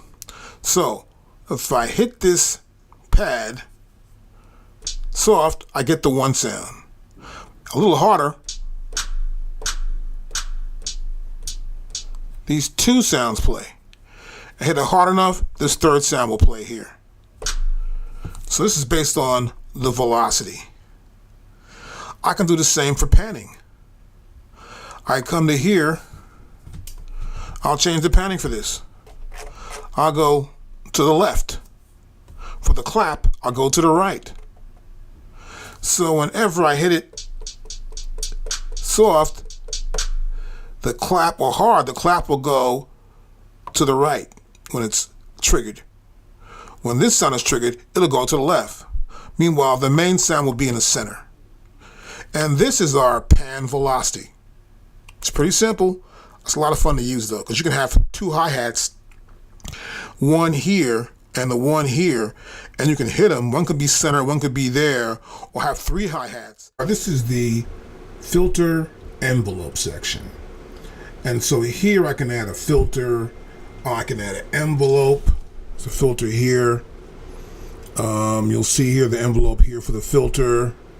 Now use your Q-Link with this section also, makes it much easier. So I'll put the Q-Link button here. And now I'm in the lower half where I have the amp envelope. And here, the next one, we have the filter envelope. So I can amplify the sound with the envelope, and I can have a filter envelope. Here we have the modulation source. And then here in the top, let's go one more here. We have the filter, the cutoff, the resonance, and the envelope. So I'll select the sound. This sound right here, let's say. I may want to listen to it and get some idea how much resonance I can add. I'm changing the sound. This is the cutoff. So I cut it off there. Now it's opened up wider. Then I can resonate that sound.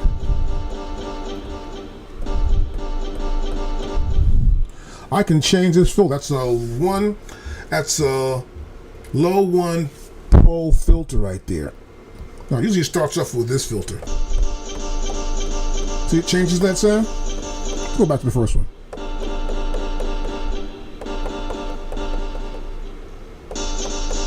That's a 4-pole filter.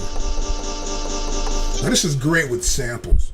You can actually get rid of some sounds, like maybe a low-end bass if you want to get rid of low frequency, or get rid of some of the highs if you have a little sample from a record. You can even boost some sounds, and actually use an envelope to sort of expand it even as well. Now we also have below that here is our modulation source. So if I have a sound, see,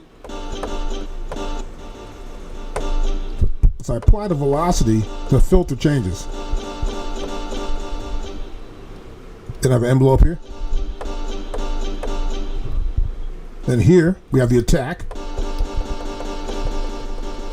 See the difference? Hit the pad. Then here we have sustain.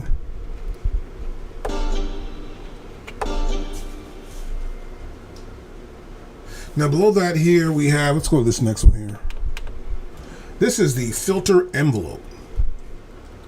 Now with the filter envelope, we have this attack and decay. And we also have, if I go hit right here, we have attack, hold, decay, sustain. So here it's just an attack once I hit it, and decay. So I hit that pad, it decays. Let's look at this pad here. I'll come back to here. Go back to my 2-pole. So then you hear it decay, slowly decaying out. So I can come to, let's say, which one of these? Oh, here you go. There's a decay right there. And as you see, you'll see the diagram change how much decay is being applied. You'll also notice that right here, A for attack, D for decay. So I hit the pad again.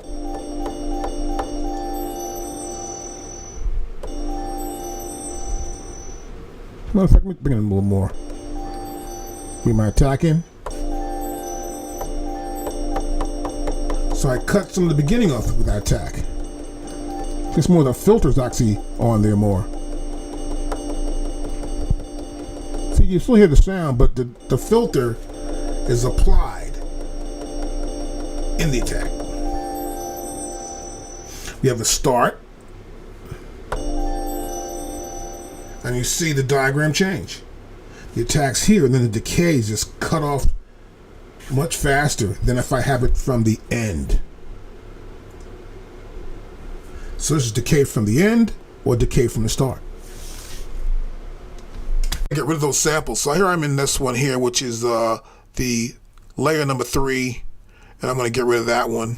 I'm going to go back to layer number 2. I get rid of that one. It's gone. I go back to pan velocity. I've got my one original sound.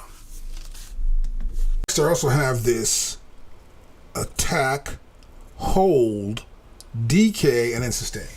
So we attack and it holds it, decay, and then sustain. So that's here. We see the attack, the hold, the decay, which is not happening, and this is sustain. That's a sustain line.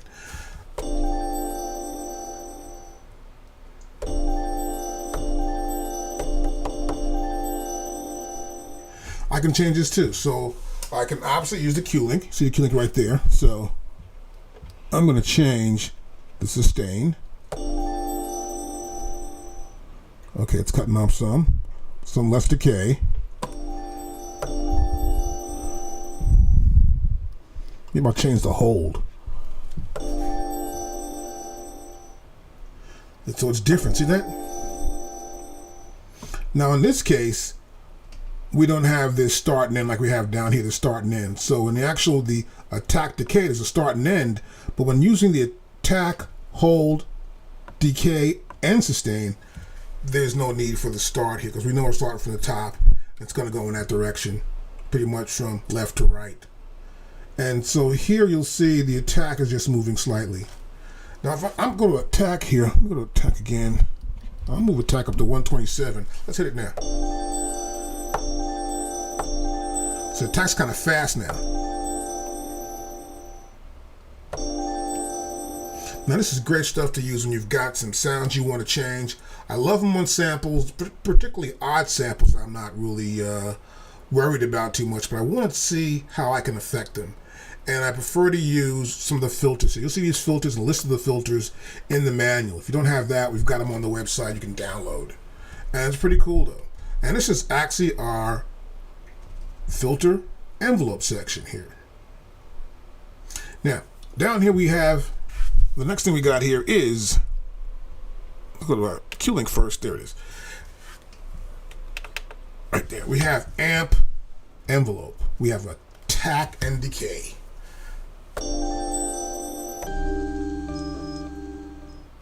Let's try this sample right here.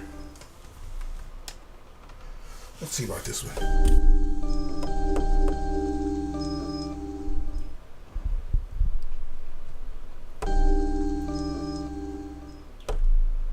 Okay, start's cut off right there. See, that's from the start.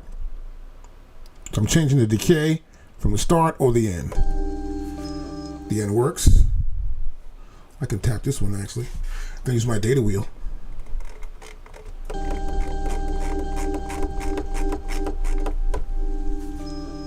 So we cut off the attack so much here. So amp means we're amping up the sound, right? So here we're cutting back that, and the further back I move here, I get more of that. But some samples, I like when they're like this sometimes. They don't have such a really strong attack, but they sort of gradually come in, and you get that kind of feel with the sample, which is always kind of cool. I can always tap to see.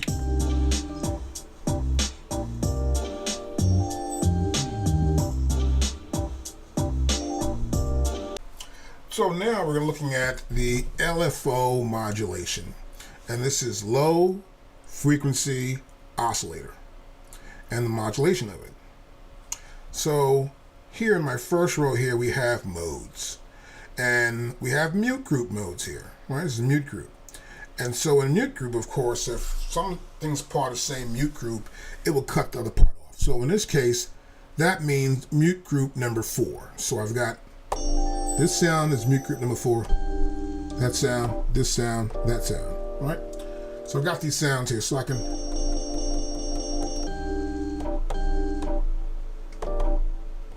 So this sound cuts them off, you know, or which is kind of cool. Then here we have the layers. If I have layers, we have velocity, layers based on velocity, and cycle and ran. Next we have here, this is sample play. So if I hit a sample, it plays. That's one shot. One hit, it plays it to the very end. Here's note on, which means I gotta hold that note down. Oop, I can't do one shot, I gotta hold that note down. Show me some love. See that? That's already one shot. Let's go to the note. So I want to get a little bit of that right there.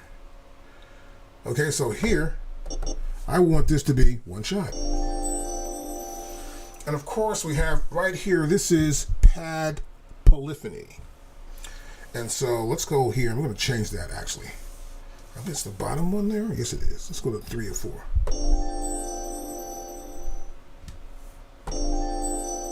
So the same sound. See that? Because only just one sound there. That's all it really is. I go to poly. Let's go to poly. Go back here to mono.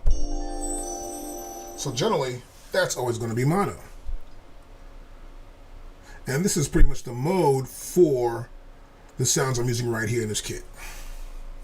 Now next, I'm going to select this Q link here. We're going to go to the next row up here, which is velocity sensitivity. And this is based on how hard I hit a pad. I can change its pitch. I can change the attack of the sound. I can change the amplitude, and I can change the panning of the sound, going from left to right. If I hit it real hard, I might go to the left, or hit it real soft, I keep staying in the middle, right? Or to the right. So here, I'll do this pad. We have that pad right there, right? Let me put full level on. Okay, good. We hear how the sound sounds. Now I'm going to go hit a pitch. I'm going to turn my data wheel a little bit here. I'll hit the pad. Oop.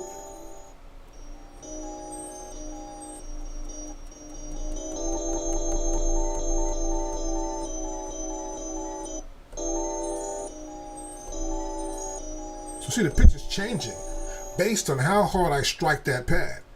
The velocity, obviously. And it's sensitive, as you can see. Now I'm going to bring it down a little bit more. Maybe around 12 or so. Yeah, right there.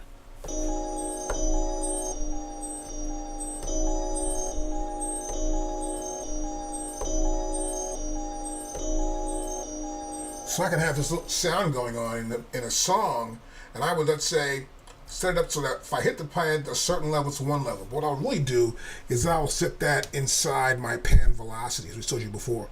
And so I would use this pan velocity right here. I would set certain velocity levels for it. And then what would happen would be that that sound would play low and then loud. It would play a higher pitch. It's kind of cool thing to do too. You got to try it out. I like it a lot. Then we have here also attack. Based on how hard I attack or strike it. That's another idea.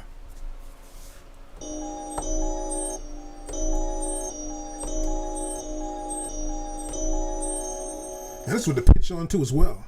Let's go with the panning too. I go with the panning. You probably won't hear it much, but I can use the panning too. It'll pan around. These are very cool features to actually use. Just turn these down. There we go. Now next here we have LFO. And that's the low frequency oscillator. So the sound will oscillate back and forth, right? Let's try and change some of these parameters for this. Put my pointer down here. And I'm going to turn this data wheel. You don't hear much with this sound. It's not working much with this sound. So you got to pick the right sound to use on it.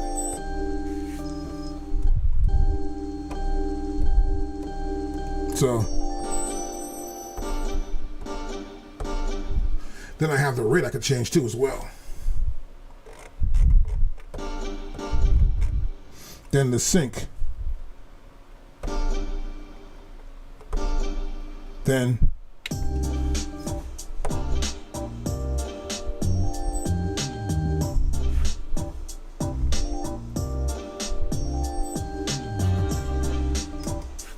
change this.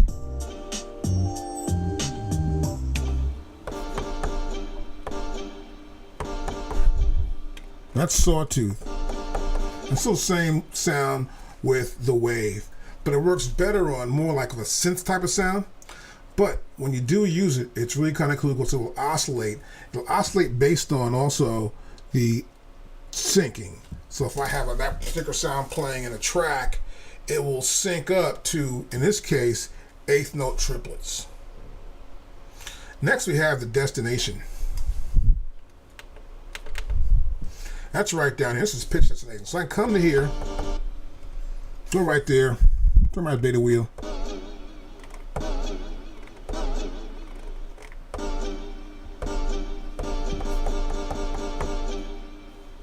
Go back to here. So you can actually also just select another setting anytime you want to select that setting. Change it.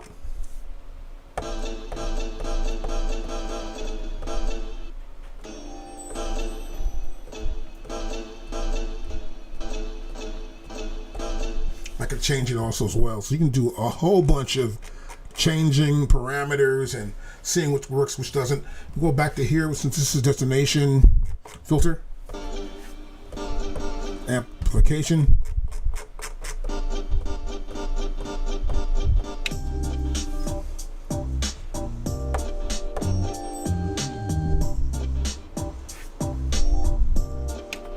So you can hear what's happening to that sound if you got a track going on. Okay, do this, do that, do this, right? And of course there's the panning, which you'll hear more so when you're going left to right totally. And this is a pretty cool section of the program edit because you can do a lot of really cool things with samples here. I suggest you check it out, sort of see what you think works best, but take your time and understand it, because one day you'll wake up and you'll just hear something and you know exactly what to do because you've tried and experimented so many times with this section. Now next we have our effects. So we have effects right here. I can apply effects in Program Edit. So this whole program will have an effect on it. Now in this case, there's already an effect on this program. And I have here a high pass filter with no resonance whatsoever. So I can come in a program, for example, I'm going to use the Q link, which you can already see is locked in. I can use this knob right here to change the resonance. And I'm going to press play.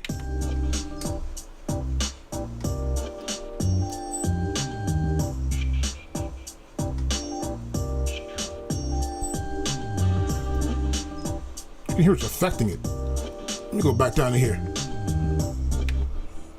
So I'm affecting that sound. Turn the resonance off, back to the beginning.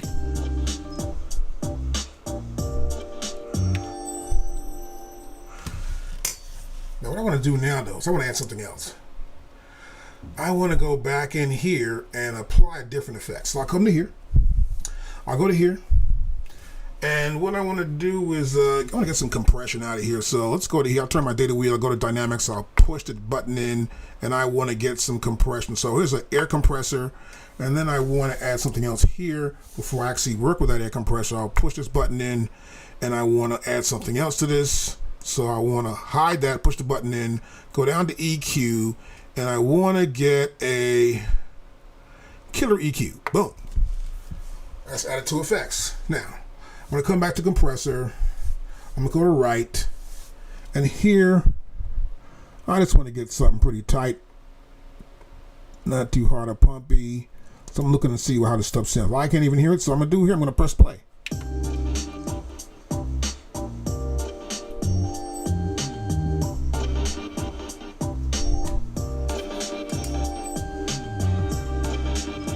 See that sound? So let's turn this off here. Now you see what happened to that sound? We're in classic compression, and then all of a sudden that sounded a triplet that we had set up before. So I can go right back into Program Edit here. I'm still in effects. I can go back to modulation right there. This is that sound. I'll go to here. So you know what you're doing. You're listening. You got to always listen to know what you're doing. And I'll keep it back to here, right? And I'm not trying to go back to sine wave. That's better. Well, look at that. So much going on there. So now I'll pull the amplification down. We're going to pull the pan down. And then the filter.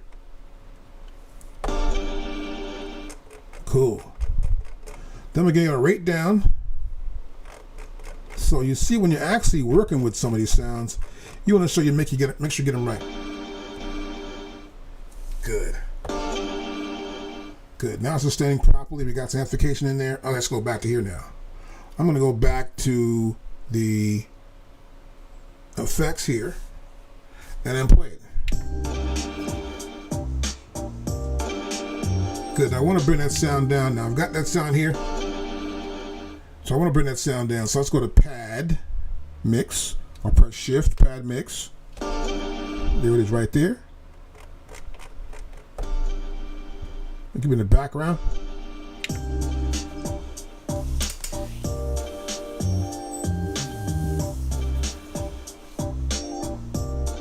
A little more. Stop that. I'll go back to program edit and we're right back where we started from.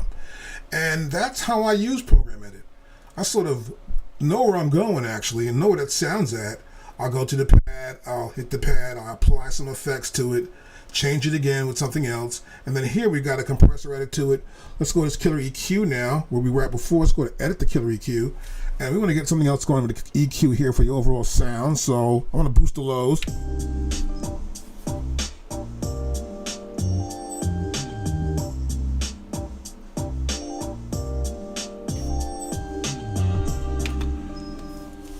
And so we got a little low sound going on.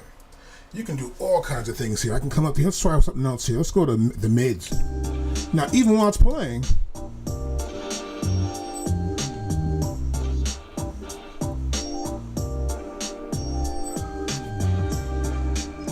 I can boost my highs and other frequencies. I'll show you how to do that later on. We go over EQs and effects. But right now, you're getting the idea. You can do a lot in program edit. And that's how it works. Okay, so I have another track here, and I've got another thing I want to look at in program edit. So we've got a plugin, of course, and I'm gonna go here to this track here. Okay, here's a plugin. So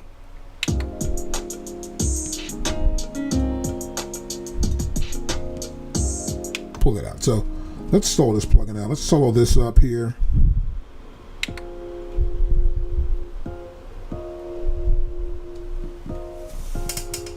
That's it right there.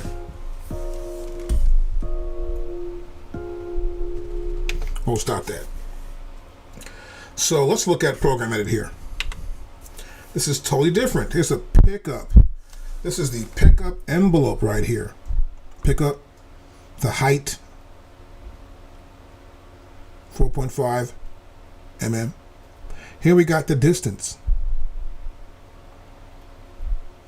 And this is the pickup for that sound. And of course, Q-Link controls it. So Q-Link 3 controls the distance.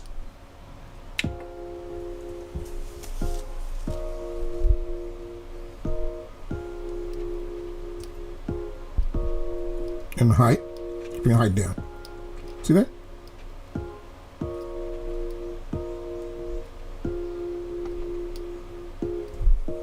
There's a foot pedal for a pickup.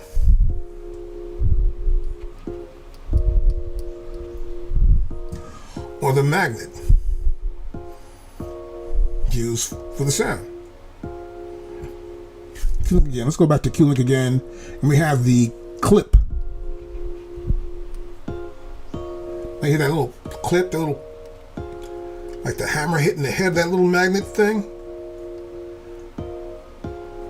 This is how that sound would sound on a Fender Rhodes, like a classic sound we've all heard before. Turns a key rack. I like this key rack up higher. I like that little clip right there. Now to test it, I'm gonna go right back to main, turn the solo off.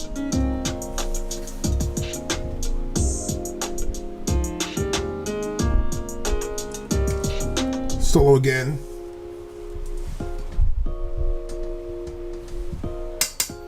Okay, so now let me go to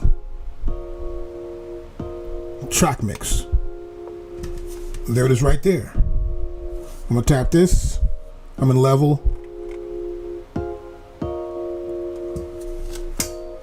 Make sure I don't go into the red here. I want to hear how this sounds when I'm editing it. Back to program edit. Not bad. All right, next. Q-Link again. Look at my envelope. This is my attack envelope. This is decay. I want to get more release.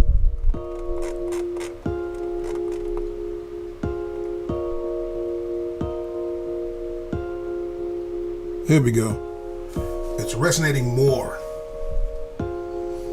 Let's get my peak. Top EQ. Or rather, top Q-Link.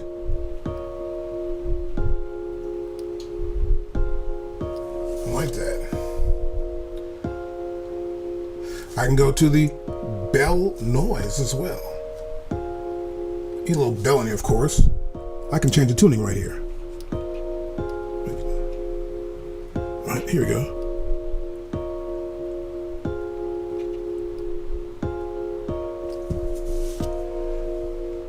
Like that. Now I want to test it. I'll go back to main. I will now hit solo.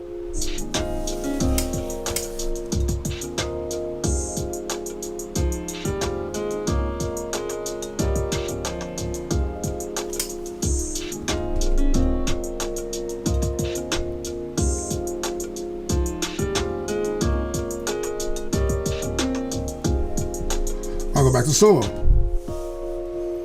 I go back to program edit. This is how I normally edit plugin sounds. I want to test them out with the pattern first, make sure it's actually musically sound. And then I want to go back and sort of change some parameters in the bell, the noise, the pickup, the envelope, the delay if I want to use that. And I want to maybe get a tube sound or add a chorus to it so it sounds thicker. So in this case here, I use the bell tuning. I used the pickup already, so we'll go back here and look at some decay.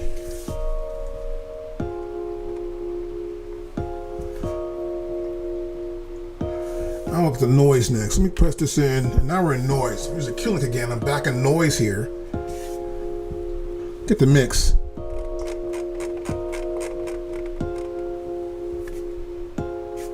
There's too much hit there for me.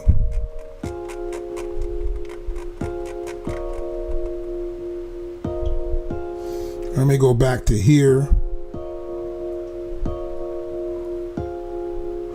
Change my clip.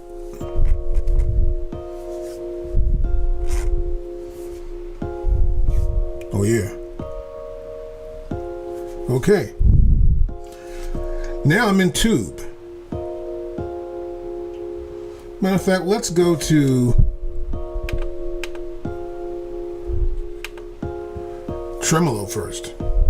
Here in tremolo, I can change the rate.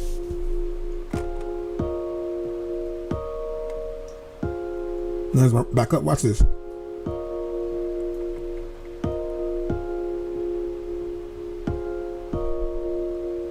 So I want to make sure the rate fits into the time of the track. I'll go back to main, press solo.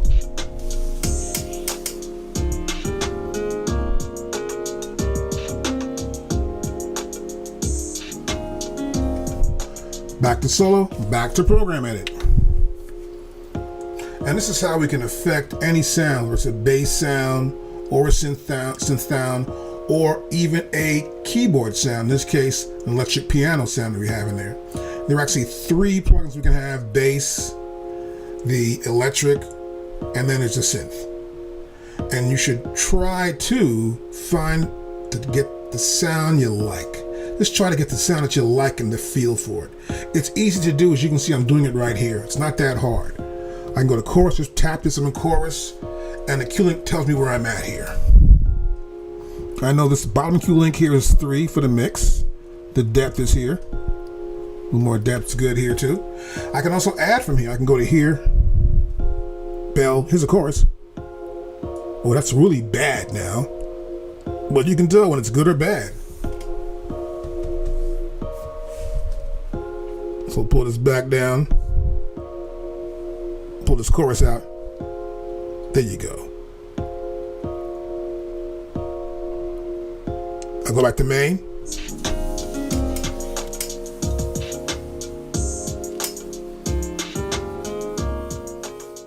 next, I want to look at something here, which is a piano I have here. And this is a piano group, right? So this is a piano or key program. This is a plugin program. And this is a drum program. So this is a keyboard program. Key group program. So a key group program. So I have some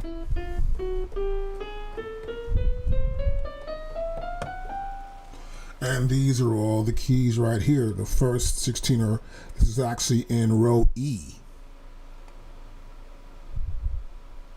And so I'll press program edit.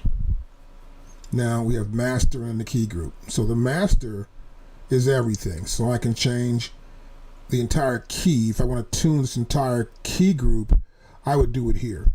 My polyphony is set to 16. So I can have 16 notes. So many notes all play at the same time, right? So it's 16 notes that can be played at the same time, polyphony. I can tune it in terms of semitones or fine tune in even smaller tuning, just really almost micro tuning really to get what I want to get. I can also transpose. So I can hit a pad.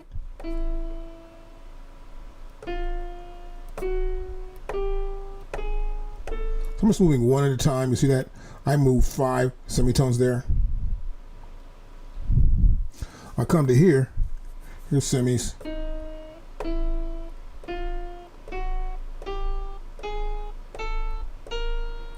See? Semitones. But this is over the entire keyboard range. So every note is tuning, not one note. And so this is the master. Now this is the key group itself. So the volume of every key, I'm hitting different keys, the volume is not changing. The padding's the same. This is for the entire key group. Here we have the lowest key is here and the highest key is here, G8. This is key select 1. For key group, select 1. There's only one key group so far. These are semi. So here, if I come to here,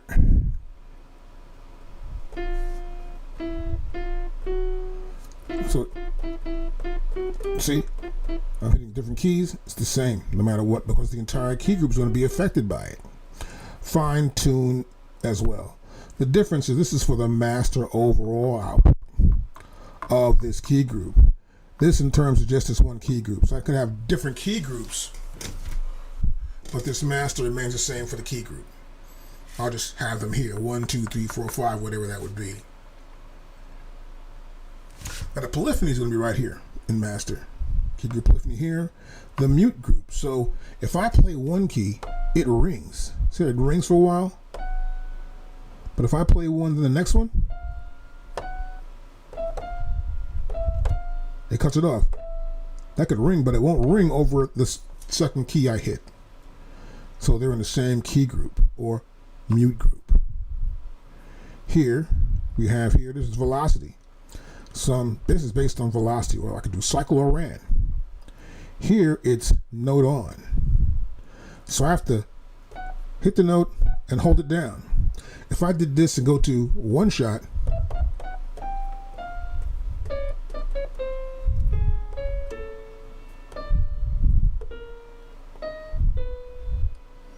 and so they're playing at the same time.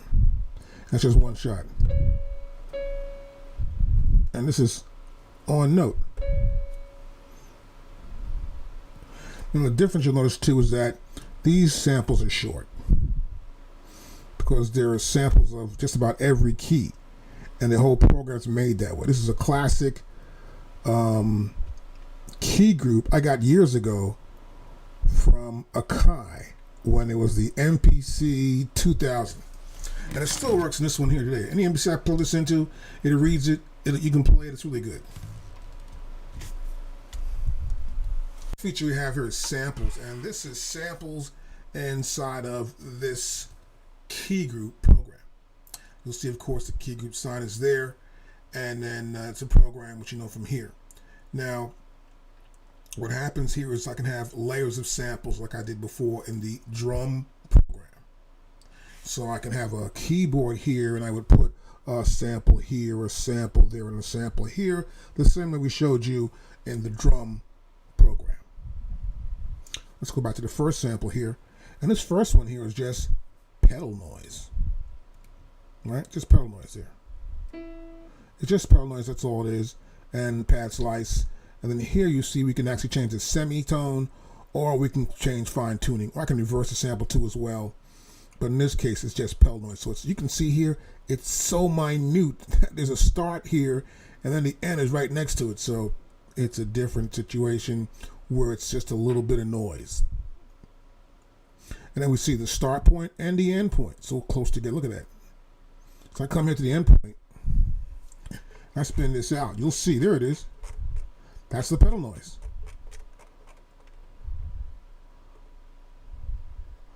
At 2, 3, 6. Then here, pad loop on a loop, pad loop.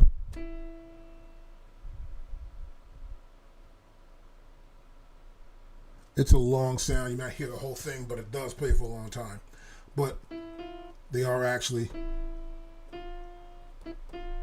cutting off because it's in the same mute group. Now next, I'm going to come to here, and I'm going to show you also here we have pad noise. See that? You can see it right here, but we also have pan velocity. The same thing. If I had a sound here or here, like I showed you in the drum program, I would have a pan here, and I have a velocity start and a velocity end. So I can choose, let's say, a range or a zone. Let's say between 100 and this 127. If you hit it that hard, then this pan will change based on how hard you hit it. And this is the pan velocity, same as we showed you in the drum program. Now also here, this filter envelope is the same thing. You'll see here we have a low pass 2-pole filter right here. Same cutoff. The same values we have here. We have a filter envelope and an amp envelope here at the bottom. Now the differences you'll see here, for one thing, is we don't see the attack decay. Here you see it as attack, decay, sustain, release. Attack, decay, sustain, release. That's primarily what it is with a piano. You hit it, it'll decay, it'll sustain, then it releases slowly until there's nothing left and it's just empty quietness. Right? And this is for the filter envelope and the amp envelope. Now here's for the modulations, the same as we did in the drum program. We have key group filter, velocity attack, velocity envelope, velocity filter. And the first thing you see is this is keyboard filter right here. This is for the keyboard only. That's the difference. And it works the same way. You apply it to the sound. In this case, I've got a piano here. So most of the time I actually use this is when I have real sounds and they're plugged into here. And I may do that with a bass sometimes. I got Moog basses I've done that sound awesome by making them into a program, and I would use this to actually set them up. But actually the Moog sounds great the way it is. All I would do was add a filter on maybe some keyboard range, and that's it. Next, we have LFO modulation. This is the same thing we did before with the drum program. So the drum program and the key program are similar in that respect. And of course, the same as before, effects. But now here we have send 1, 2, 3, and 4.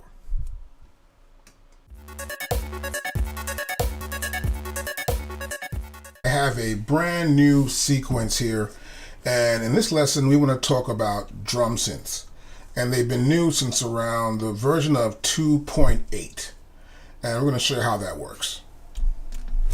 All right, and we want to do the drum synth. So I go to plugin right here. There's plugin, and now you see we have plugins. So I can go to here. The first one is like drum synth, and let me type this twice actually.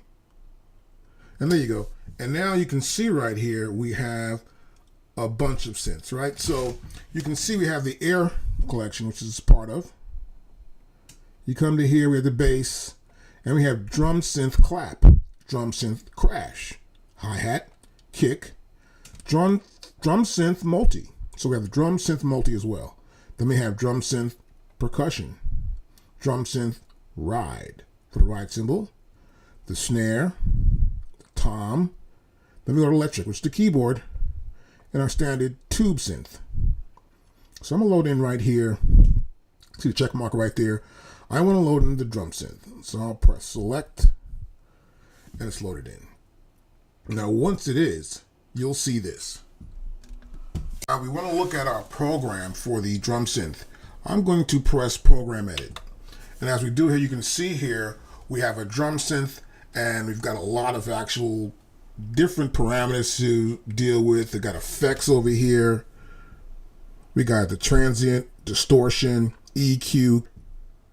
And here we have more tuning, hold, decay, sweep, just even more stuff. And you can see also, we can use our Q-Link. So just tap the Q-Link. We can actually attenuate. We go to here. Cool. And here we got the same thing here. We got one here. Let's go here to we have this going on. Oh, I guess we have none here for the effect. But we do have them here of the parameters.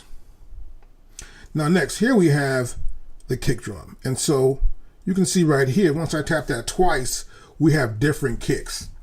As I trigger the sound, for the very first one, we'll have different kicks.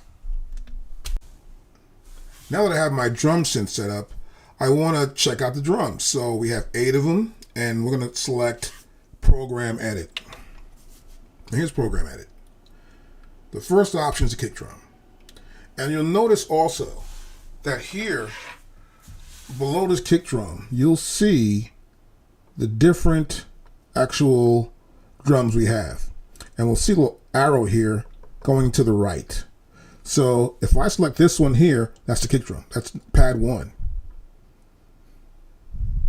If I'm hitting it a couple times, I keep hitting it again, it shows me that I have a transient and a distortion I can actually apply. And you can see the transient here and the distortion here. So once this is on, I can change the parameters for the transient. I can also change the parameters for distortion. I'll click again. And now we have EQ, high, high mid, and low. Next we have the Q, and then we have the gain. Then here we have a compressor. I'll tap it again, and I'm back at the kick drum right here, which is my first pad. And it says 1 right there. You'll see 3 dots below. So if I hit it 3 times, this time's the drum, this time's the transient and distortion, the next time is EQ and compression. Back to the drum. So pad number 2 is right here, the snare drum. Same thing. Transient distortion, EQ compression, right there. And all 8, you go back to here, which is a hi-hat, which is 3. 4 is an open hi-hat. To close, this is open. 5 is a clap, hand clap. I don't see 6, so I'm gonna press this arrow here. And now we see 6 tom. 7 is percussion. And 8 is a crash cymbal. All right, back over here and get back to 1. You see that? Transient right there. Click it again. One more time. Back to drum 1. I can hit the drum. And I also have some presets. Let's come into default. And I'll turn this. And these are kits. I'm only hitting the first drum.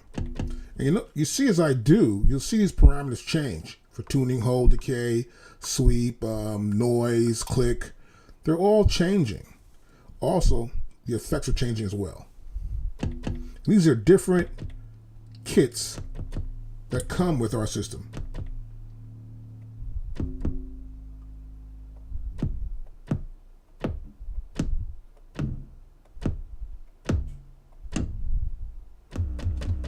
What the hell is this? Okay, Timbas. Backyard Rumble.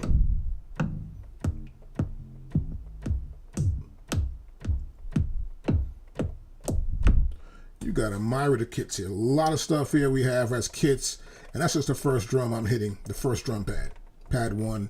And so in this default setup, and in all presets, the pads are the same. Pad 1's the kick, pad 2's the snare, then we have closed hat, open hi-hat, and so on. Now it also comes with our system. Let me go back over here. You'll see here that we have effects, send effects sends, and then here we have mixer. We have a mixer for the effects, where we can have just, here's the kick drum.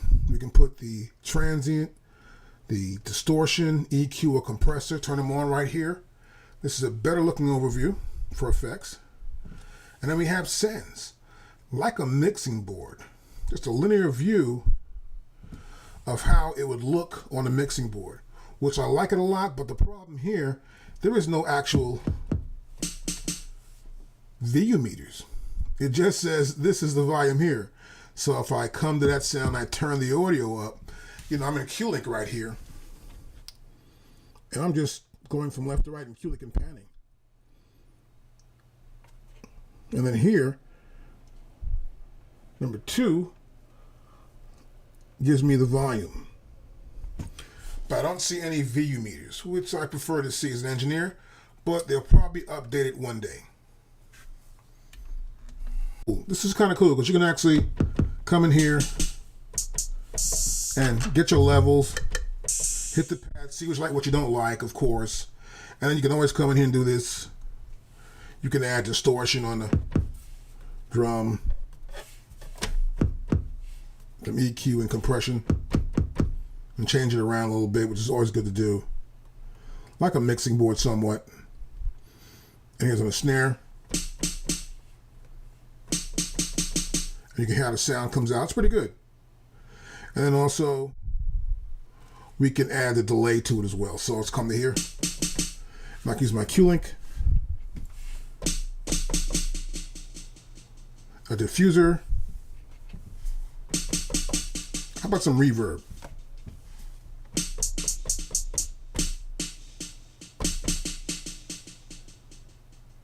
And you can do it all right here within the system. I can always come to here too and just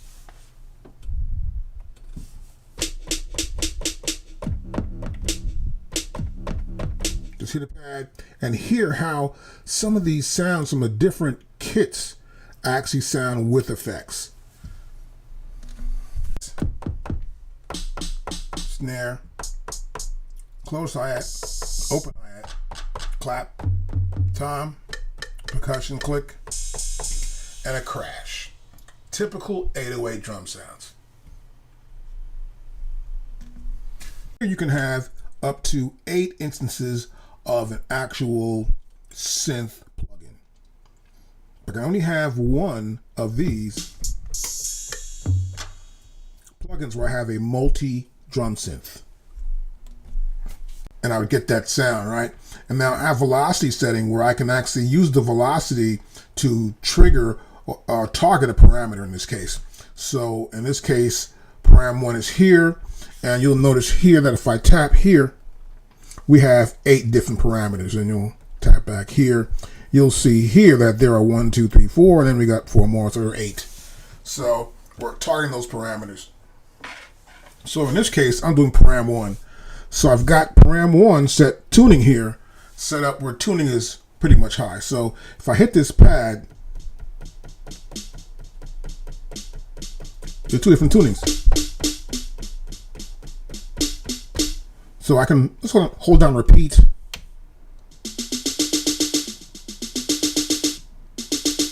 And so as you can see, the harder I hold down this pad, the tuning of that snare drum will change.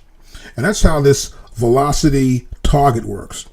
And this is for 2, velocity 2 for the second drum synth. Also works for low as well. So I'm using, here's number 2, and that's for low. So now press down repeat, and I'll just change my velocity or how hard I hold this pad.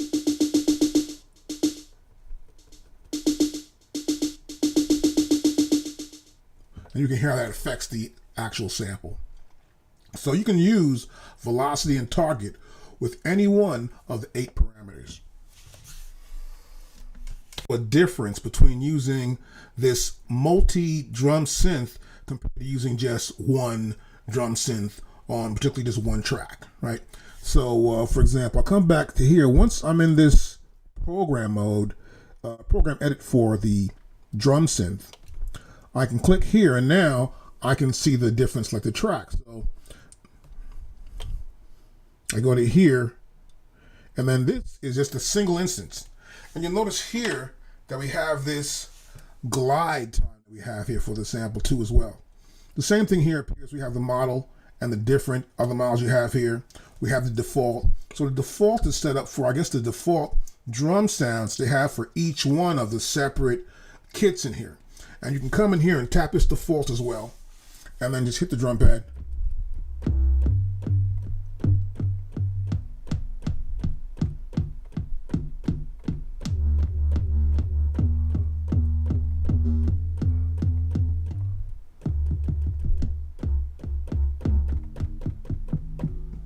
And you can hear the different sounds of this kick, which is kind of cool actually. And you can actually have it be chromatic, or in this case, just the same sound as there. You can see that. But if I was going to be chromatic, this would be C to C to C, right? So to have like this would be like come to here, I'd be right, and that's without any chromaticism. Actually, it's just going to give you the scale without having the all semitones.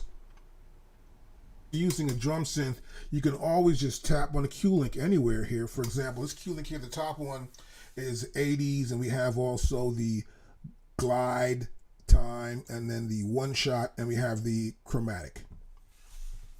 And also controlled by a parameter. Just tap your Q link, and you'll see which knob controls which parameter. I'll come down here again also, and you'll see that velocity 2 to target. Right? And that's it right there. And then it also affects the volume. So I come to here, and that's the volume for the sound. So I can play the sound, and lower the volume again, or raise the volume from here. If I come to here also, you'll see here, there's no Q link set up whatsoever for this at all. But here, there is the first 4 and then the next 4 parameters.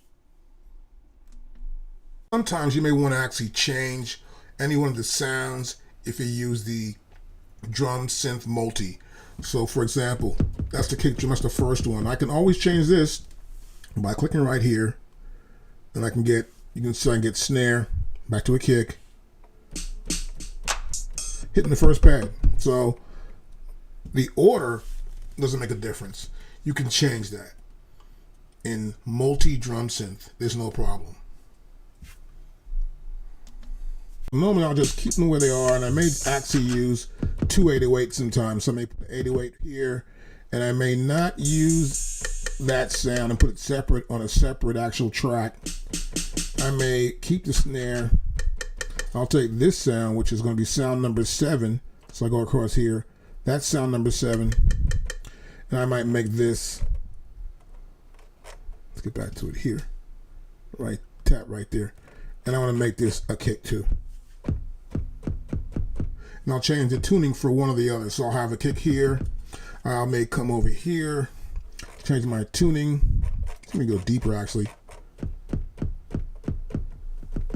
Get a hold, a little more decay. A little more volume to hear it.